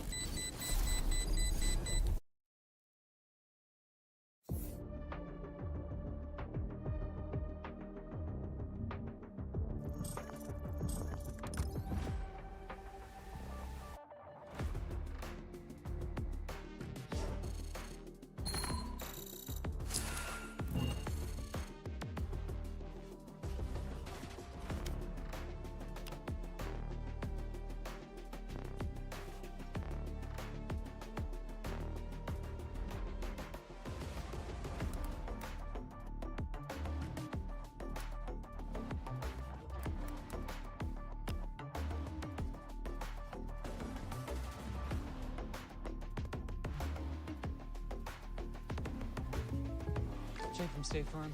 I'm not ready for the final boss in Bay Force. Oh, forget that. You've got State Farm supporting you. Hey, say it after me. I will unite the Muffinverse. I will unite the Muffinverse. I can't hear you. Match found. Defeat the Crumb Crew.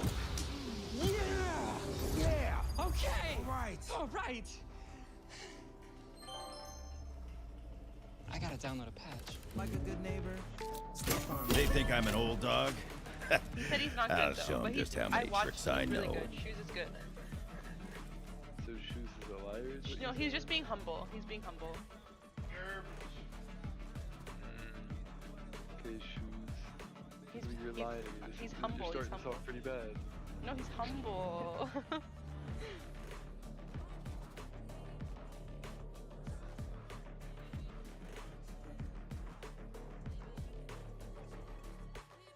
You don't even remember the name? What name? Oh, Rocket League? Yeah. I don't remember Rocket League. But maybe I should play it. Maybe I'll like it. Though this isn't difficult as there's only a few houses, once you proceed through the gate, you'll be presented with the game's map. The map features a number of different districts for you to explore, all of which have different level ranges recommended for you to be before going, and all of these different districts have different areas for you to travel between, like entering the next or previous scene, so to speak. I've gone through rifts before.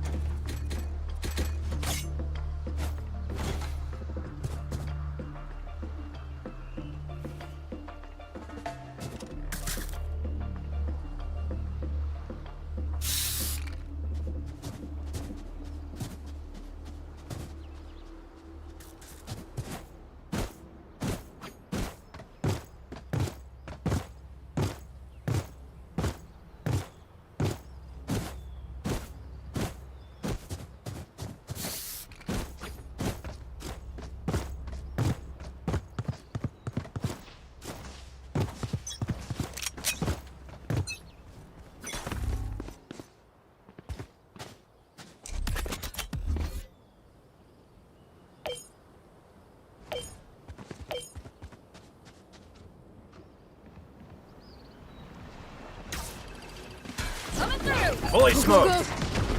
Stim beacon here. Right here.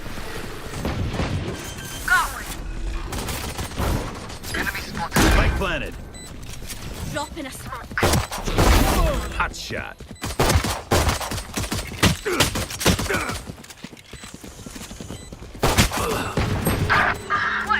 Enemies. One enemy remaining. Too slow. Not shy. I'm out of here. Revealing area. I hear them scurrying.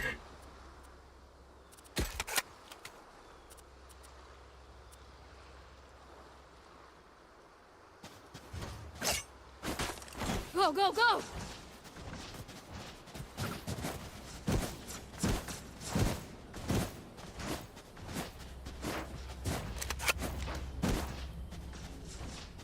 Just trip their neon while she's running.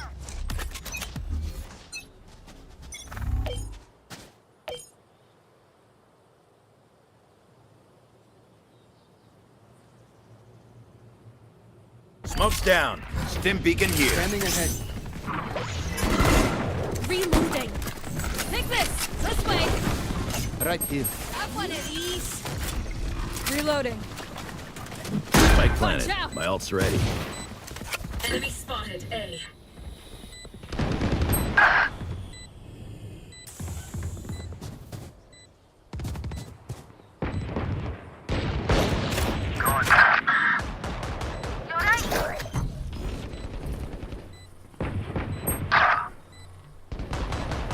One enemy remaining.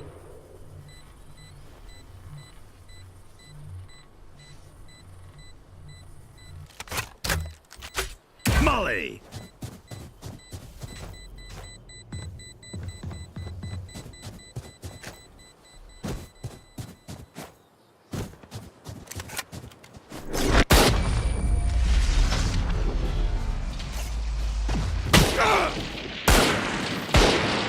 Let's go, Brim. X-Kingdom represent. Gun here. Gotta go. Gun here.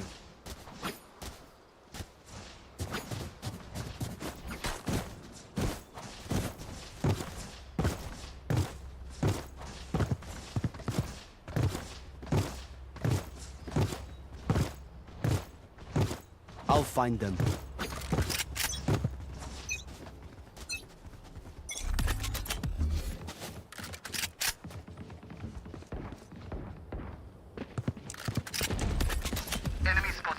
This way! I'm out here! Fully smoked. Stim beacon down. I suggest you move! Ready. Kill. Enemy B. Here we go! Spike planted. One enemy remaining.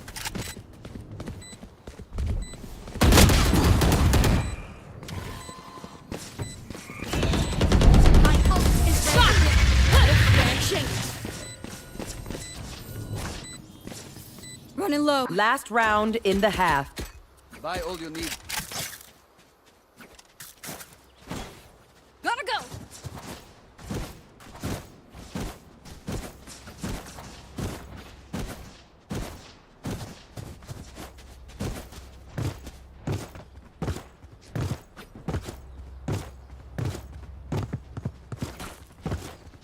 Hold them under.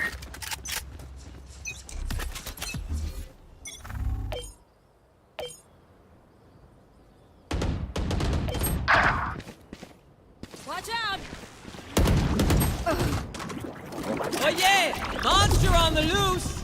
Open up the sky! Deep fry! Back like I never left! The hunt begins! I'm back first. Stim beacon. Spike carriers down. Spike down B.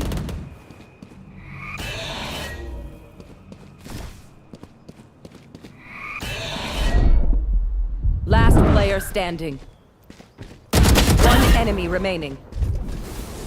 I have toxins going. Inside all of these areas are different houses and buildings for you to go in and explore, and inside each building is a Switching variety of different sides. floors and rooms for you to search. I explored a hospital that had many different floors with many different rooms on each floor. Most of the rooms were small patient rooms, but they all had containers and enemies inside. It really felt like an overrun hospital. This game as a whole is way more vast and massive than I ever could have anticipated from a 13-year-old Flash game. Different quests will send you to different zones as you follow along the main story of the game. However, part of the goal with this video was to hopefully encourage some of you to try some of these games out. So because of that, I won't dive into the story too much on any of the games in the series, except for the next one, and that'll be clear in just a moment. So with that being said, let's dive into the fourth game. The Last Stand Dead Zone is the fourth installment in the series. The production team consisted of only 3 people, and production started in July of 20...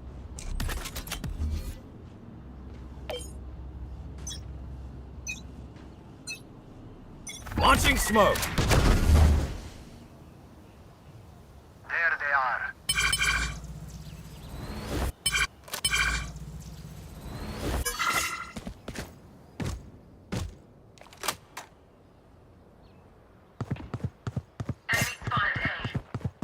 I shot somebody. Enemy spotted A. Spike planted. Stim beacon down.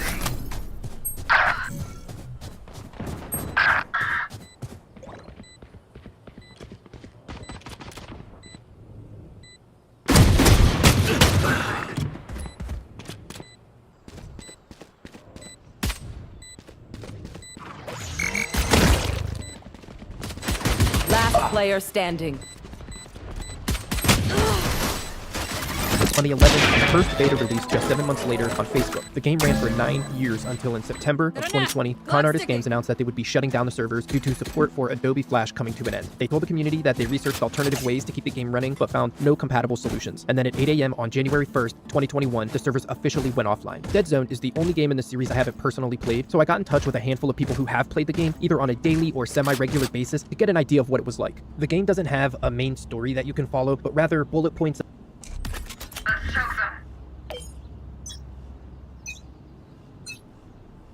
Launching smoke. Enemy spotted A.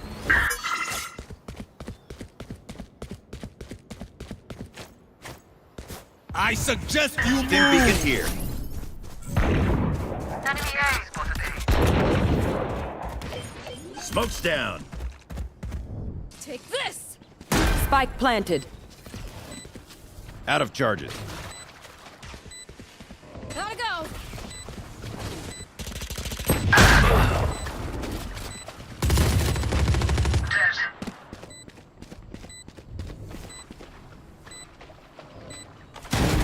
Scanning ahead. There they are.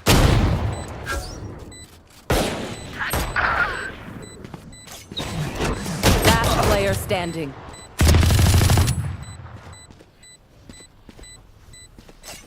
There's a backstory that can be categorized by the day an event occurred and the time between when the apocalypse began until the end of the game. Starting with the beginning, there was a sharp rise in hospital admissions in outlying towns around Union City. The following day, the news reports began speculating about a pandemic, and then attacks from infected began being reported as random assaults the day after that. Eventually, the Homeland Environmental Risk Control Unit, or HERC, as commonly seen throughout the series, began sending out teams. After that, civilians from nearby towns began evacuating their homes to head to Union City. The death toll rises to 10,000, and then the government officially declares a state of emergency. Residents of Union City begin clashing with HERC as they start to quarantine off sections of the city. Stop their advance. Launching smoke.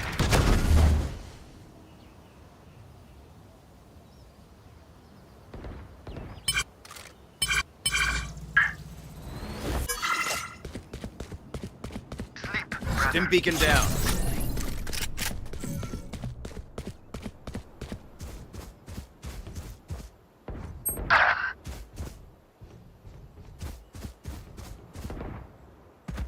Enemy spotted A.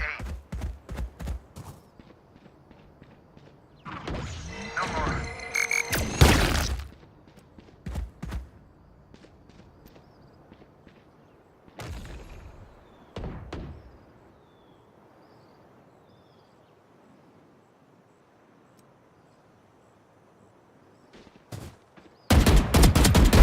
On the money. My ult's ready. On my way.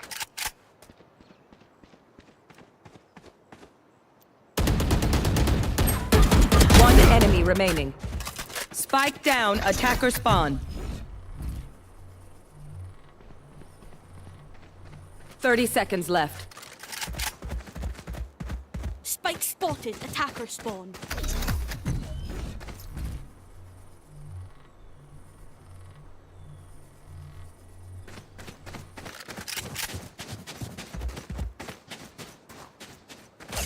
My ult is ready. Be it.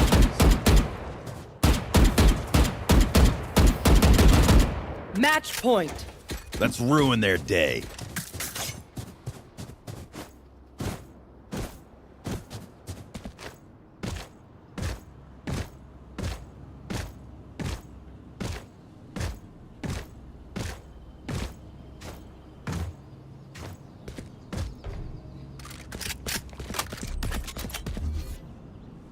Come into the unknown.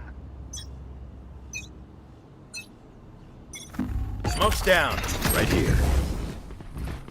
Open up the sky!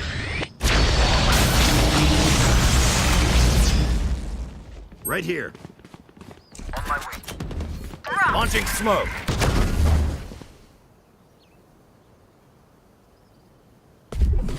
Right here.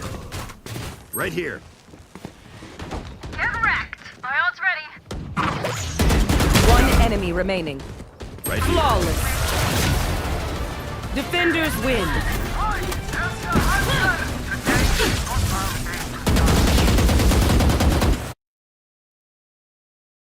And then similar issues and events occur for the next month. And then on day 43 of the outbreak, the last TV broadcast goes off the air and the radio broadcasts follow a few days later. And on day 47, the military presence in Union City dissolves while the HERC paramilitary divisions stay to continue research. On day 55, the final power plants are abandoned and the power grid goes down, leaving Union City in darkness. And 2 months after the infection began, the infection rate reaches 95%, and HERC troops officially abandon the city. On day 63, they officially abandon all attempts to evacuate anyone, and a week later, bombs fall on the city with the intent to wipe out the remaining infected and citizens. And 5 months after the infection began, Union City is officially declared a dead zone. After that, the remaining survivors begin forming groups and alliances. They build fortifications across the city, doing whatever it takes to survive. And those are the main points of lore within Dead Zone. The wiki describes the game like this: load out your team and run real-time missions to gather weapons, gear, construction materials, and supplies in locations across the Dead Zone, all while holding off the Horde. The game had a ton of features and systems in place to make sure players always had something to do. There were, of course, zombies, but also alliances, different communication systems, trading, crafting, PvE and PvP, PvE content, player bounties, resource collection, looting, weapon attachments, and over 30,000 different items. Combat had a suppression and cover system where players could take cover to defend against incoming attacks, but also run the risk of becoming under suppressed fire, making you unable to return fire. Players could build a radio tower and radio receiver to gain access to the game's chat system, allowing you to talk to other players. And if you built a two-way radio, that would allow you to private message other players. This is also a prerequisite for the trading system, which is how you can swap items with other players. You could also craft items like weapons, clothing, and medical equipment, as well as upgrade items. Once you have the required workbenches in place, of course, to craft an item you need a schematic, a small amount of fuel, and other components and resources depending on what it is you want to craft. Fuel is used as a premium currency in the game, used for a variety of things within the game, but also used in the in-game store. In the store, you can use fuel to purchase things like guns, clothing, supply box keys, and even a specific duration of protection against being raided. For 500 fuel, you could buy up to 28 days of protection with a 56-day cooldown. You could purchase fuel using real-world money, or you can earn it in-game through various means. You could scavenge fuel in small amounts during missions, up to a certain amount of fuel per day, and that amount would cap at a certain point, but it wasn't clear what determined the fuel cap. But once you hit the cap, you couldn't scavenge any more fuel until the timer reset around midnight. You could craft fuel by converting a few other resources using a building called the fuel generator, but based on what I've gathered from a few sources, this building was hard to acquire and players had to grind to get it. And they also mentioned that the further you got into the game, the more grindy it became. There were other resources besides fuel, resources like wood, cloth, metal, food, and these were used throughout.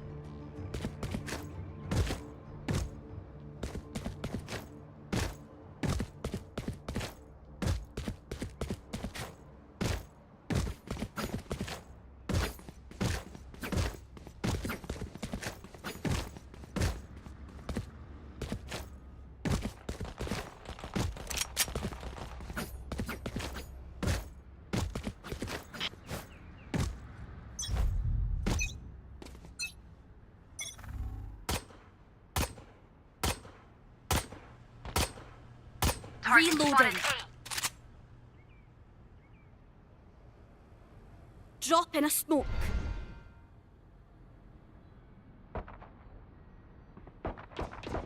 Headshot.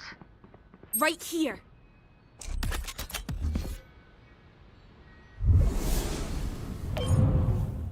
Smoke's down.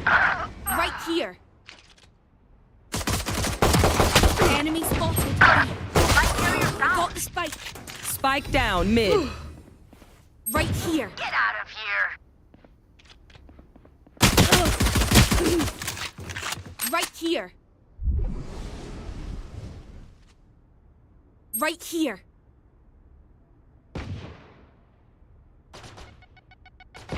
One enemy remaining. Last player standing. Spike down, mid. Throughout the game as well, and you need these resources to build and upgrade buildings, as well as sustain the player's survivors. The players needed to keep their morale up in order to be beneficial to the compound. If they're unhappy, they won't perform well during combat, but if they are happy enough, they'll perform better. If your survivors are injured during combat, you can use specific medical equipment to heal them instantly. If you don't have the right equipment, however, you have to wait a period of time for the wounds to heal themselves. Through my research, I've learned that a lot of the game involves waiting periods. Much like many other Facebook-type games of the time period, there were 6 different types of survivors you could have in your community, and having one of each type would allow you to upgrade and build different structures. The 6 types were leader, scavenger, fighter, medic, recon, and engineer. All of them play out exactly like their name suggests, with leader being a more well-rounded survivor. The PvE content would consist of players sending their survivors out on missions into the dead zone, either to look for equipment or supplies. During the missions, you would have to defend against zombies and earn experience in the process. Missions could be automated or played out manually. The PvP content would happen during raids. Players could raid other players' bases with Dropping smokes. Enemy spotted A. Right here. Reloading.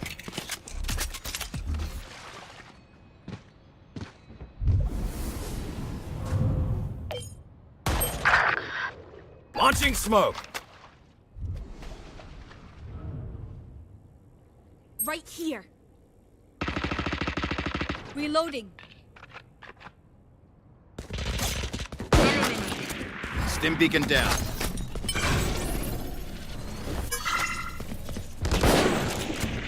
And right here. Carriers down. Spike down A. Last player standing. Ground sensor when they out. were offline. Unless the base was under the protection that I mentioned earlier, the raiders could steal resources from the compound that they were raiding, and then players could set up AI-controlled survivors and traps to defend their base against raider attacks. One of the people I spoke with while researching this game played the game specifically for the raiding. In fact, he provided a lot of the footage I used in this segment of the video. His name is Cybertrax. I'll put a link to his channel in the description. He has a ton of videos of raids on his channel. He also had the good idea to archive a few things, like scrolling through different crafting and item menus before the game went down. Make sure you check him out. I'm very, very grateful he let me use the footage that he did. You could also be a part of an alliance. Alliances allowed players to band together. Alliances could go head-to-head against each other and climb the leaderboards in the process. Cybertrax, the raider I mentioned a moment ago, was a member of the top alliance at the time the game came to an end. The name of the alliance was Sinful, so big shout out to Sinful. If you want revenge against those who raided you, you could put a price on their head in the form of bounties, but at the cost of fuel. Other players could hunt them down, eliminating the raider's leader survivor, granting the bounty hunter most of the fuel that it costs to play. No peeking.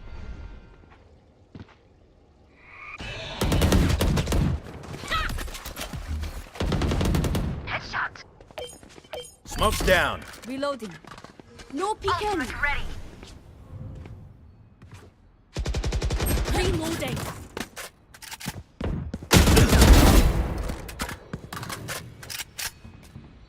Throwing net.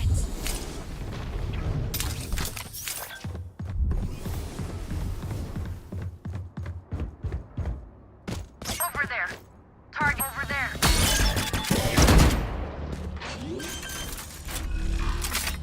Spike carrier down. Spike down A. One enemy remaining. yeah. Team Ace. Was he born yesterday or something? Last round before the switch. Spend those strikes before we lose them. Who needs a buy? Can I get a drop? Thanks.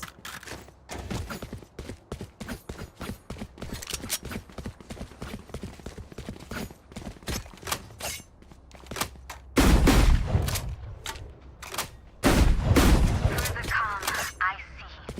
Through the storm, I fight. Get out of my way! The hunt begins. Smoke's down.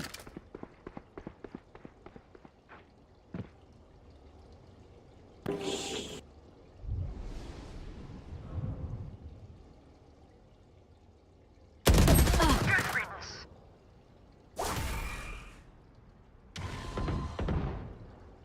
Right here. Grenade! Stim beacon here. Drop in a smoke. Sensor drift. Reeling them in. On my mark. They couldn't save you.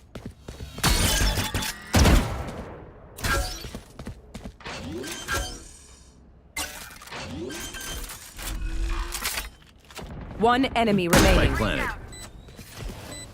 Here goes the party. My ult is ready.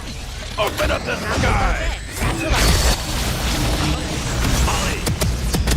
Switching sides. Reloading. Shell sticker in the mouth. Overthinking is just as bad Reloading. as underthinking. Can I get a drop?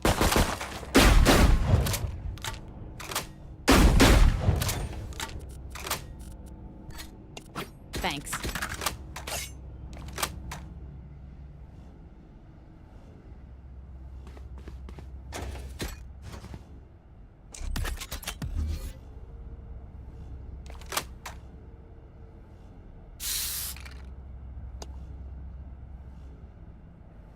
Stay strong.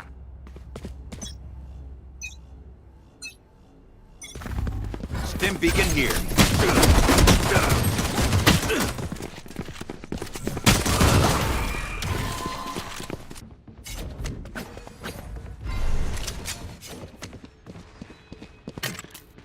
Throwing net. Spike planted.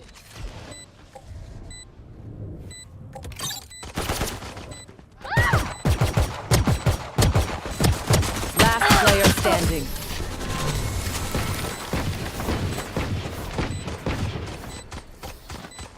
Prepare yourselves.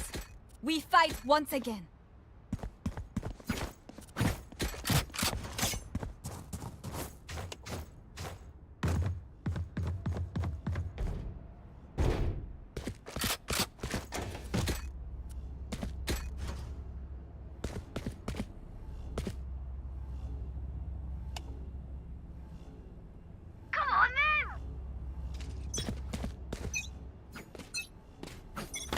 Stim beacon down. Bomb buddy out. Launching smoke.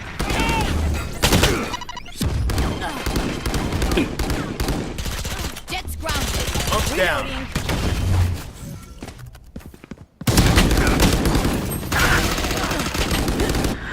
Drop in a smoke.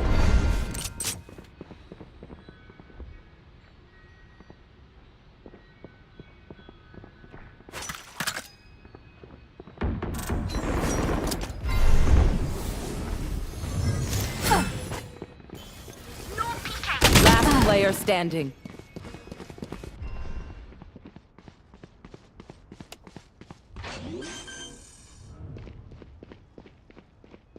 Spike planted.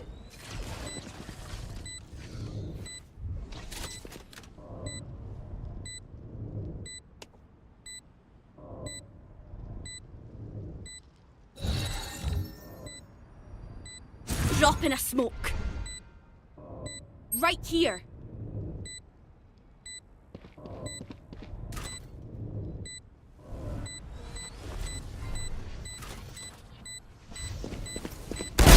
Target down. Place the bounty. Through my research, I've discovered a great many positive things about the game, as well as some negative things about the game. One thing is certain though, many of the Dead Zone players wish for the game to re-emerge one day so they can play it again. And with that being said, let's talk about the 5th and final game in the series. The Last Stand Aftermath is the 5th installment in the series from Con Artist Games. It's actually a fully released product of a Kickstarter campaign, as uncommon as that is. The bulk of the game was impressively done by only 2 people, Chris Con.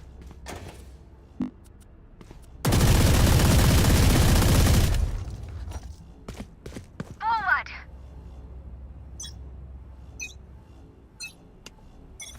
Stim beacon down.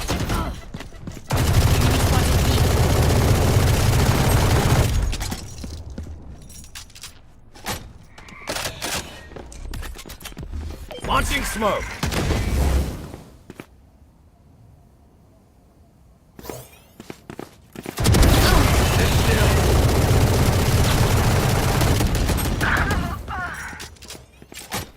I know exactly where you are. Smoke's down.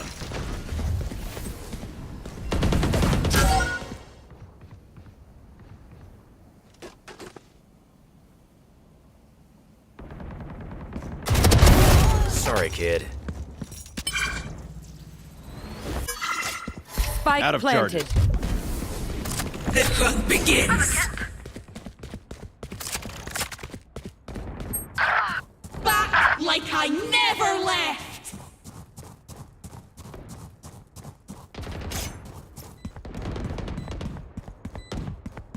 Last player standing. Attackers win.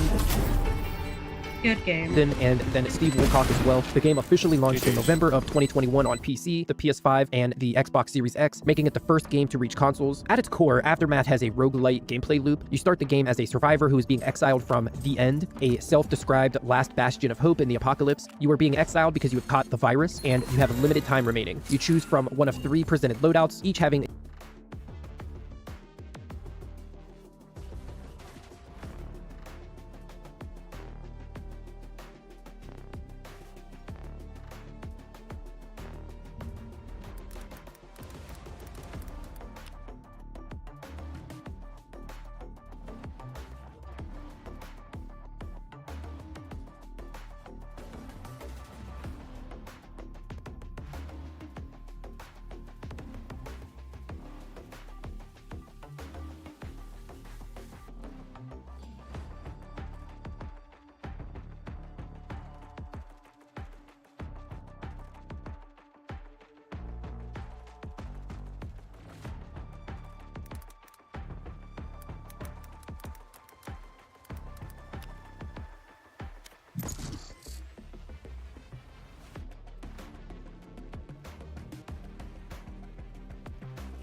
Match found.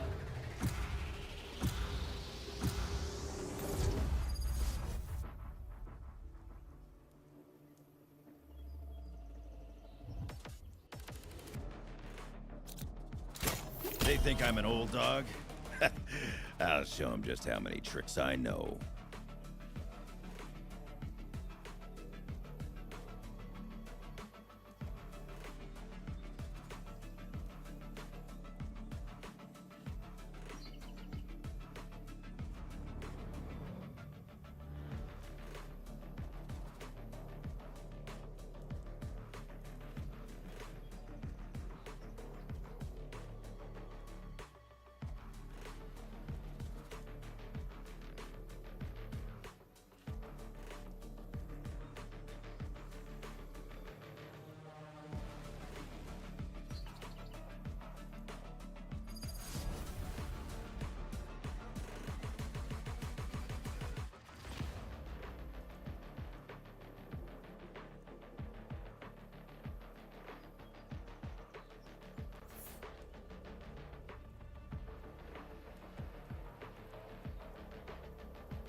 They can throw the whole playbook at us. I've seen it all before.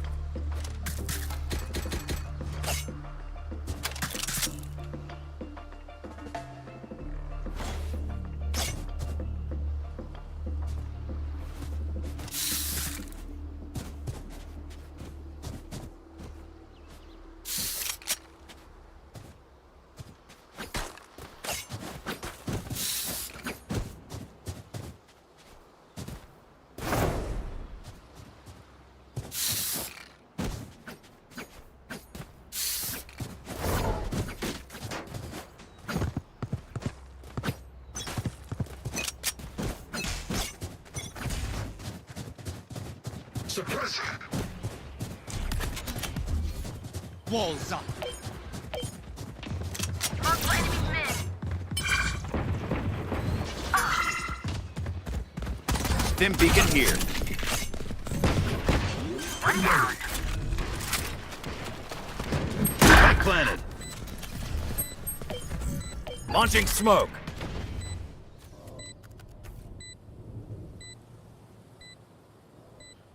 One enemy remaining.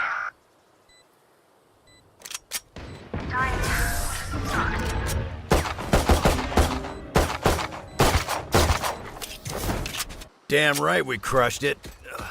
Even as I was saying it. When Jet says it, you know what? Forget it.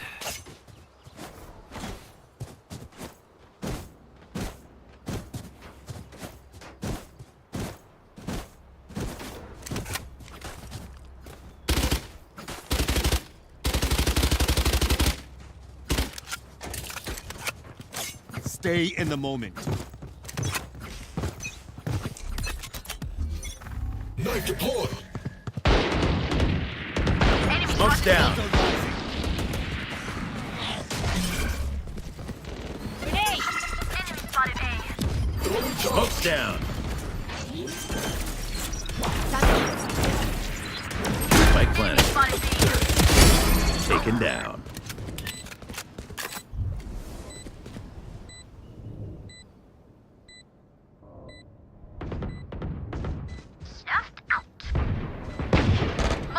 One enemy remaining.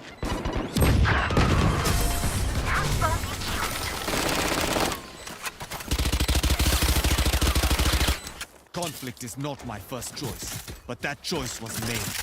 On my mark.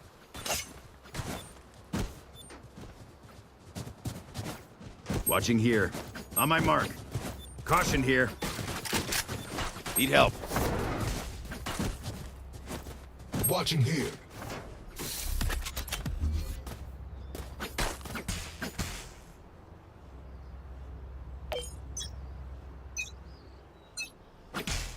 Flash. Launching smoke. Stim beacon here.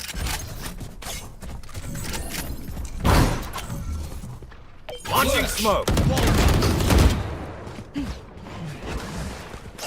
Plant the spike. Shutting them down. One suppressed. Plant the spike. Got him. My ult's ready. Here comes the party. Hi!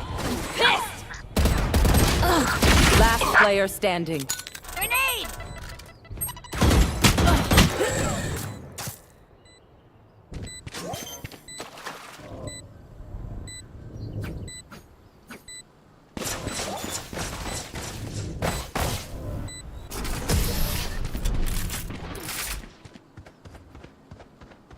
A different selection of starting items and appearance, Last and round the three in the presented half. loadouts will change you each time you have to save, select them. There's a spend bunch it. of different loadouts, and they will be rotated in and out at random. The playable characters are called volunteers throughout the game, and when one volunteer dies, you control the next one. Because you don't have any one character that is yours, you control an endless rotation of volunteers. As their name suggests, you aren't being exiled on bad terms. Instead, you have volunteered to go. The community at the end will give you a bit of gear, a vehicle named Bessie, and then they will send you on your way. It is your job as a volunteer to go out into the world,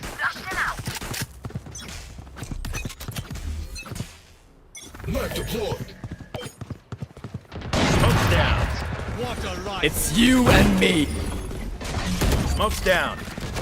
There. Satchel out. Satchel out. Flashbang. Spike. Throwing Stim charge. beacon down.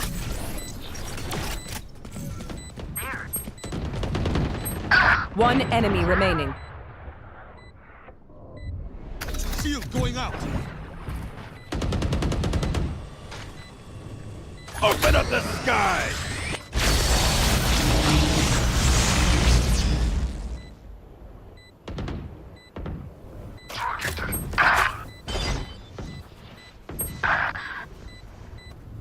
Molly. Your journey ends here.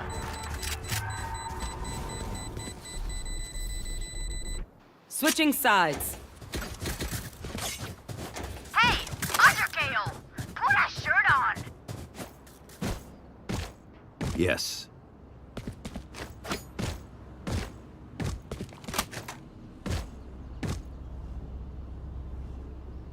And do whatever you can to make it easier for your next volunteer to survive. You'll have to fight and loot your way forward, all while gathering supply and knowledge for the people at the end and for other volunteers to use. As your virus progresses, you will gain mostly beneficial mutations that should aid you in your journeys. Mutations can be things like additional melee damage resistance, more melee damage.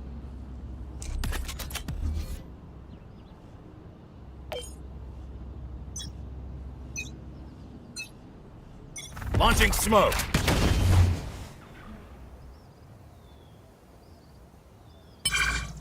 Target A. Spike down A. Spike spotted A. Slow down, kid. One enemy Stim remaining. beacon down.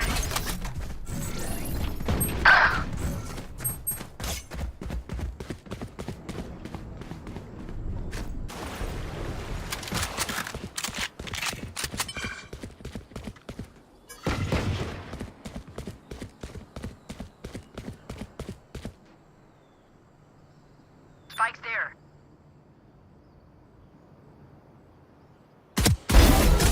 We got 5. That's a bingo. Match point. Love it when they make it easy for us.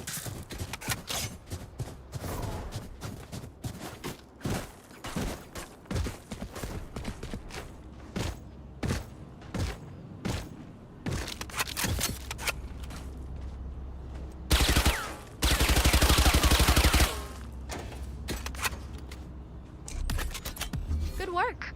Don't screw it up. Launching smoke. Target A.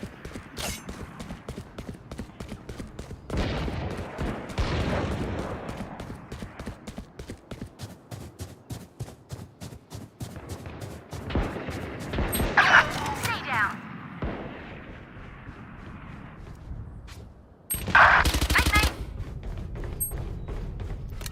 Satchel up. Stim beacon Enemy here. spotted A. Oh. Spike planted. Smoke's down. One enemy remaining. There.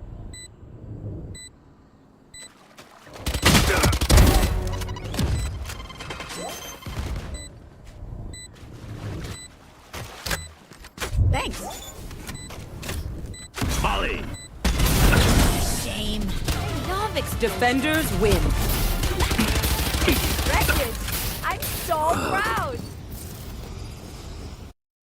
Damage output for yourself, additional movement speed, even a 10% reduction to all sources of the virus, effectively slowing down the spread of your virus just a little bit more. There are a total of 31 different mutations in the game. You'll also have the ability to take antiviral shots, which will temporarily halt the progression of your virus, giving you just a bit more time to live. When your volunteer dies, you'll start back at the end with the next volunteer. Only this time, you'll be a little more prepared and hopefully a little better equipped than before. It all depends on how much supply you've sent back on your previous runs and how much knowledge you've spent unlocking perks. As you found. progress through the maps, the folks back at the end might give you tasks to complete along the way to benefit the community. It's up to you as the volunteers to get these jobs done, because sending healthy people out into the world is too dangerous and you're already on borrowed time anyways. So knowledge is the in-game currency. You use it at traders to buy gear, but mostly you use it to unlock perks for I'll show him just how many tricks I know.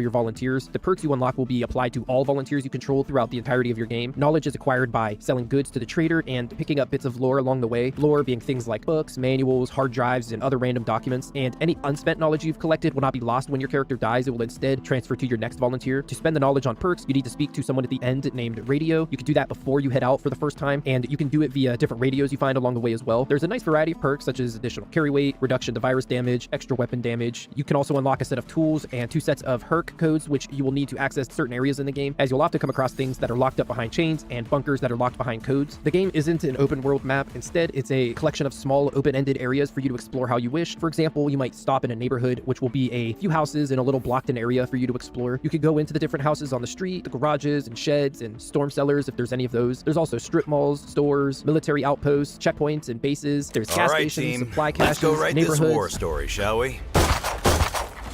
What is up, gamers? How are we doing on this fine afternoon? That is crazy. Good work. All good though. Keep quiet. Ew, is that a man?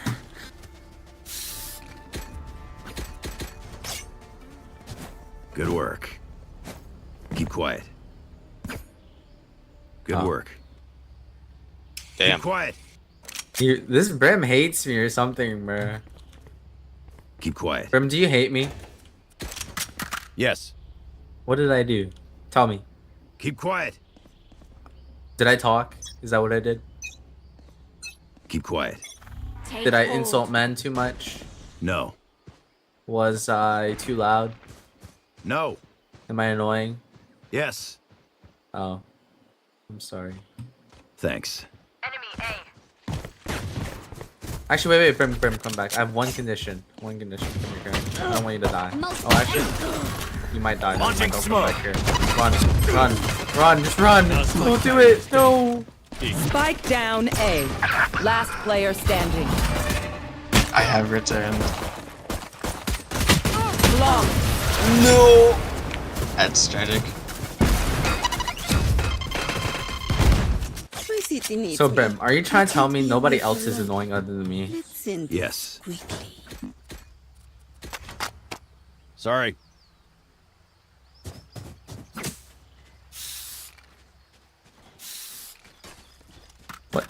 What was that? Brim? You want to explain yourself, Brim? No. Yes, ma'am. No. Yes, ma'am. Safety's off. Yes, sir. No. Yes, Brimmy? No. Yes, Papa? Yes. What? I think Time to jump. Enemy spotted B. I never thought you had the Papa kind. Stim beacon here. I hate this game. Dude, they're all there. Last player standing. Spike down C. Ow.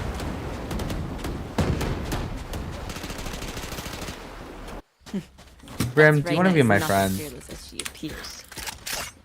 No. Do you want to be more than friends? No. Do you want to be ops? No. Do you want to be... Do you want to build Good a work. snowman? Keep quiet. Oh, okay. Nah, yo, you gonna take that? I don't think our Brim likes me very much. Cutting through. Keep quiet. I mean, at least he only talks to me. You know, he doesn't talk to anybody else. Smoke's So, I mean, down. that's something, right? Launching smoke. Stim Go, beacon go. down. No, Find you. I don't wanna. Bring them Sorry. down. Guys, there's a clove flanking. Bring them down. Guys, I have a friend. Guys, I have a friend. Guys, I have a friend. Hush. My friend! Not my friend! No! No! One enemy Dude, I'm remaining. lagging. Time to jump. Spike down A. You wanna build a snowman? Right, you're close.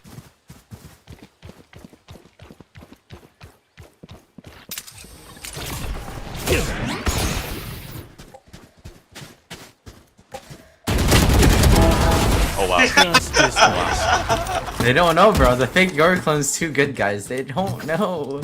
Last just round don't before the expect switch. it. Good Don't work. be cheap. Spend it all before it's gone. Good work. Thank you, Bram. I love the encouragement, Papa.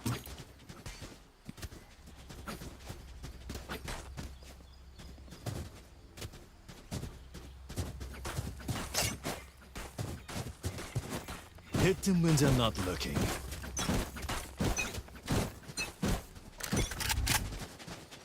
Who the hell is Ellie? Reloading. Clove. Clove, who's Ellie? That's you? You're Ellie? I am. Smoke's down. Hey, what happened? People in Discord were too loud. Player standing. Spike down. C.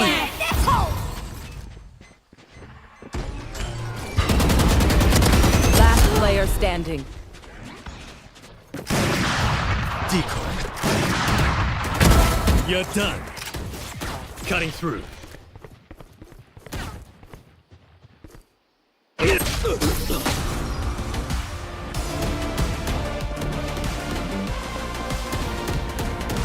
Switching sides. I'll teach them to respect their elders.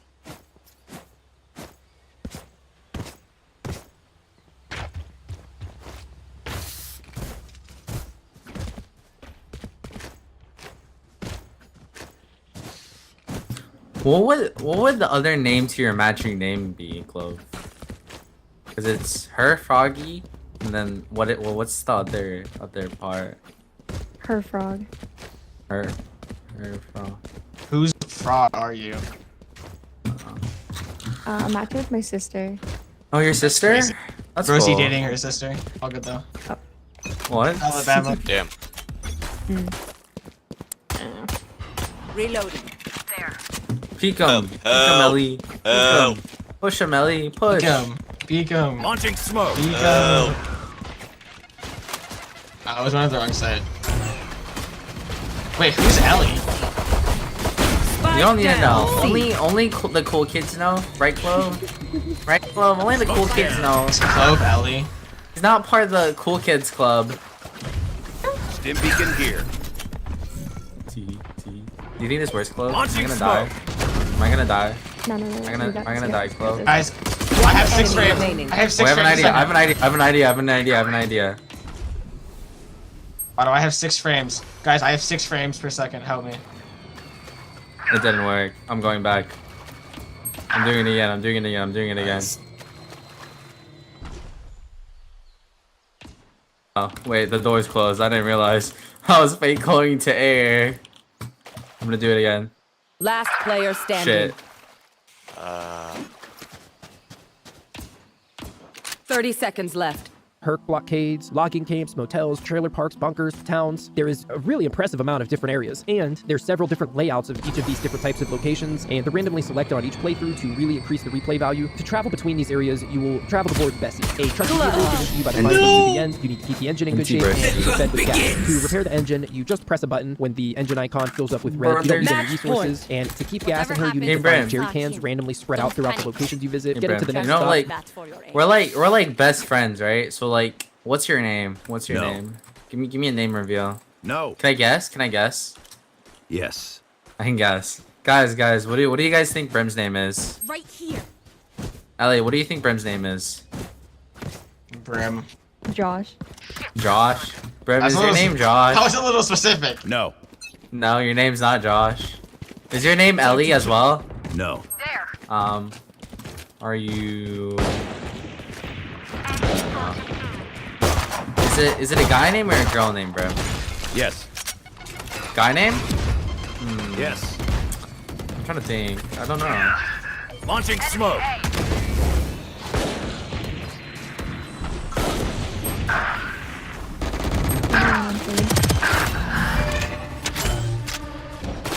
Spike planted. Now we're cooking. Last player standing. Arena is not okay. Thanks, Mike. Attackers win.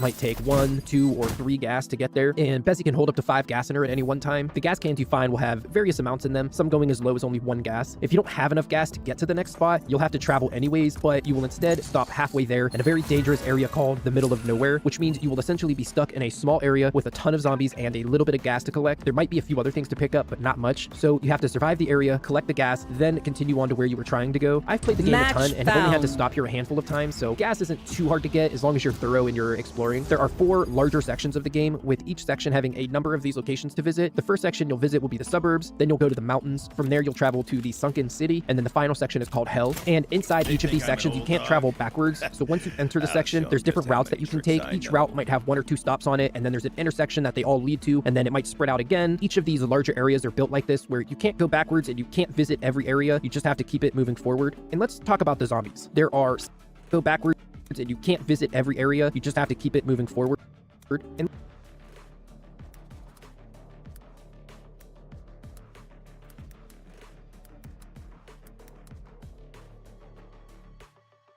let's talk about the zombies. There are 16 different classes of zombie, and then a variety of different designs.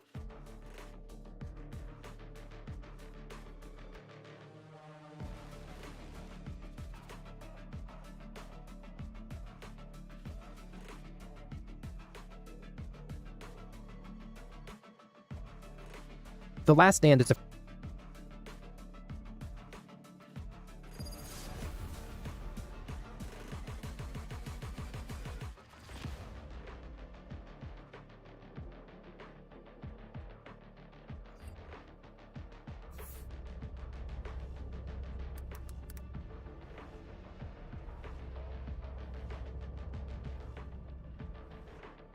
This enemy is nothing special. Still human. Still mortal.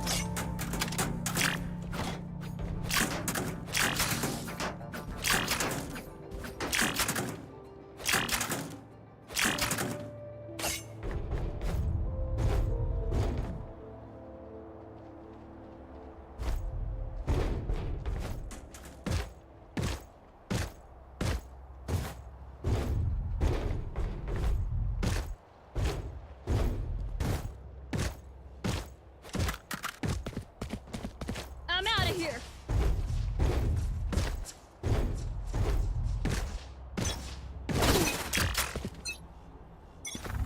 I'm out of here.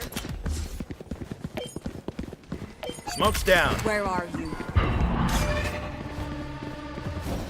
Stim beacon here.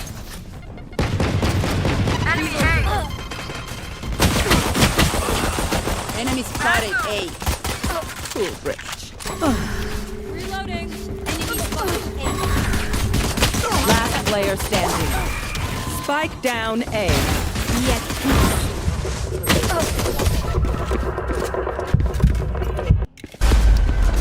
How many days do I have left? 42, 41. The faceless is here! What remains? Don't go up there. Turn back before it's too late.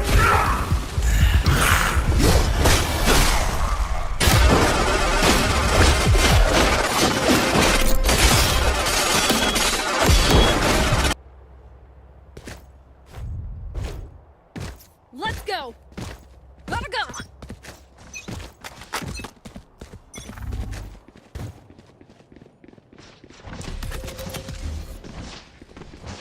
I'll find Smoke's down.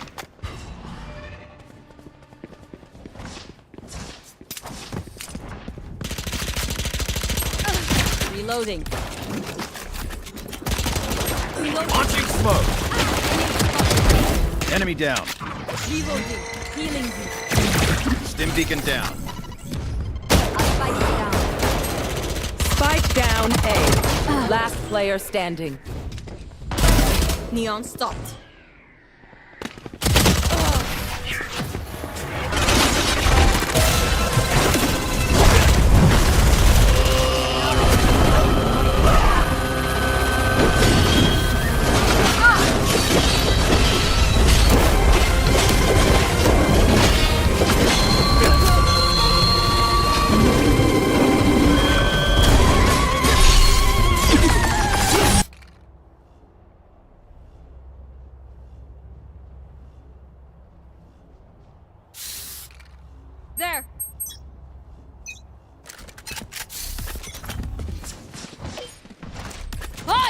pissed!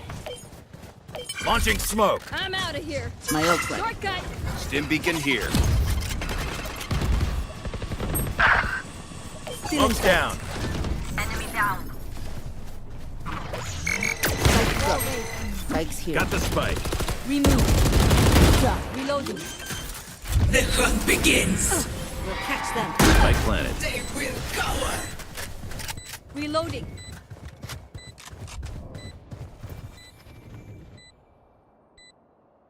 One enemy remaining. Enemy spotted B.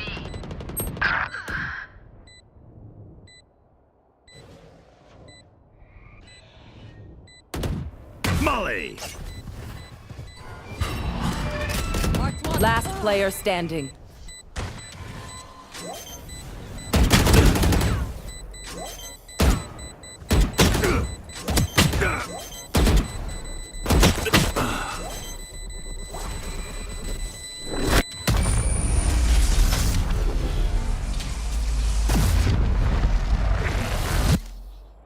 Last round in the half. Buy what you need. Otherwise, we're going to look very stupid.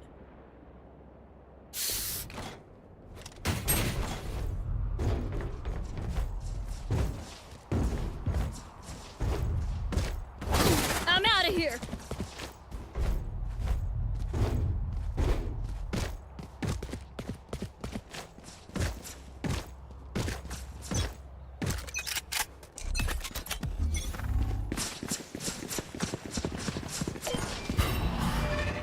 Launching smoke.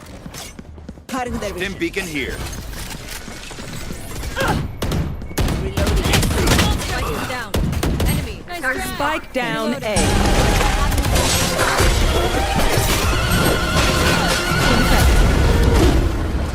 Here we go.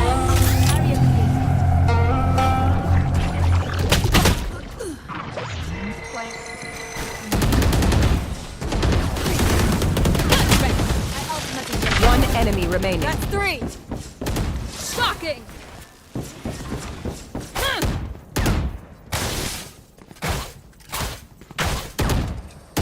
Your duty is not over.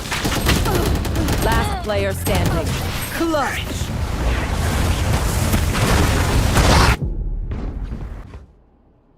Switching sides. Charge and shoot. Easy enough. Go, go, go.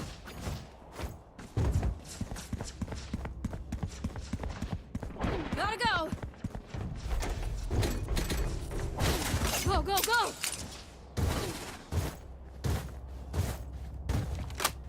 I'm out of here. I'm finally back with the cigarettes and the milk. I'm home. Come give me a big old hug. I know it's been a little while since you've seen me in my standard realm, my domain expansion here. Go, go, I go. would like to set the record straight. Contrary to popular belief, I was not kidnapped, I was not held for ransom, I was not trapped in a... I'll show them. Lintik kayo.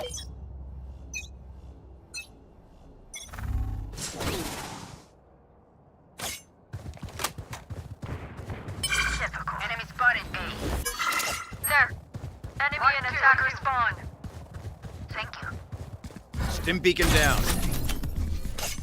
Enemy spotted A. Removed. Enemy A. Enemy spotted A. Spike down A. One enemy remaining. Flawless. We crushed it.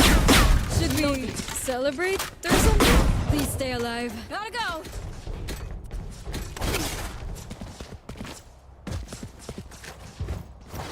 Go, go, go!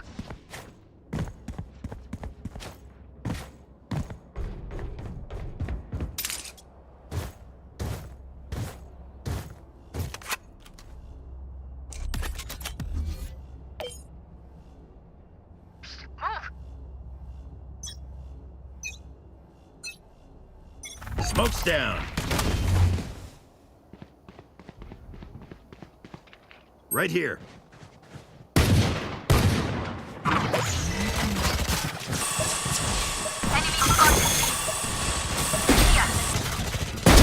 Down you go.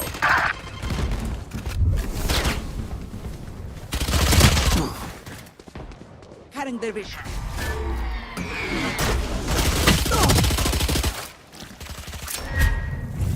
Stealing sight. Spike down B.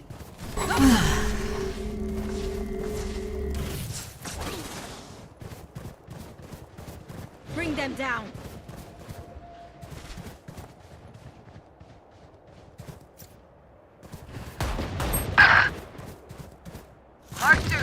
One enemy remaining. Team 8. Such trash. No more doubts. We're ready.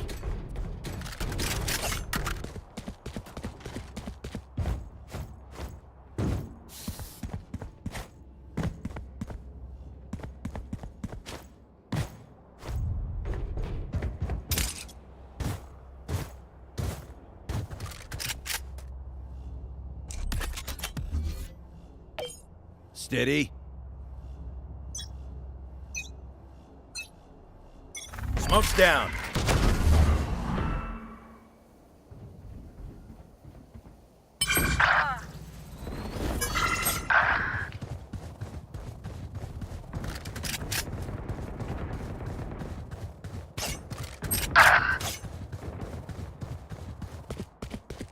Stim beacon down.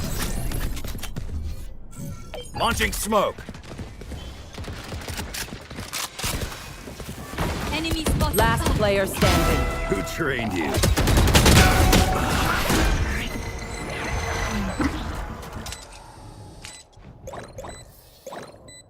Match point. Hadi, again. Their fear is a trap, and their trap is fresh.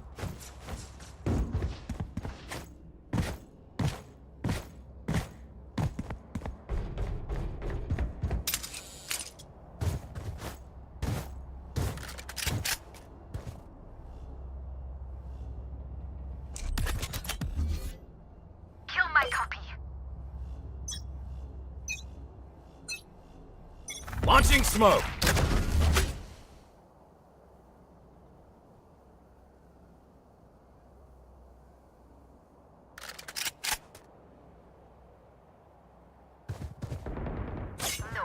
Stim beacon here. Many enemies say. Open up the sky! Deep fried!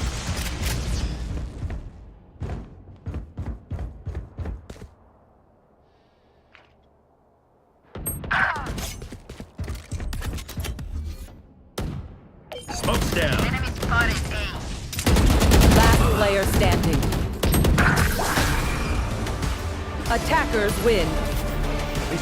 I was there by my own choice. I went on a little adventure up to Mr. Beast's abode to film a video, or a couple videos with Mr. Beast. I'm sure many of you are curious how I made it to Mr. Beast's Magical Wonderland with my flight phobia. I am a pussy when it comes to flying. I'm terrified of it, so I take every alternative means of travel to avoid airplanes. I'd sooner travel by fucking unicycle than I would Boeing aircraft or any airplane for that matter. So me and my friends actually took a bus up there that we had rented. And the way up was super smooth, super fun, even did some ghost hunting on the way. But on the way back, things went tits up. Out of nowhere, the bus just broke down completely. It was irreparable. It was kaput. Rest in peace. And it stranded us in the middle of buttfuck nowhere, South Carolina. And in a cruel twist of fate, we happened to break down right in front of a Zaxby's. In the middle of the void, there stood a Zaxby's, which has a Mr. Beast food item on it, the Mr. Beast box. And I'd already seen Jimmy off and on for a couple of days, but as they say, you can never have too much Beast. So I really wanted to eat him out. So Matt and I decided to go get his box, and we did a little food dip style food review where we just ate Mr. Beast's box on like this curb in front of a construction site in the middle of nowhere, South Carolina. And we were stranded for like 8 hours, surviving off Mr. Beast nutrients alone.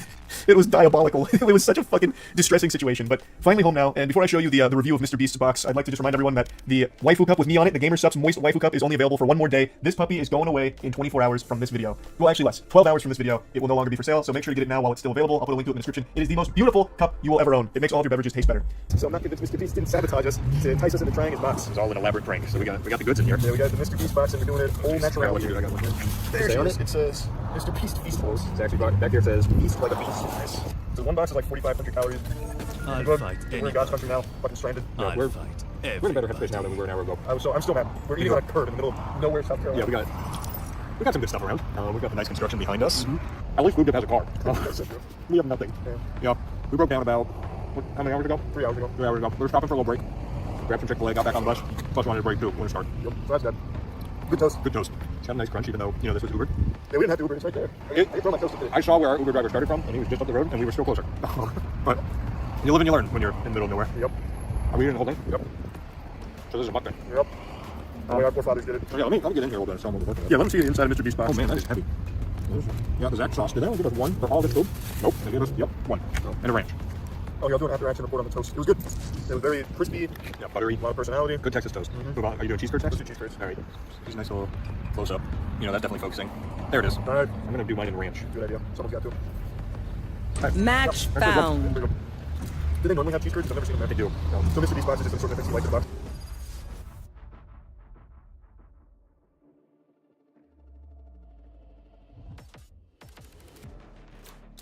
They think I'm an old dog? I'll show them just how many tricks I know.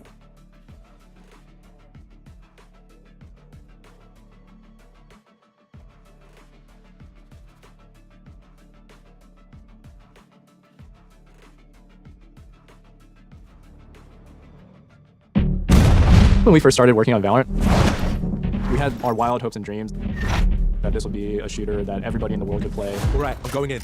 Valorant would be something that empowered players' creativity, empowered their expression. It could change how they think about tactical shooters. When I think about how far Val has come as a game over the last 4 years, now feels like the right time to bring Valorant to console players.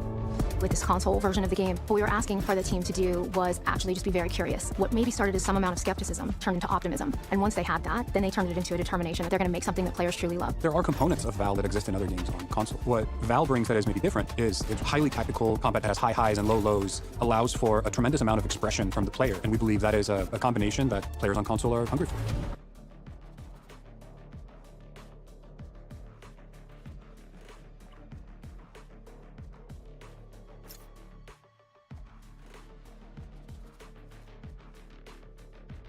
Yes, unfortunately, I am. In game. I've had a pro background for 5 years, and I am a part of the Valorant and game analysis team for Riot. My name is Devin. I go by Demise. I have previous background in Call of Duty as a professional player. I'm also part of the game analysis team at Riot.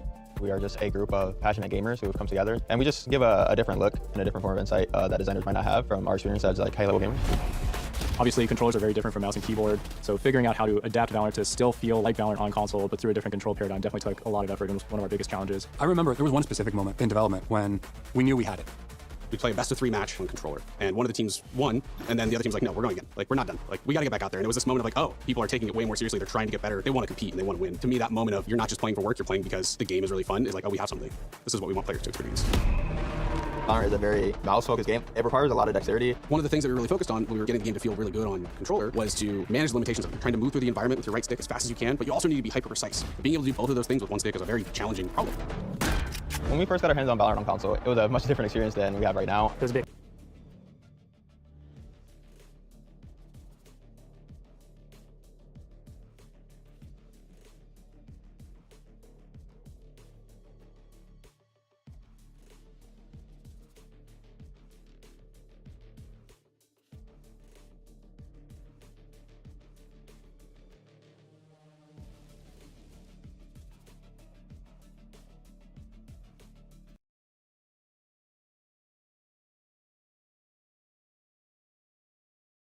Clunky. We needed something to make it easier for players to slow down and hone in on gunfights when they need to. I think our switch to what we call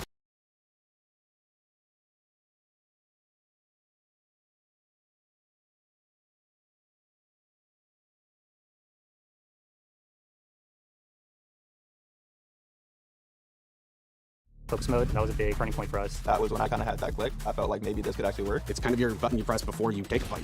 Your sensitivity drops down, you zoom in, you become precise. You should feel like you're about to be accurate when you're trying to hit the really long range shot. We've come really far, you know. Things that seemed very impossible, like turning a flash or like shooting a silver dart, are now pretty easy to do with practice. What we didn't want console players to feel like they were getting was a water.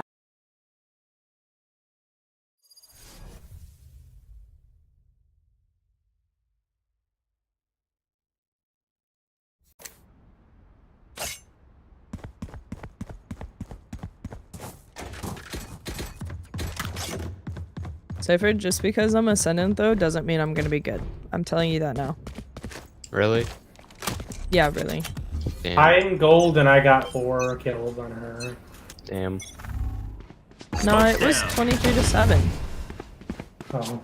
It's way more than. Their Jett's Ascendant one, so. See? Look at, I'm dead. Jet, yeah. Head tap right away.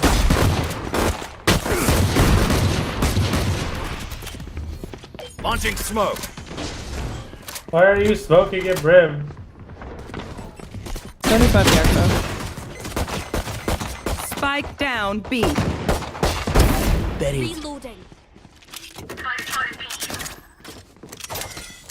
Cage triggered. Cage triggered. Bro, I have a one-way. Last player standing. Why are you guys caging and smoking it? The one-way. Don't be spending too many brain cells figuring them out. Overthinking is just as bad as underthinking.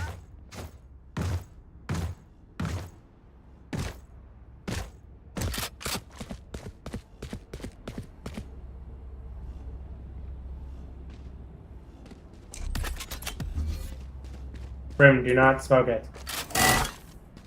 I'm here to stay. Behind, they're like right there and wait. Right here.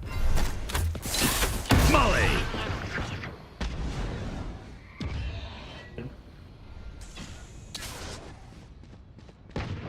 Watching this location.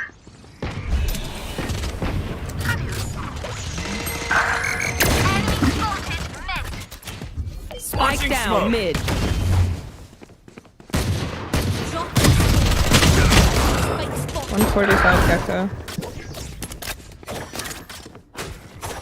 Cage triggered.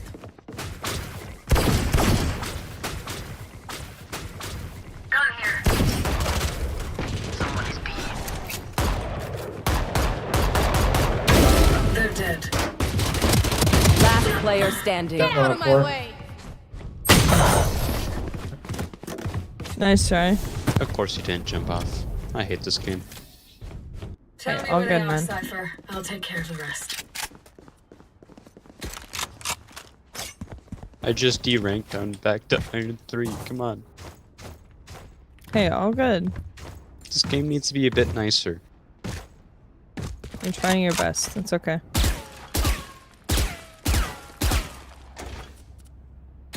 How long have you been playing Cypher? You know what About to 3 do. months. Hey, that's not bad at all.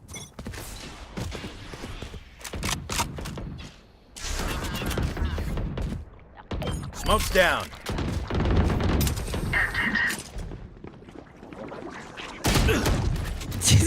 Launching smoke. Sorry.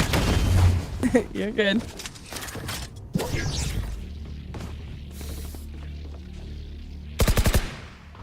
Reloading. Spike down mid. Spike is mid. One enemy remaining.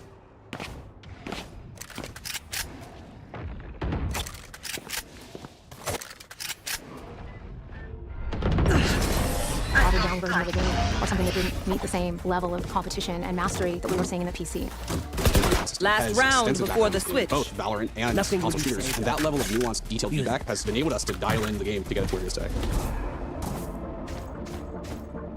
The designers really did a great job of tweaking every agent individually. Like, agents are an incredibly deep part of this game, and everyone brings their own unique set of skills and abilities to the table. I think you will like this. A big concern I had coming in was just how little input controller.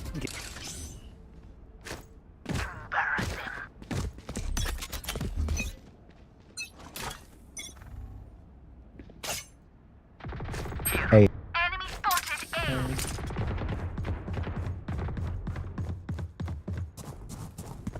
Careful now. The slower my ultimate. Molly. One enemy remaining. No peeking.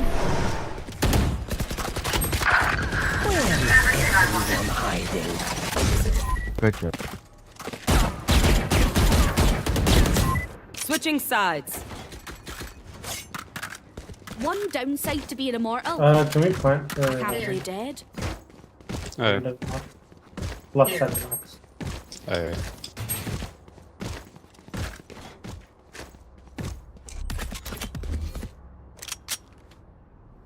Right here.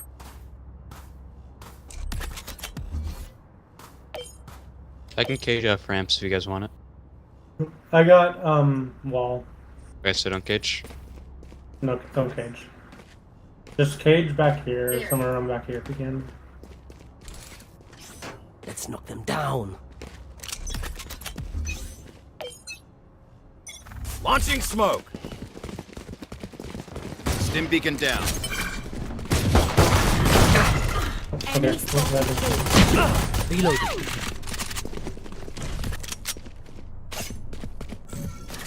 Dropping a smoke. Smoke's down. Oh, you died. No way. Yeah, sadly.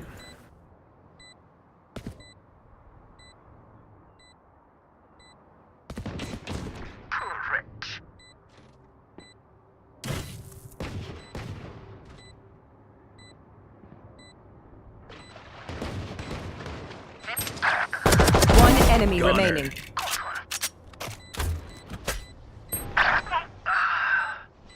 Last player Molly. standing. Okay, Brim's gotta line up.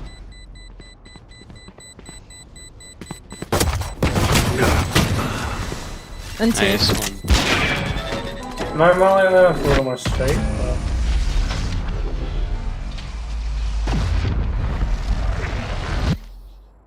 I find them. I kill them. Simple as that. Brim, where are you finding these Molly lineups? Yes. You making them? No. Oh. Of Just course not. online? Yes. I've never seen that a day in my life. It's a rare one. He found it secretly. No. A buried treasure. Why not? You could have just went with it. Need help. No peeking. Not gonna lie though, I never see anything besides Cutting Clove damage. anymore in Stim beacon comp, here. so...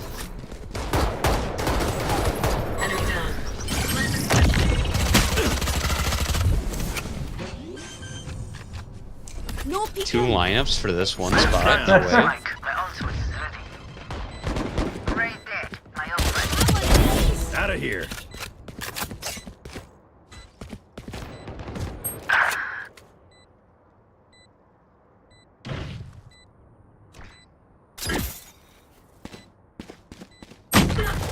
One enemy remaining. Trained you.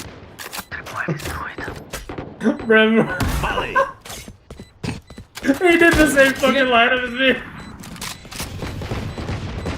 That's I hilarious. hate visiting underground doctors. We take turns doing mollies. Match point. Stay in range Go, of my let's stim go, let's beacon. go beacon. It'll mow them down. B? Okay. You got to line up here too? Yep. Hey, Yes, Brim, when I- you shoot, stand right in this corner, and you aim right there, and you shoot the molly. It's the same weight as Viper molly. Yes. Okay, okay. Where do I plant? Where do I Plant plant? Where do I right plant? here. There? Default. Default? This lineup I is love this disgusting. boy. I have to get over there to plant molly or orb gun. Dropping a Launching smoke. Enemy spotted. Smoke's down. Stim beacon here. Where is everyone Elf's hiding? ready. Smoke's Corner, down. corner, corner. Enemy spotted. One enemy remaining. Nice. Where that goes? Brim, go get the lineup. Go get the lineup. Oh, I guess we don't need it. Attackers win. Okay. Mother's Day, everybody. Gives us coming from PC, you have like possibly hundreds of inputs on a keyboard.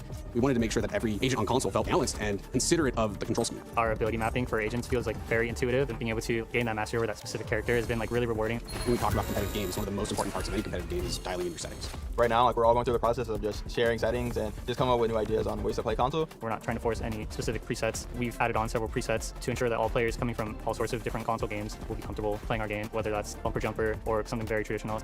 You gotta be able to set your settings the way you want them, and we've made sure that players get to customize their controls however they want. We believe we have built the right infrastructure, the right tooling to really make the promise of the game shine. Valorant is one ecosystem. It doesn't matter what platform you're on, it's one community. We didn't want you to have to go create a new account or to worry about where should I go to progress my battle pass. To us, a part of that is making sure that whenever you log into Valorant, it's your Valorant. We made the very conscious choice of not having crossplay between PC and consoles because we don't want players to have to wonder, is the person I'm playing against using a controller or a keyboard and mouse or whatever else. When I watch players experience the love of Valorant in that truly pure way, and it doesn't matter what hardware they're on, that's how we know we've got it. That's what gives us the courage to launch Valorant to console. I think the thing that makes Valorant really unique is just the global community as a whole. between the game and the esport and the cosplay and the music videos and the incredible passion players show in and out of the game. When console players come into the community, they get to experience that same thrill and that same level of play. We are so dependent on console players joining the beta and telling us where are we doing it right, where are we not doing it right. We're excited to engage directly with players so that they can help us grow and make this game amazing Match for everyone. found.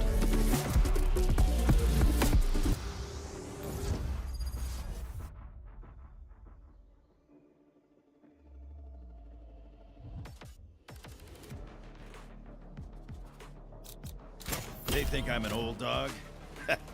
I'll show them just how many tricks I know. Help us grow and make this game amazing for everyone.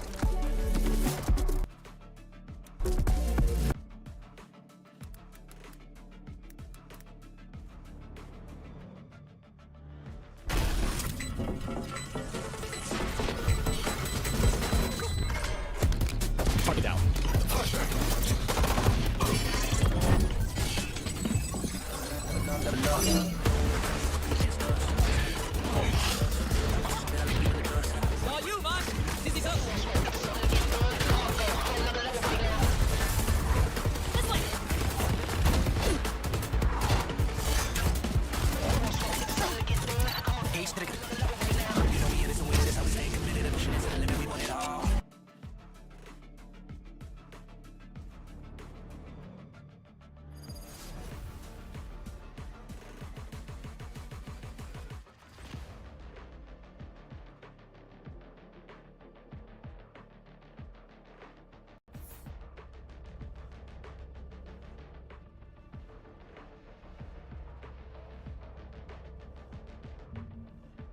Let's make this quick, bro. I got things to do.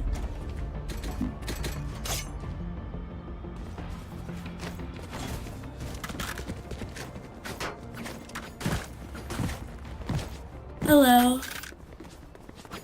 Hello?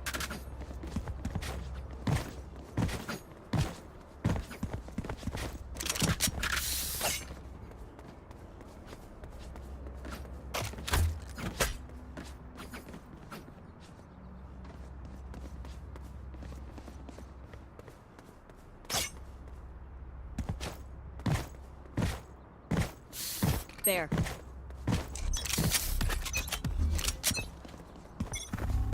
I'll find you. Reloading.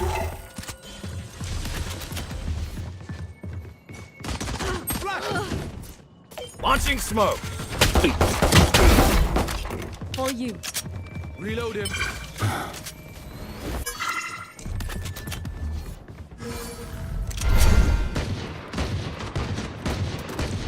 Reload him. Launching smoke.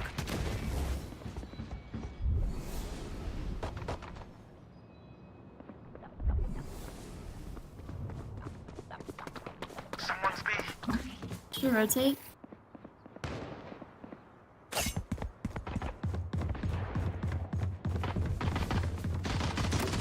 Dead!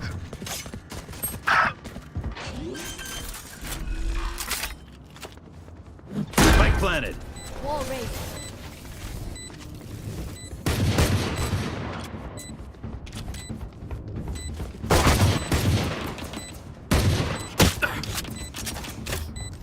Molly. Healing. Last player standing.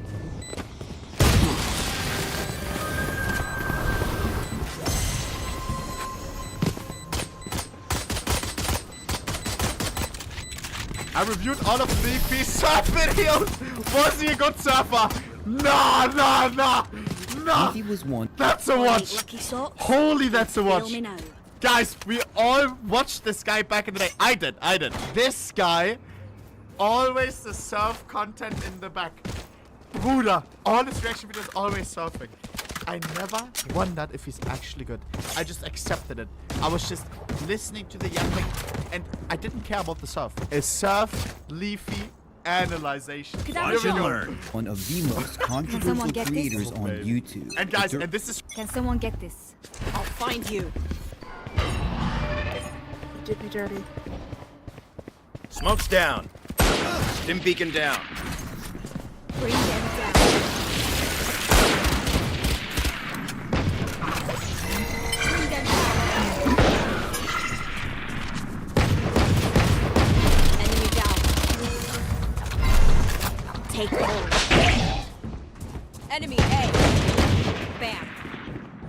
Right here. My ult's ready. Plant spike.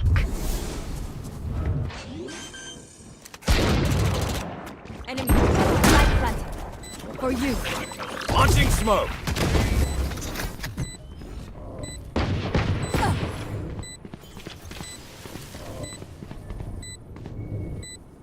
Open up the sky!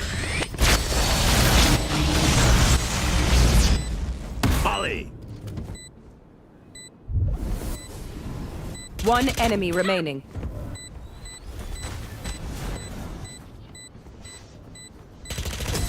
Don't get back up, sweetheart.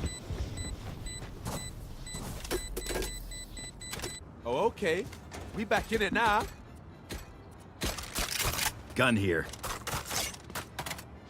Gun here.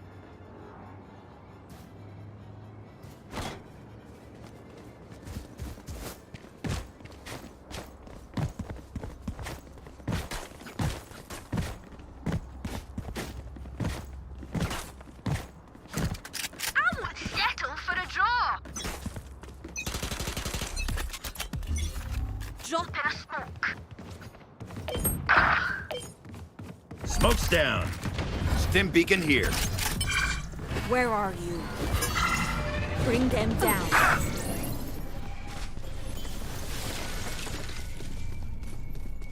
Wall raised. Light planted. Launching smoke. Molly! Enemy spotted B. Last player standing.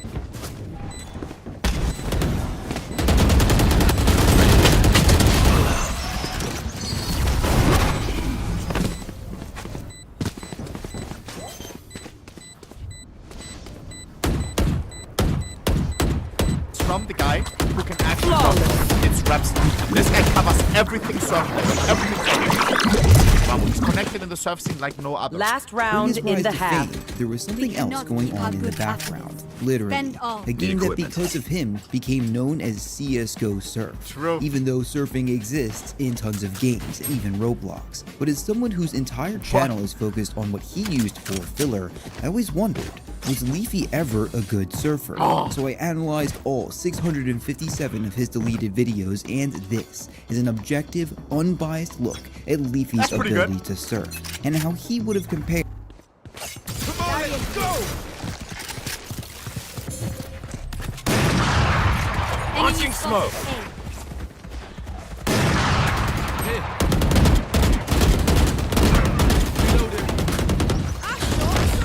My ult is ready.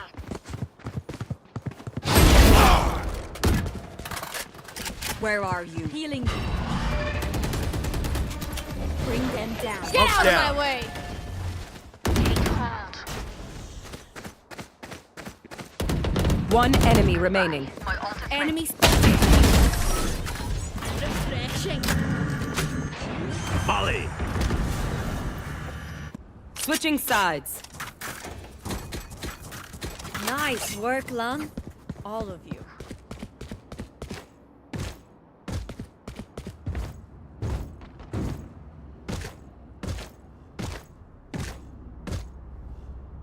compared to the modern surfers of today, or even you.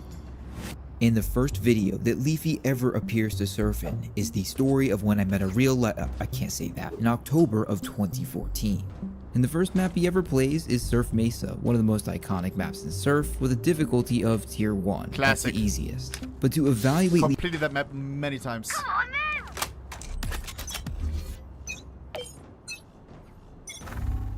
Smoke's down.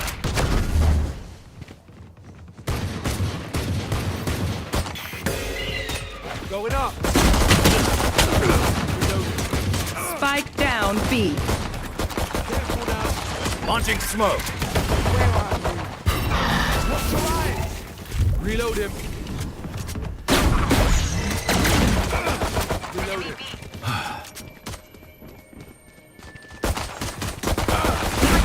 Spike down B. We'll catch them. One enemy remaining.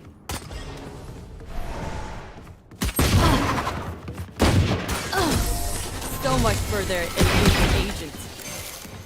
Leafy's movement, we need to know what surf is. Let's ruin their The basic premise day. of surf is pushing yourself against ramps to travel forward, like holding only A when on the right, or vice versa.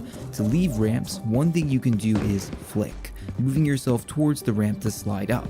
Then when you come back down, there's a trick you're supposed to do. Aim for the very top of the ramp or the edge and slide in flush with the ramp, no collision. This converts all your falling speed to horizontal speed and boom. That's the fundamentals of surf. So how does 2014 Leaf...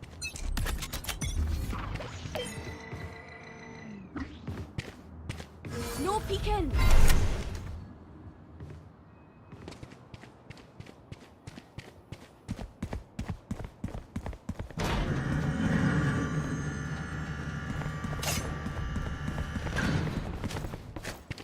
Stim beacon here.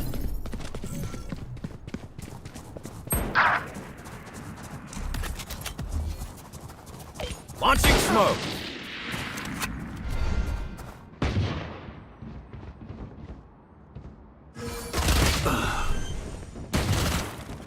Last player standing. Spike planted. Oh yeah! Going up. Monster on the loose! My ultimate's ready.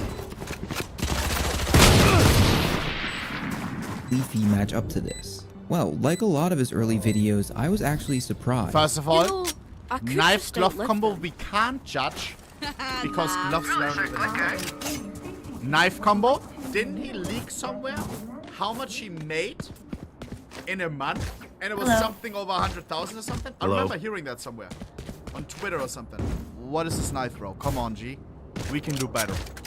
By this point, he already understood the very basics. He's a little higher than he should be, he presses the wrong key on this ramp, but he's...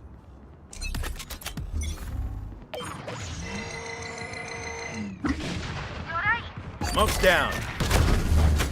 Molly.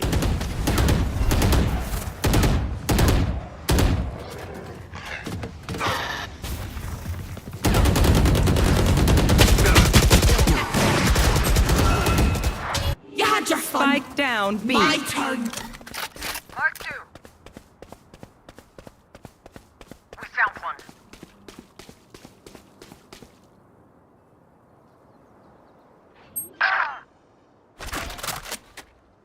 He's actually not Spike that bad. planted. Then Leafy makes a common mistake that you will see again many times that would be his #1 pain point, called mooning. In Surf, when you flick, you have the option of going extremely high. To the moon, that's why we call it that. This is nice when there's a large hole you have to fall Last into player so you don't standing. smack into the sides. The problem is that when you go too high, you have to do something weird to avoid one of the obstacles that also happens to lose lots of speed, making it very hard to complete the match. Match And point. even on ramps where My the smokes correct can block answer the is enemy's doing line of almost sight. nothing, Once they're Leafy blind, would we accidentally move. make things harder.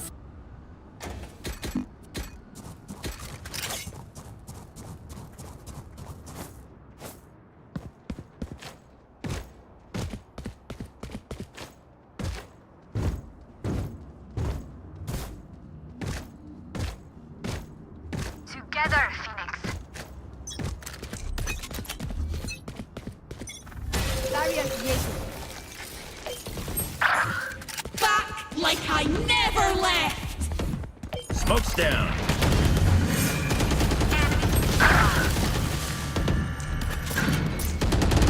Launching smoke.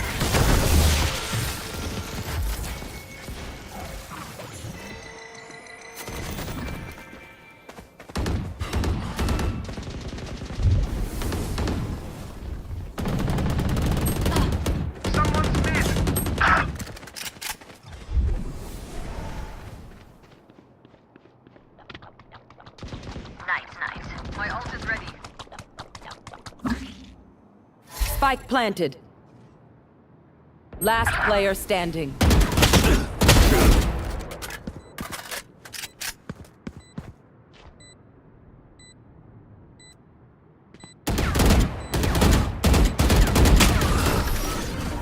Get out of my way! Attackers win.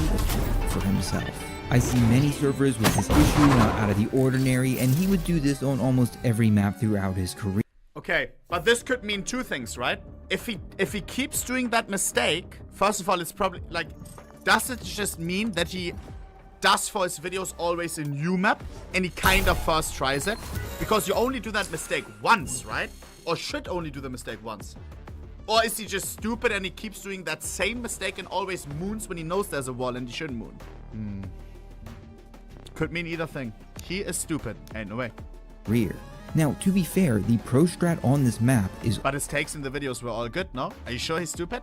Kappa close, kappa close. Actually, I don't remember. What was... Please welcome to the stage, the creator of the Game Awards, Jeff Keighley. Yo, YouTube, we're checking out the Summer Games Fest of Thingy.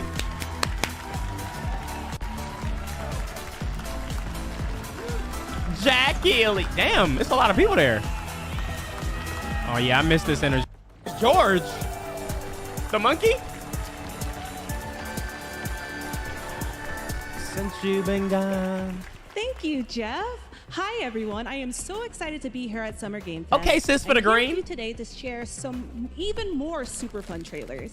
So let's get straight to another world premiere. Okay. This is a highly anticipated game from a beloved franchise. Let's take a look. Joy, chat, joy. As young witches and wizards, we all dream of soaring through the sky like our favorite heroes. When it comes to Quidditch, we've all wondered, do I have what it takes? Yes! To be the next Quidditch star? Yes! Up! To beat your toughest opponent? Bitch! To keep your composure in the face of foe? Give me access! I wanted access to this! To chase your dreams. What is that? It's not gonna look like that, right? Wait, it's not gonna look like the first GTA game, is it? What the fuck was that? For your team. No challenge is too great. No dream is too big. So ask yourself, do you have what it takes? Do you have the heart of a Quidditch champion? Yes!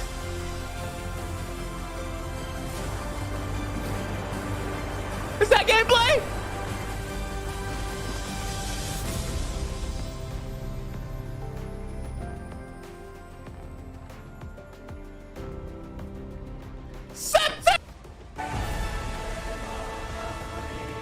In the meantime, if I was interested in the game, I would not want to play it anymore after watching that. Oh my gosh, is this the game? Sid, blink twice if they're forcing you to do this.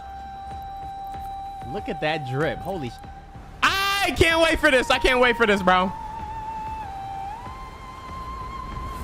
I'm so ready to play this. Oh my god, that looks hard.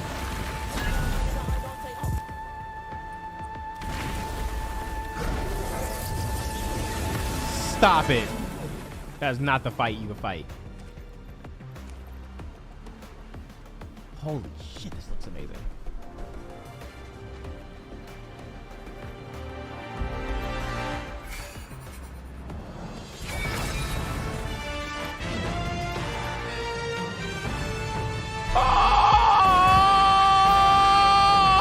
August 20th. Bro, that gave me like a Sora's Wrath type of feel. That was so... Of all the places you could put it though, why your ear, dude? Nah. That's so fire.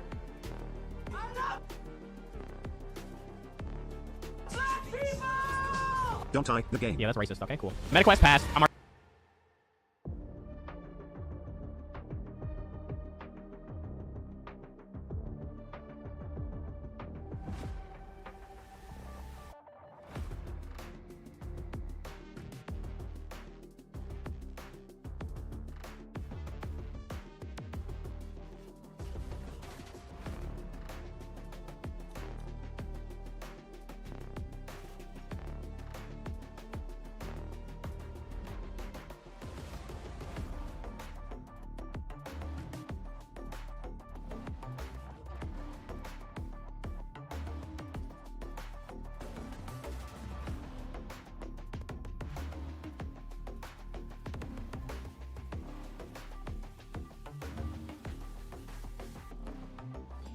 Gecko is the 22nd agent added to the Valorant protocol. Ever since joining, he's been a fan favorite, especially with his creatures, who he holds very dear. My crew are not monsters. They will never be monsters, period.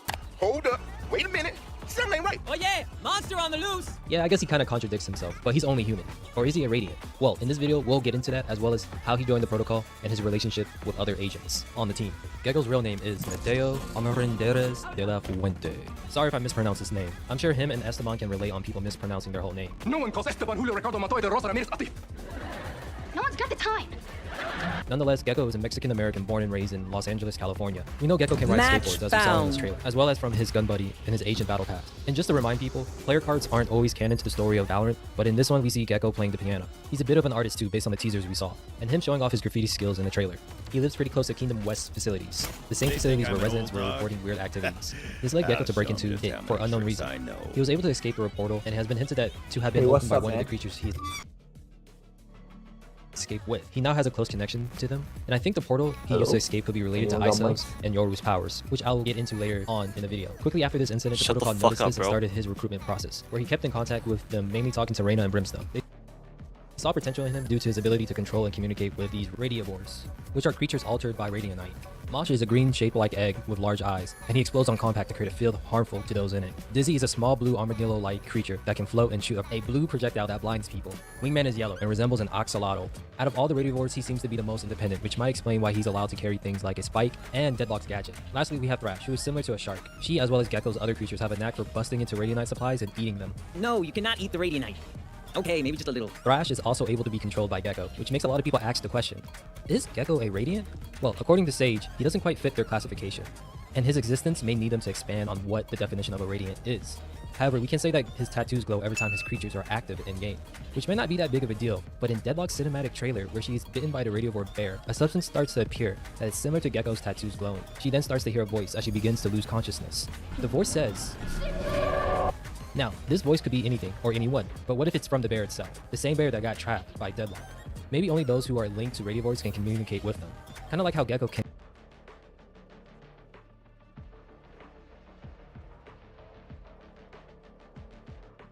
I wonder if these ones will beg. They all do, after a while.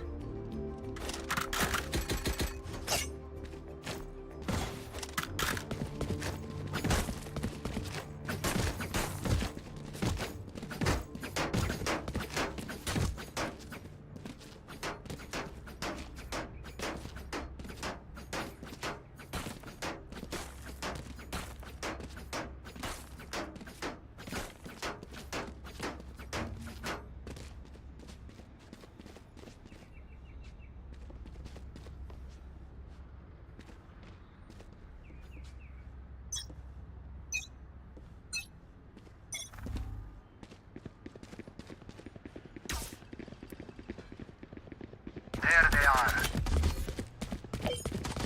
Mark one. Silence. Smoke's down. Stim beacon down. Enemy B. Enemy spotted me. Spike planted.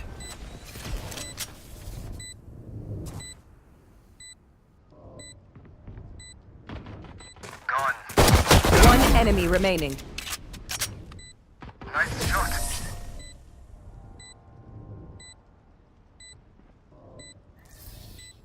Brimstone, if you must leave, then leave well. Where do we go?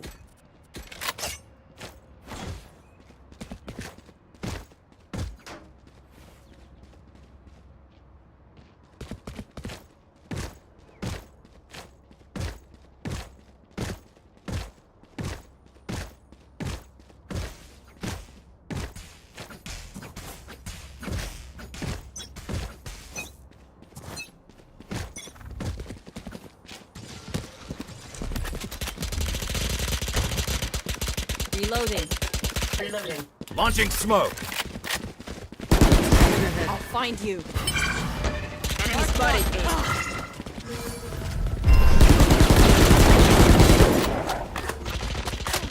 Stim beacon down. Defeated.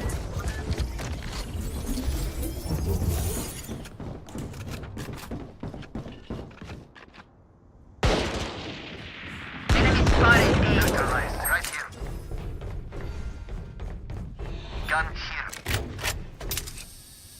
Plant the spike. One enemy remaining. No more to oppose us.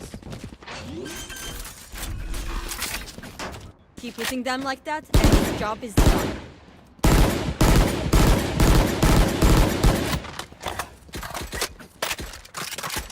Gun here.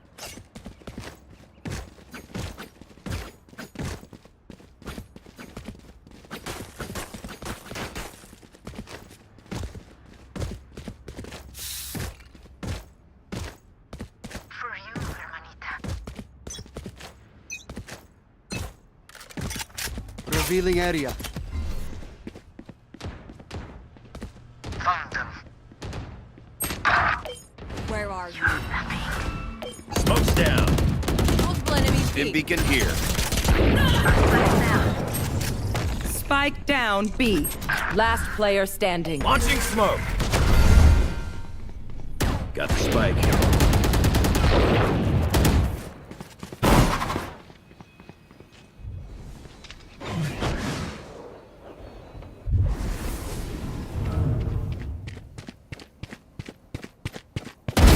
On the money.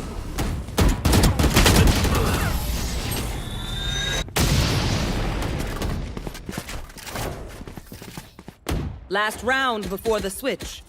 If you saved, spend it.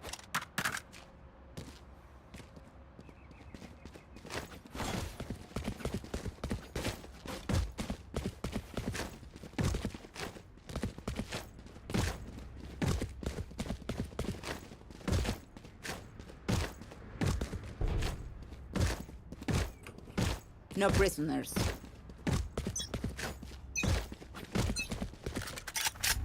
Revealing area. Launching smoke. Stim beacon here.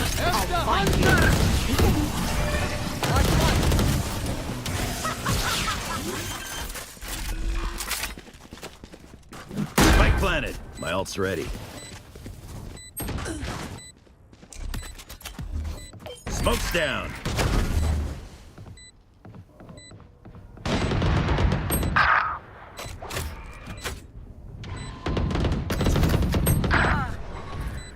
You will not kill my ally!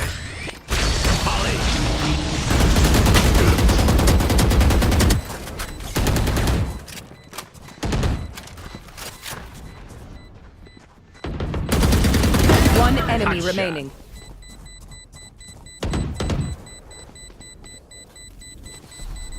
Last player standing.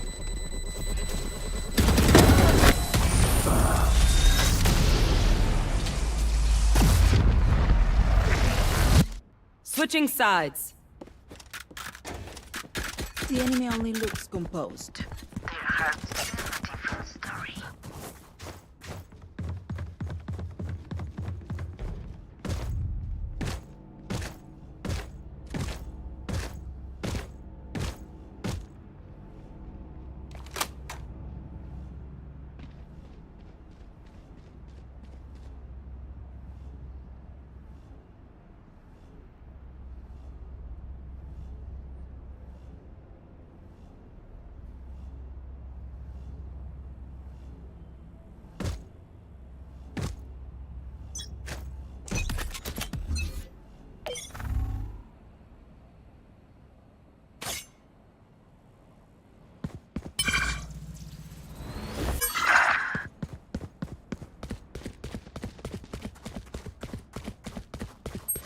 Spike planted.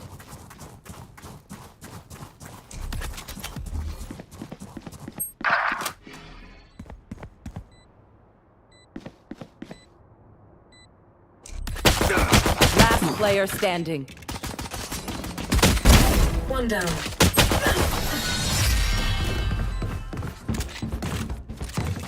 This is gonna sound kind of crazy. Look at this. I We think I'm are gonna clean up strong my because house. we are I think I'm together. gonna clean up my house. Don't forget that. I've reacted to hoarder videos that, that look a lot like this. Yeah. Okay, he like one time the camera aimed to the roof of his house. It's just a raw mattress. Oh, now we're fucking cooking. I am. I think I'm gonna clean up the house. Why am I gonna do this? Because it's gotten. Take out their healer.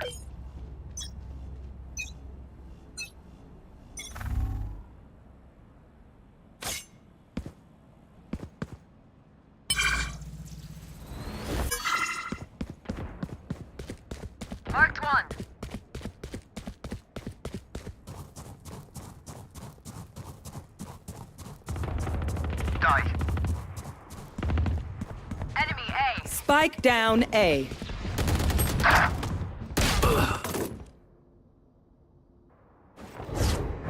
Bring them down.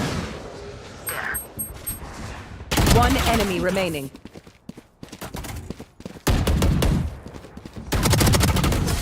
He will barely work with.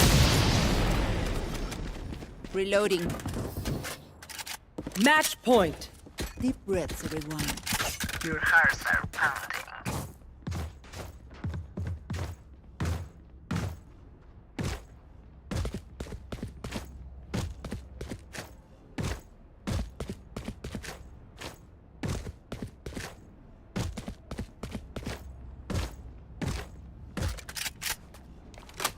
Their fears betrayed them. Smoke's down.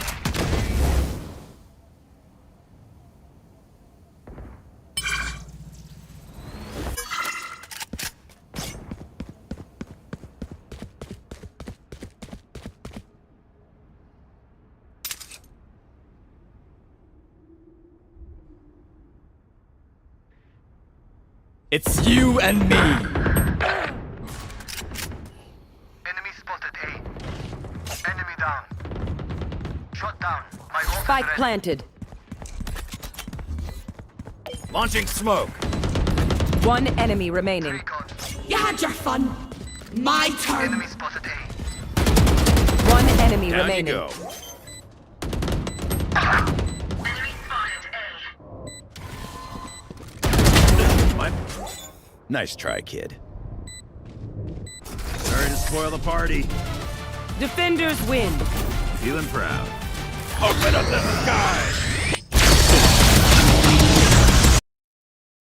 So bad that like I feel like it might be debuffing me because I think I felt better over there than I did here. Eventually the time comes. No, it's just it's been so bad that I feel like I have to now because like I actually have like I tried to like box my suitcase and I couldn't do it in my living room because there's so much stuff in the living room I couldn't even find a place to put it down. That's like how bad it is. Yeah, it's like actually like super bad. I'm telling you, like people like they go to my house and I remember Tectone like couldn't breathe after he was in my house. Emmy said she was getting like a fucking like acne and shit. I remember Kaisi kept saying she had like rashes. Bro, it's a Scarlet Rock. It'll take days though. Playing music loud will help you enjoy the cleaning. Oh no, it'll take weeks. Like you guys don't understand how bad it is. You actually have no idea how bad it really is. I think that like the house smells like there's got to at least be one dead animal in the house.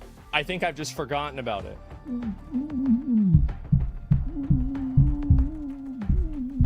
Let me take a piss real quick.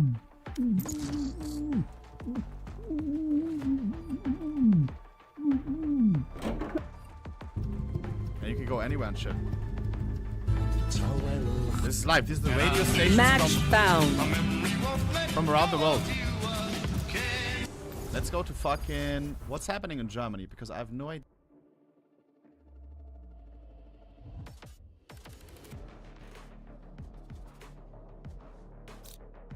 They think I'm an old dog? I'll show them just how many tricks I know.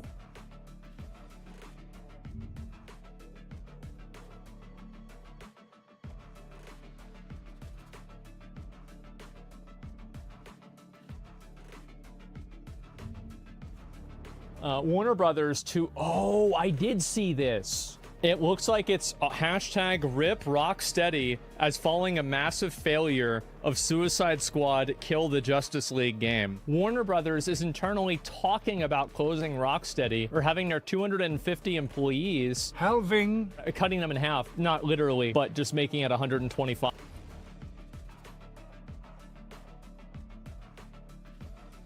What's the matter, officer? I got a bad back. Warriors ain't been low 10 times. Oh. Where are you coming from? Oh, what the hell is it? I have to look at my phone. I'm on the park.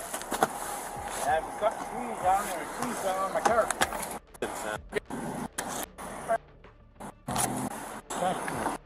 I got it. Well, you stand at... So, are we going to talk about the empty locker back at all over the base? place. Stand at the front The for one me. we scratched I ain't out? never cleaned the truck. Anyone? No one? Okay.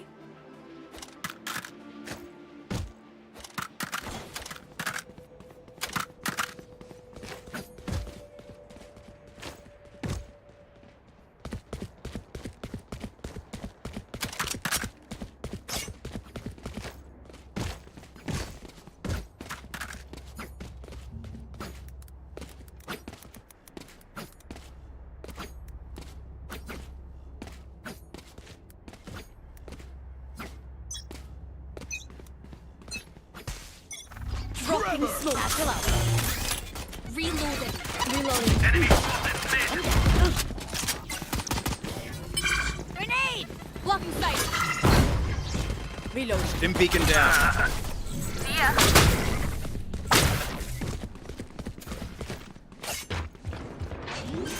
One enemy remaining. Spike planted.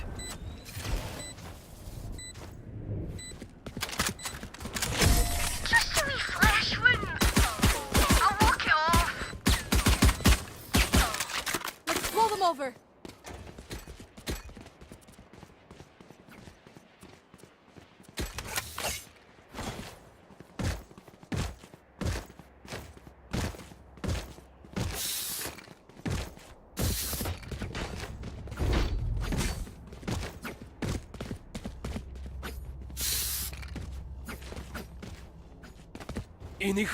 I need a drop.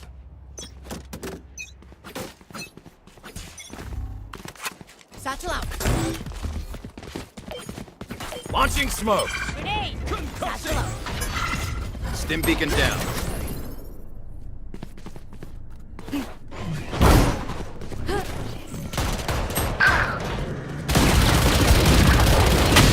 Enemy spotted A. Spike down A. Last player standing. Easy. Weak.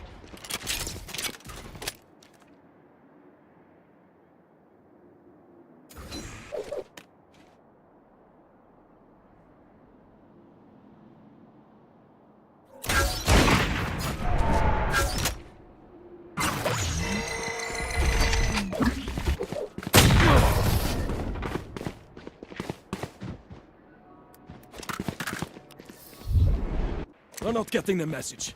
Leave it to me, I'll rough them up.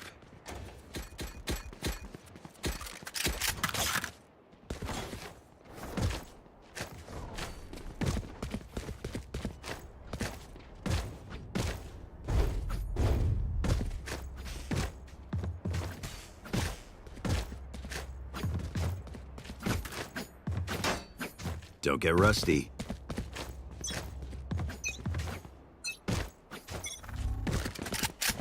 It's you and me.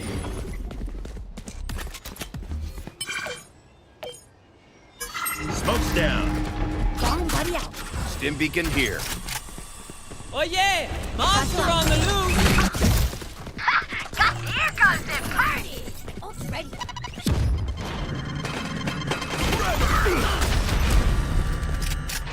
Grenade.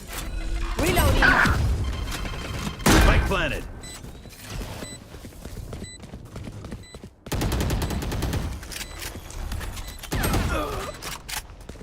Last player standing.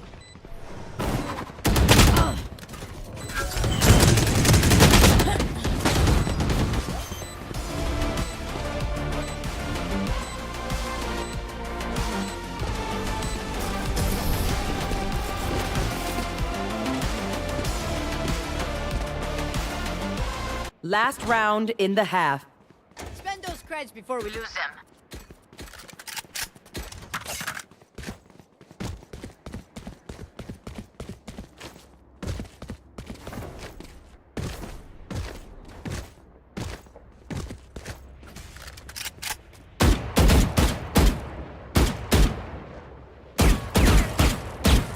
I'll find those Cypher. Flash out! Get him. Reloading. Smoke's down. Oh, it's ready. Grenade! Stim beacon here. Clearing out. Satchel out. Back like I never left. Spike down B. Got the spike. That was close. Refreshing.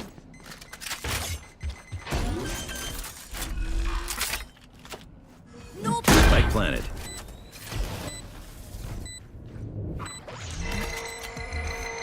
Here, catch. Launching Last smoke. player standing. Open up the sky!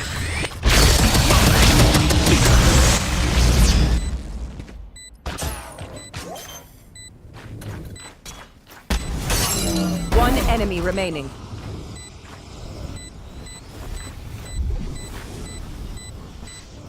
Drop in a smoke. Drop in a smoke. Oh, Chelavendia, have your pixels ready. It's ring, you defend. Other ones, have your pixels ready to Switching attack. sides.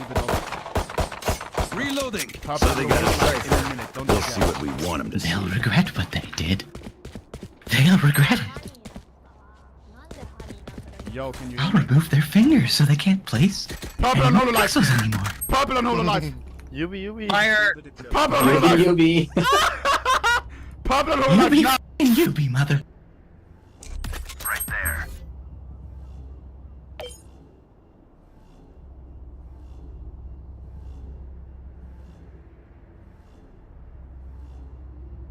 Right there.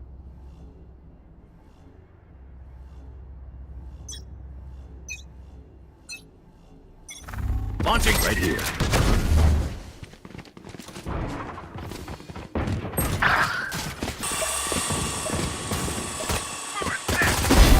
Still got it. Smoke's down.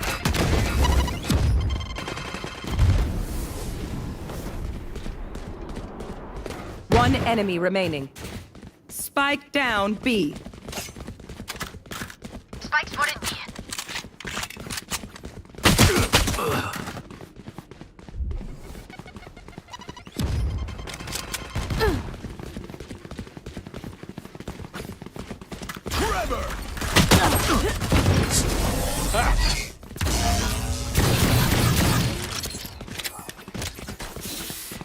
You know what we should do? I'll tell you. We should win.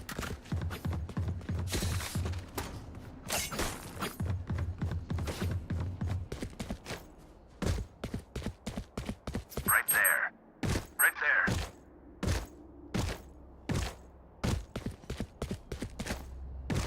Right there. Alright, muckers. Off we go. Smoke's down. Holly. Enemy spotted A. Get out of here. Enemy spotted mid. Enemy spotted mid. Too late. Spike down mid. One enemy remaining. Enemy spotted A. Launching smoke. We bring enough body bags?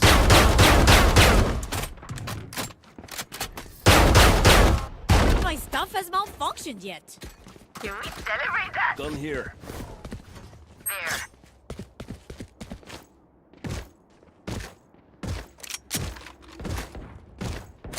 Right there. Right there.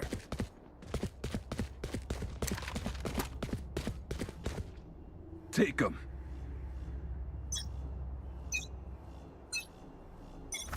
Stim beacon down.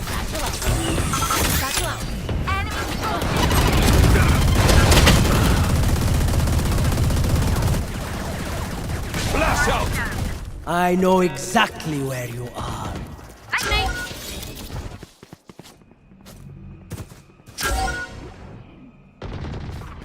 Multiple enemies mid.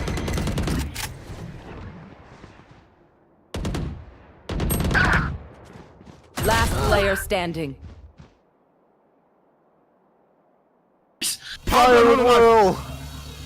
Oh god, purple on Hololive. Oh, whoa, whoa, whoa, whoa, whoa, whoa, whoa, whoa. Kill the rat! Find the streamer, find the streamer. Spike planted. I mean, what's not gonna help? Defend Hololive. No, wait. Should we defend Hololive? Because they're just gonna lose interest once everything's The working. blue thing. And then move on to something else, then we rebuild. The blue thing. Tell the Baltics, indeed. Tell Neurosema. The blue You thing, gotta tell the blue thing, the blue thing. community. Oh, this looks nice. What the f? That was... Was that coordinated to when we did our thing? Get on with it. Bomb buddy out.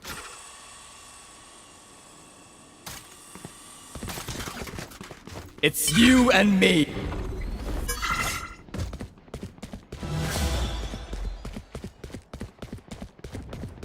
Multiple enemies A. Stim beacon Spike down. planted. Oh yeah! Monster on the loose! Get out of my way.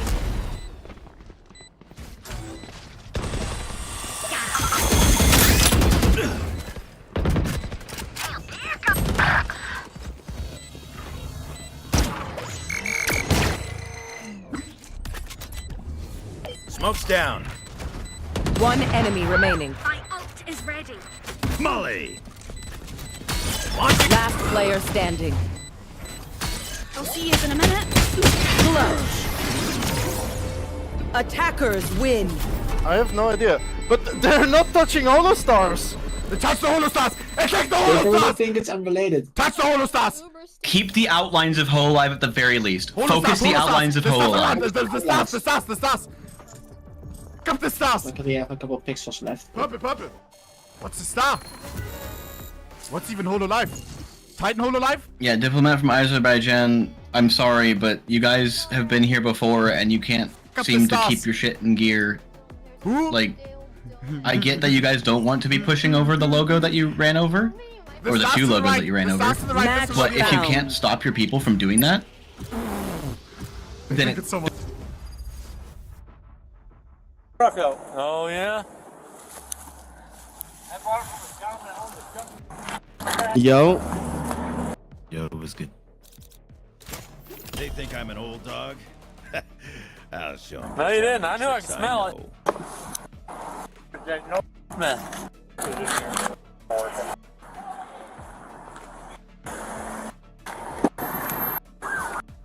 Bro, you took my Phoenix with that. You think I would know? yo, is there any females that are 18 plus in here?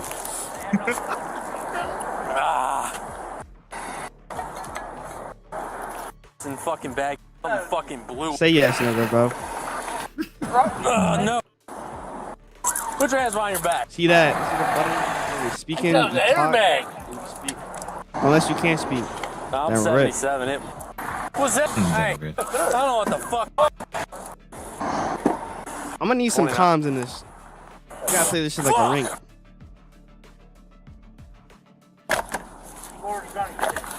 Yeah, it's good. Whoa! What the fuck?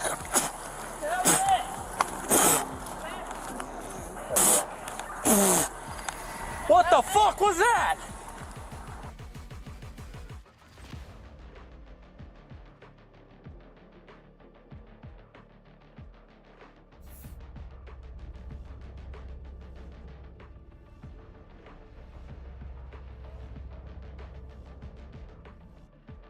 Promise I'll get him.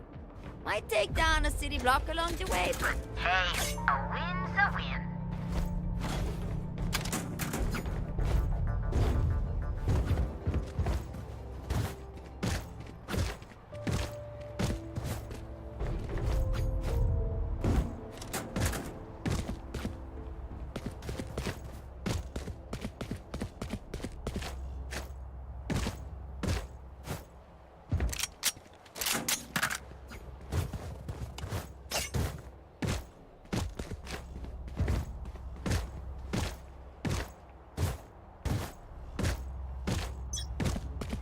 Who has food break this late, bro? What the hell?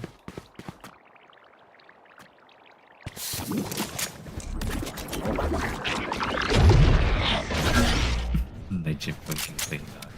Reloading. Yo, who asked? Who asked me to work night shift, bro? I'm so confused.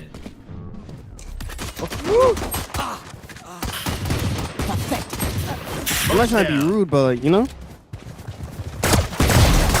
One enemy remaining. Oh, okay. Stim beacon here. Watch out!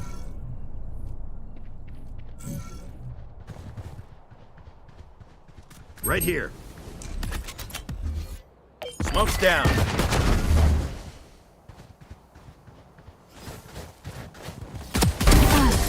Bagged and tagged. That was crazy. Raze, plug me into the tunes, yeah? I know you got the good stuff.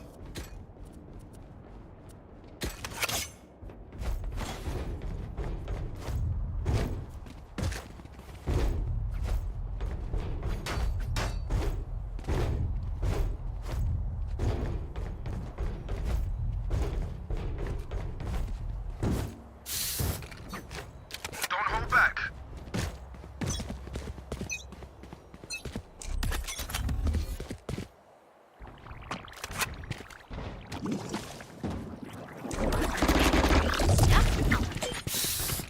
Show me a target.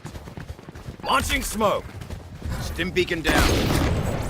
Enemy spotted B. Satchel out. Smoke's down.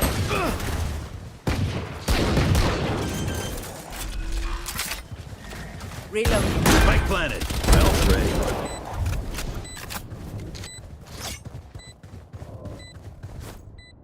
One enemy remaining.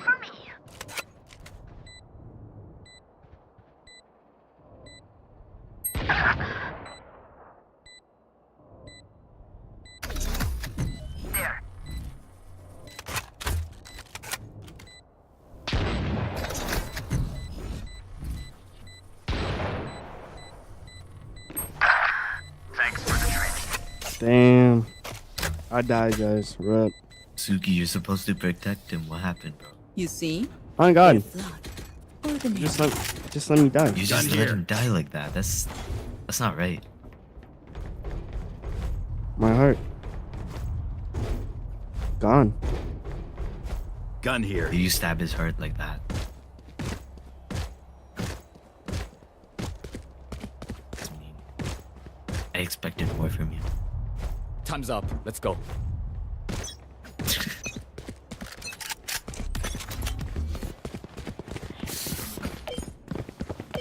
Launching smoke. Stim beacon down.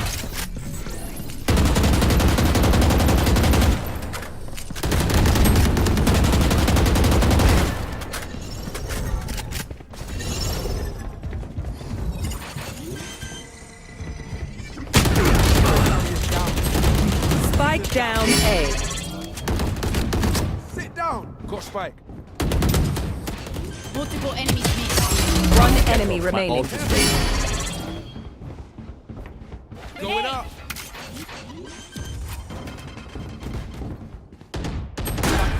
My ultimate's ready. Just as my playlist ends. Yo, Isa, why you aiming? Last round before the switch. So you like feet? Don't be cheap. Spend it all before it's gone. Yeah. Aim a little bit higher. Aiming at like leg level, bro. Oh, you're about those thighs. I get it.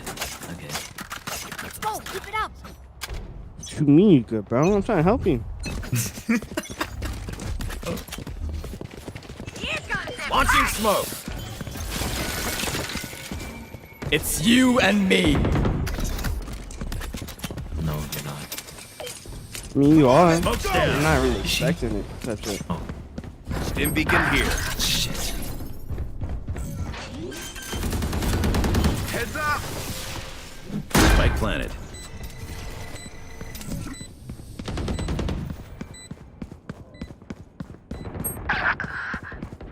The hunt begins.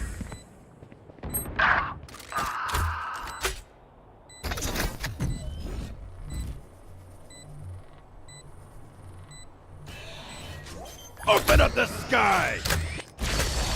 Someone's A. Molly.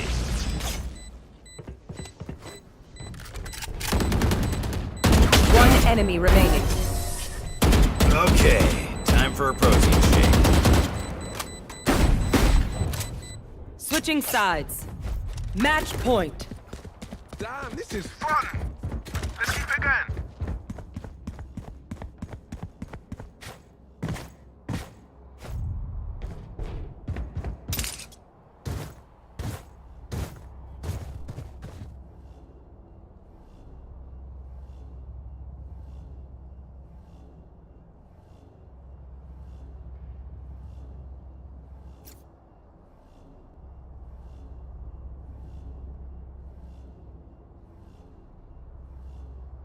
Surely the critics were not paid. It's just around 7. They want to die. Let them. Smoke's down. Right here. Down and out.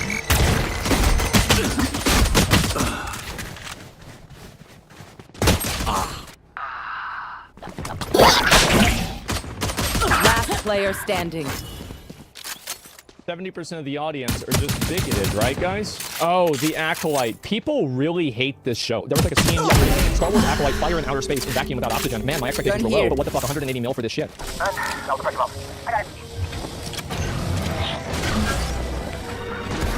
planted. Okay. Can't use that.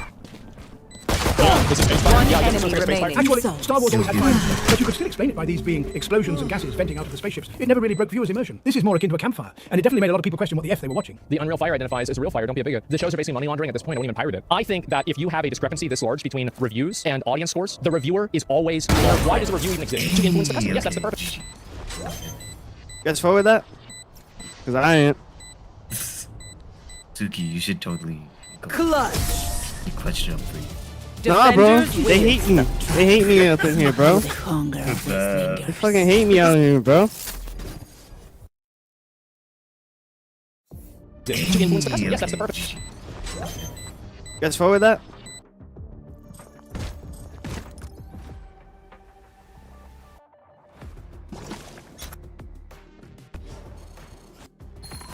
But you know?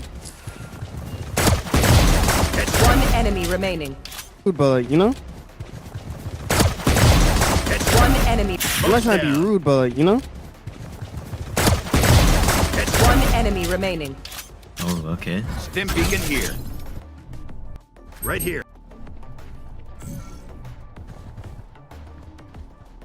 Right here.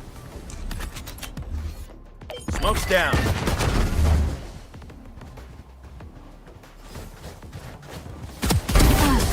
Bagged and tagged. That was crazy. Raze, plug me into.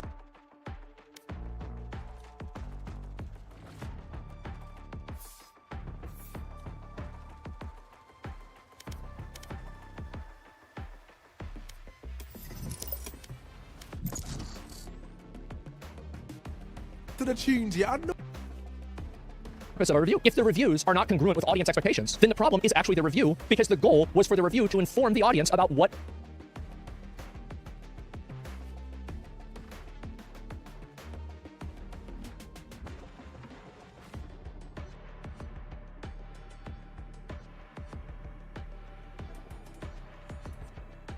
Ladies and gentlemen, a new episode of Match found. Royals. I wouldn't even say like they're cringe. Okay? I would just say like it's what I would just say like it's my beat. This feature up here where you can like put the thing in there is like actually cool though. That shit's fire, bro. I like that invention. I like that invention, man. First thing, let's go ahead and start this. Let's go ahead and start this off with a bang. I can't hear anything. Alright, where's the sound? They think I'm an old Where's the dog. sound? I'll show them just how many tricks I know.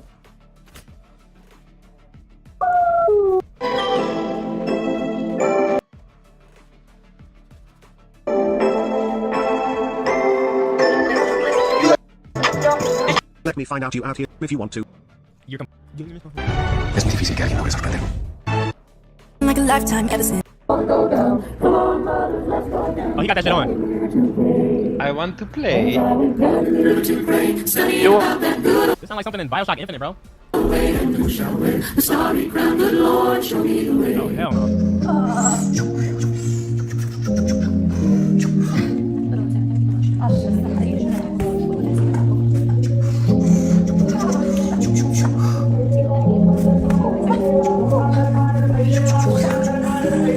Spike rush.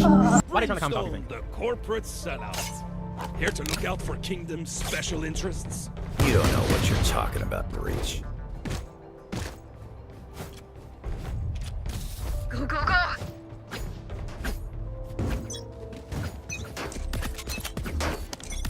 I'm out of here! Forever! Stim beacon down. Flash out! My ult's ready. Gotta go! Spike planted. There. Launching smoke. Enemy spotted B. There.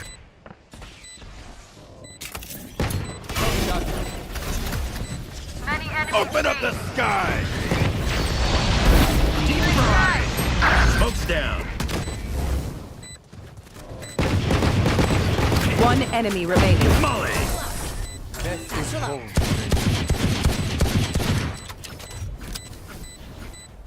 You see an insect, you crush it.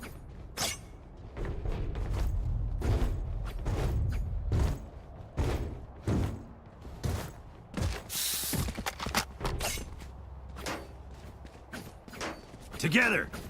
Go, go, go!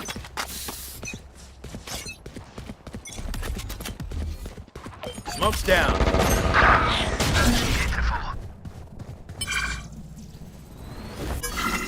Gotta go! I can't use that.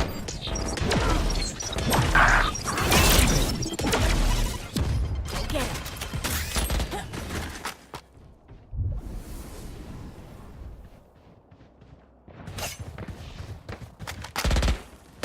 Last player standing. Launching smoke.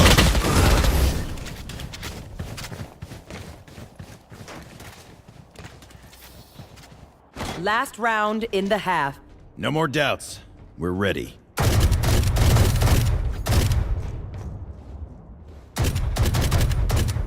I'm out of here. Right here. Just let loose. Get out of my way! Stim beacon down. Launching smoke. My ult is ready.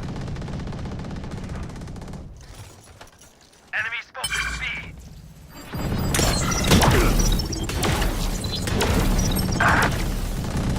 Headshot. Reloading. Hi! Pissed!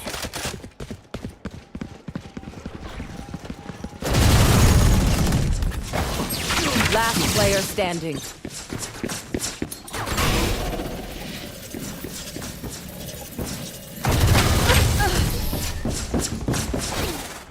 I don't think my intuition's off, bro. I think something's not adding up, bro.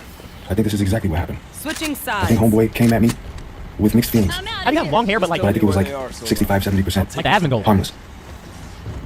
So I probably Seth's shouldn't not have. rolling. He does. I see it. I see Hello, it. it's your voice, man. Check it. It's your voice, man. Check it. It's gonna be some bullshit.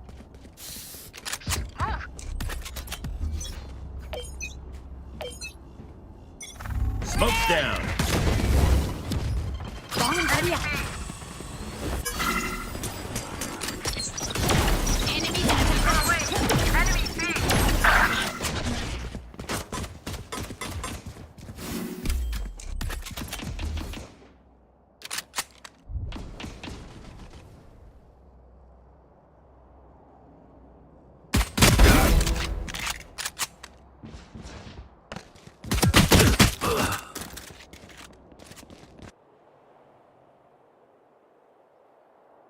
Like I could say, like maybe the most. After watching the last reel, I'm starting a cult because these bitches are really retarded. They're really paying to get felt up by some earthquakes with trash wind chimes in the background. Don't use that word. Okay? You see me using that, throwing that word around, weirdo? REC Gaming with the 25 gifted subs. How long 30 you seconds How long you been here? Last How long you been player here, bro? standing. Yo, thank you for the 25 gifted, bro. Yo, you said it earlier. planted. No, I said it restarted. One Okay. enemy Guys, look, remaining. Let's be okay. Let me clear it, okay? Never mind. Also, I appreciate you. Don't I? Go to 2K stream right now. They are exposing prisoners for being a fake slash fraud. What? Should I entertain this? Or is it something stupid, bro? Don't stop lying to YouTube. You say retard all the time. Hey, YouTube, we've been telling him to stop, but he says it all the time. He abuses us with it all the time. Guys, okay. Guys, I'm gonna be honest. Okay? When do I lie to you guys? Oh, first of all. You're the Hello? goat, dude. Oh. Hello? That's not ready. Okay. It's been like a year since I played this game, so give me a few. Big daddy, big clutch, big clutch. It's been a while. Give me a few. Hey, it's alright, I'm way worse than you are, don't worry. No one beats my firepower. I got this. Gotta go.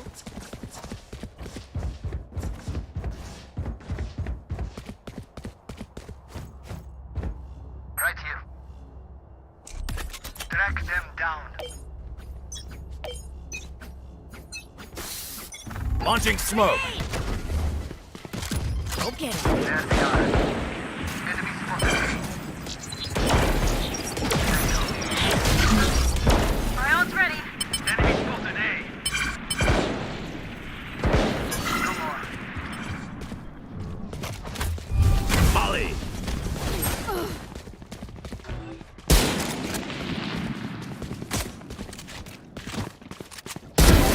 Sit still. My ult's ready. Open up the sky.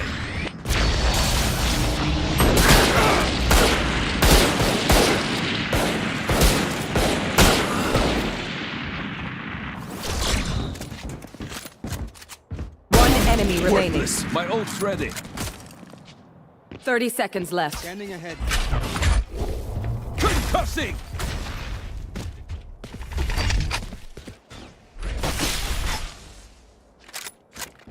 Last player standing.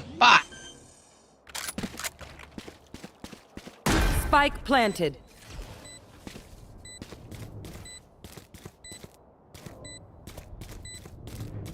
You should run.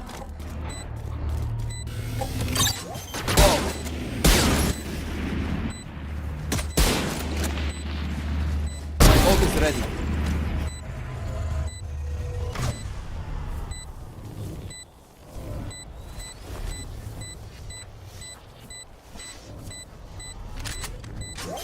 Back to work.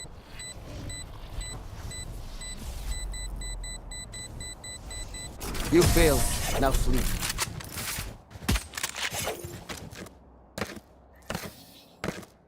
Match point. We got them beat. Knock them out. Go, go, go!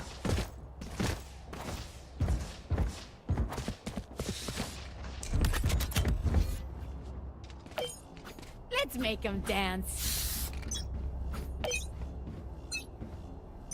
Smoke's down. Get out of my way! I can't use that.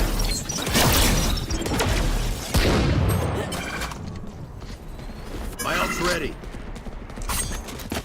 Launching smoke. Go!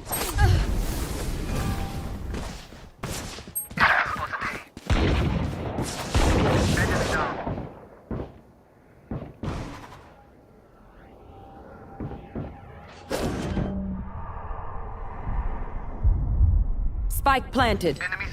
Last player standing. Gotcha.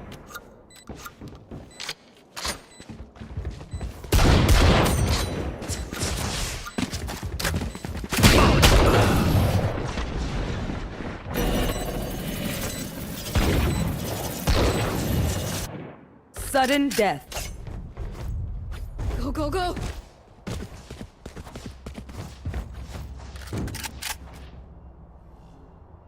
Right here. Let's start this party. Smoke's down. Satchel out. Molly. Satchel out. Go get him. Enemy marked 3. Enemy spotted A.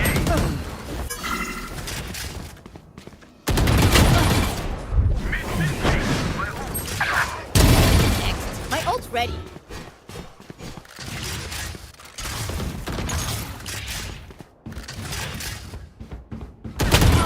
Last player standing. You should run.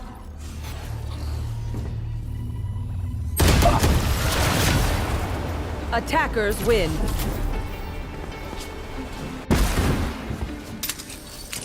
So, as we were doing, next meme. You're wild. You're wild. You think this is easy for me, Ryan? They were my parents too. You know, you never should have let them get in that car. Ryan, please, I didn't mean to. Leave me alone, Kevin. I never want to see you again.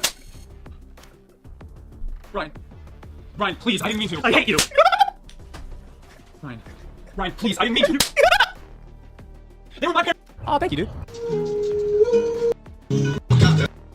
Oh, what was that? Oh my gosh. No. It just looks good. Yeah, I know. Again, point me. That looks good. Did I have some? Ew. You're wrong. What? You're wrong right there. Yeah. You're literally making your own, dude. You're really not gonna give a little. He's not. Let's go. Everyone better be jumping. Come on, monsters. Let's go. Everyone better be jumping. This kid's gonna go to me. Fabulous! Come on, monsters. Yo, stop! Let's go. Everyone better be jumping. Come on, monster. Put some stank on it. Put some stank on it. Put some stank on it. Baby, make it drop. Put some stank on it. Make that booty pop. Put some stank on it. I hate how many people have access to like just recording studios and like everyone's able to just freely drop music, bro. It actually it infuriates me. Match found. It infuriates me, bro. Make that body rock. Put some stank on it. Put some stank. Water. Truth is, a good woman is not that hard to please. Says a gay man. Hey, we got 24 Willies. Recon package. Come holler. Truth is, a good woman is not that hard to please. Says a gay man. Hey, we got 24 Willies. Recon package. Come holler. Truth is, a good woman is not that hard to please. Says a gay man. Hey, we got a 24 Willies. Recon package. What? Insomnia tip. Have your boyfriend put on his favorite. It is true. Fuck it, dog. A good spot to get undressed around here. Want to see if we can out. Yeah. Children. A double white surprise. I remember. A nice person. Yeah, my face looks a little fucked up. You don't gotta tell me that. What the fuck are you laughing about? No, stop. Why do you want her to die? What happened to you? I'm here, little friend.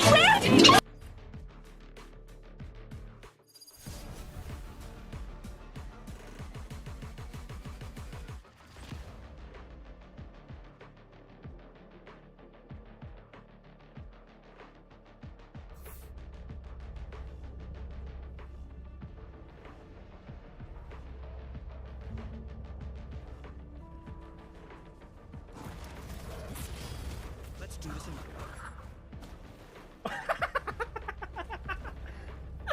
What the f is that? I just no bombed. I did no bomb. Let's do this in Spike rush. You can take the girl out of Salvador, but you'll never take the girl out of Salvador. Wait.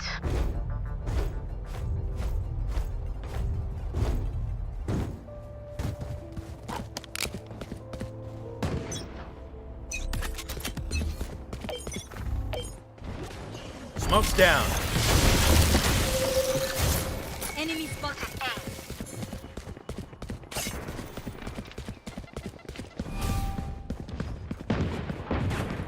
Enemy spotted A.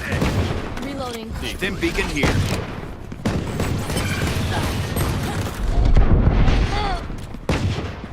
Reloading. Good attempt. Here. Spike planted. Launching smoke. Last player standing.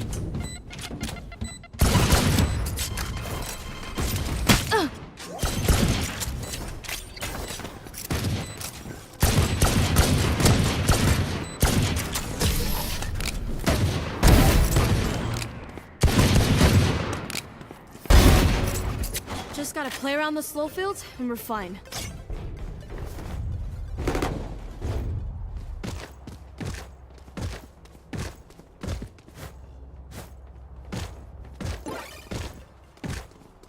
Shut that Phoenix up. Cutting through. Launching smoke.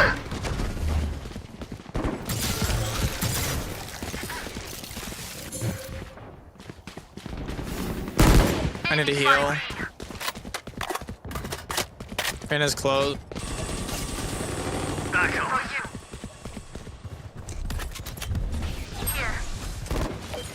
Smoke's down.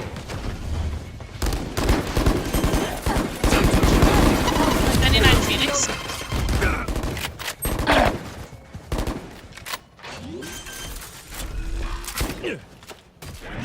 Spike planted. Surprise. My arm's ready. Here.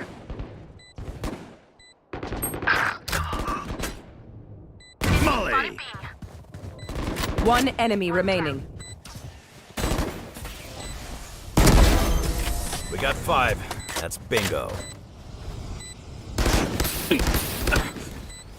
Last round before the switch. They stumble. Now is our chance.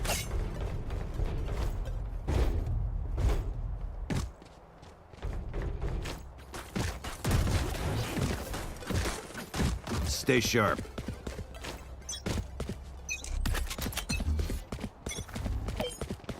Smoke's down.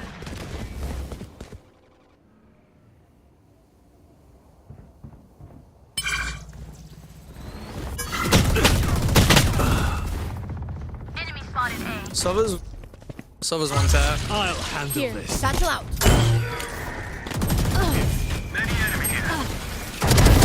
Last player standing. 102 siege. I'm back. Where? Holy crap, I didn't know y'all fucking died already. Holy shit. Bomb in there. What? Nowhere. Switching sides. Yeah, we were all dead. I hate to say it, but probably best to play as a team. So here.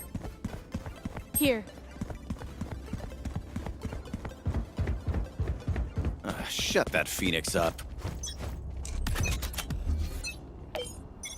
Launching smoke. Enemy spotted B. Launching smoke.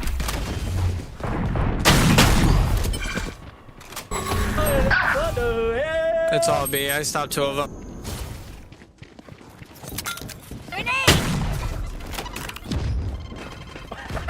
Before we go any further into this stuff, right? I do want to discuss something that I think is very important. Something that Wuthering Waves just Mid, orange. something that a lot of non-Wuthering Waves players, specifically Wuthering Waves haters, disbelievers, Spike planted, never thought could happen. Earlier today, 2:22 a.m., the Wuthering Waves Twitter made this tweet. They planted. Dear Rover, Sage. We're aware of the payment failure issue that impacted some players from the 6 at 10:15 to the 6 at 10:32. This was a 17-minute window. The issue has now been fixed. We will issue 100 Easterite, which is a free poll for all players as compensation. Thank you for your understanding and support. Now, people are looking at this and one thinking, enemy remaining. oh, they must have had some connectivity. Last player Sure. standing. That doesn't mean anything. ready. No, I will not there guide is you. significant meaning behind this. I'm sure for many of you that played Honkai Star Rail, you remember when Jing Yuan was released. When Jing Yuan was released, his character was actually so popular. He crashed, completely crashed Hoyo's payment system. Nobody could purchase him. Nobody could purchase a currency to actually pull for Jing Yuan. People lost their minds. They were like, oh my god, this is...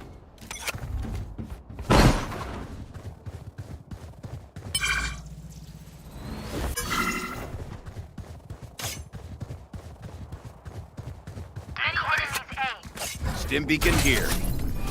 The hunt begins.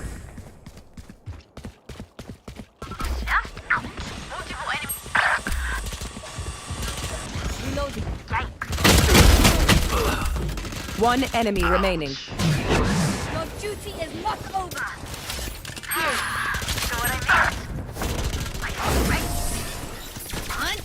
This is the first time this has happened. Genshin Impact never had a character that crashed their payment never had their payment system. No.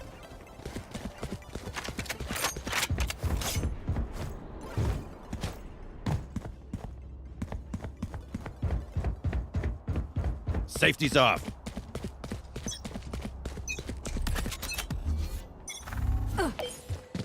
Smoke's down.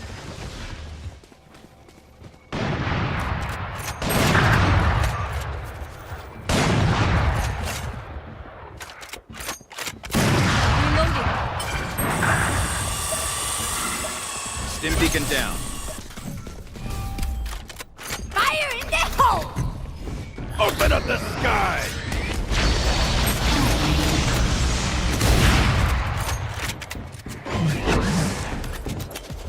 Launching smoke. Spike planted. Last player standing.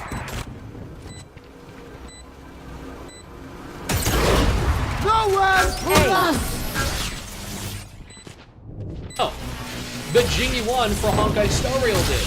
Jing Yuan set Sudden records. Yinlin released, and within 15 minutes, completely crashed their payment servers. There were so many people topping up to pull for Yinlin that their servers completely crashed. They flat.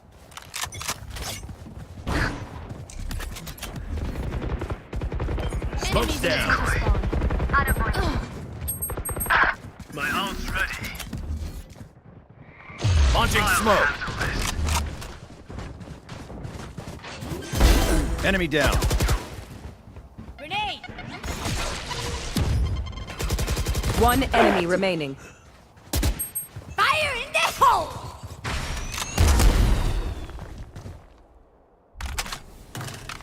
Go get him.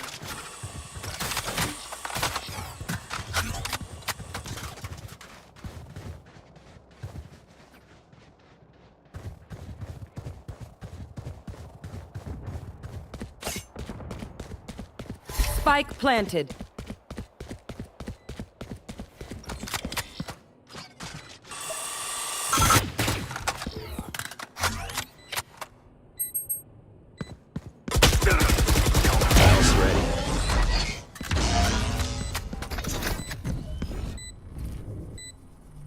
Open up the sky! Shame. Love Defenders win. smells like victory. And gunpowder. Lied. They can't even take our money properly. I know, right? People started making threads over on Reddit. Some of them are very positive, like this one. Kudo gives 160 asteroids as compensation for payment failure issues encountered the other day. Some of them are very negative, saying, you know, just another Kudo stumble. Kudo don't know how to do anything. Blah, blah, blah. Jing Yuan, when he released, he earned $7.6 million for Honkai Star Rail on his very first day. Jing Yuan's release yielded the highest single day revenue so far, as per App Magic. Now, Wuthering Waves reached the top #1 in Japanese sales ranking after releasing their Yinlin banner. This did not happen with Jian. No, when Yinlin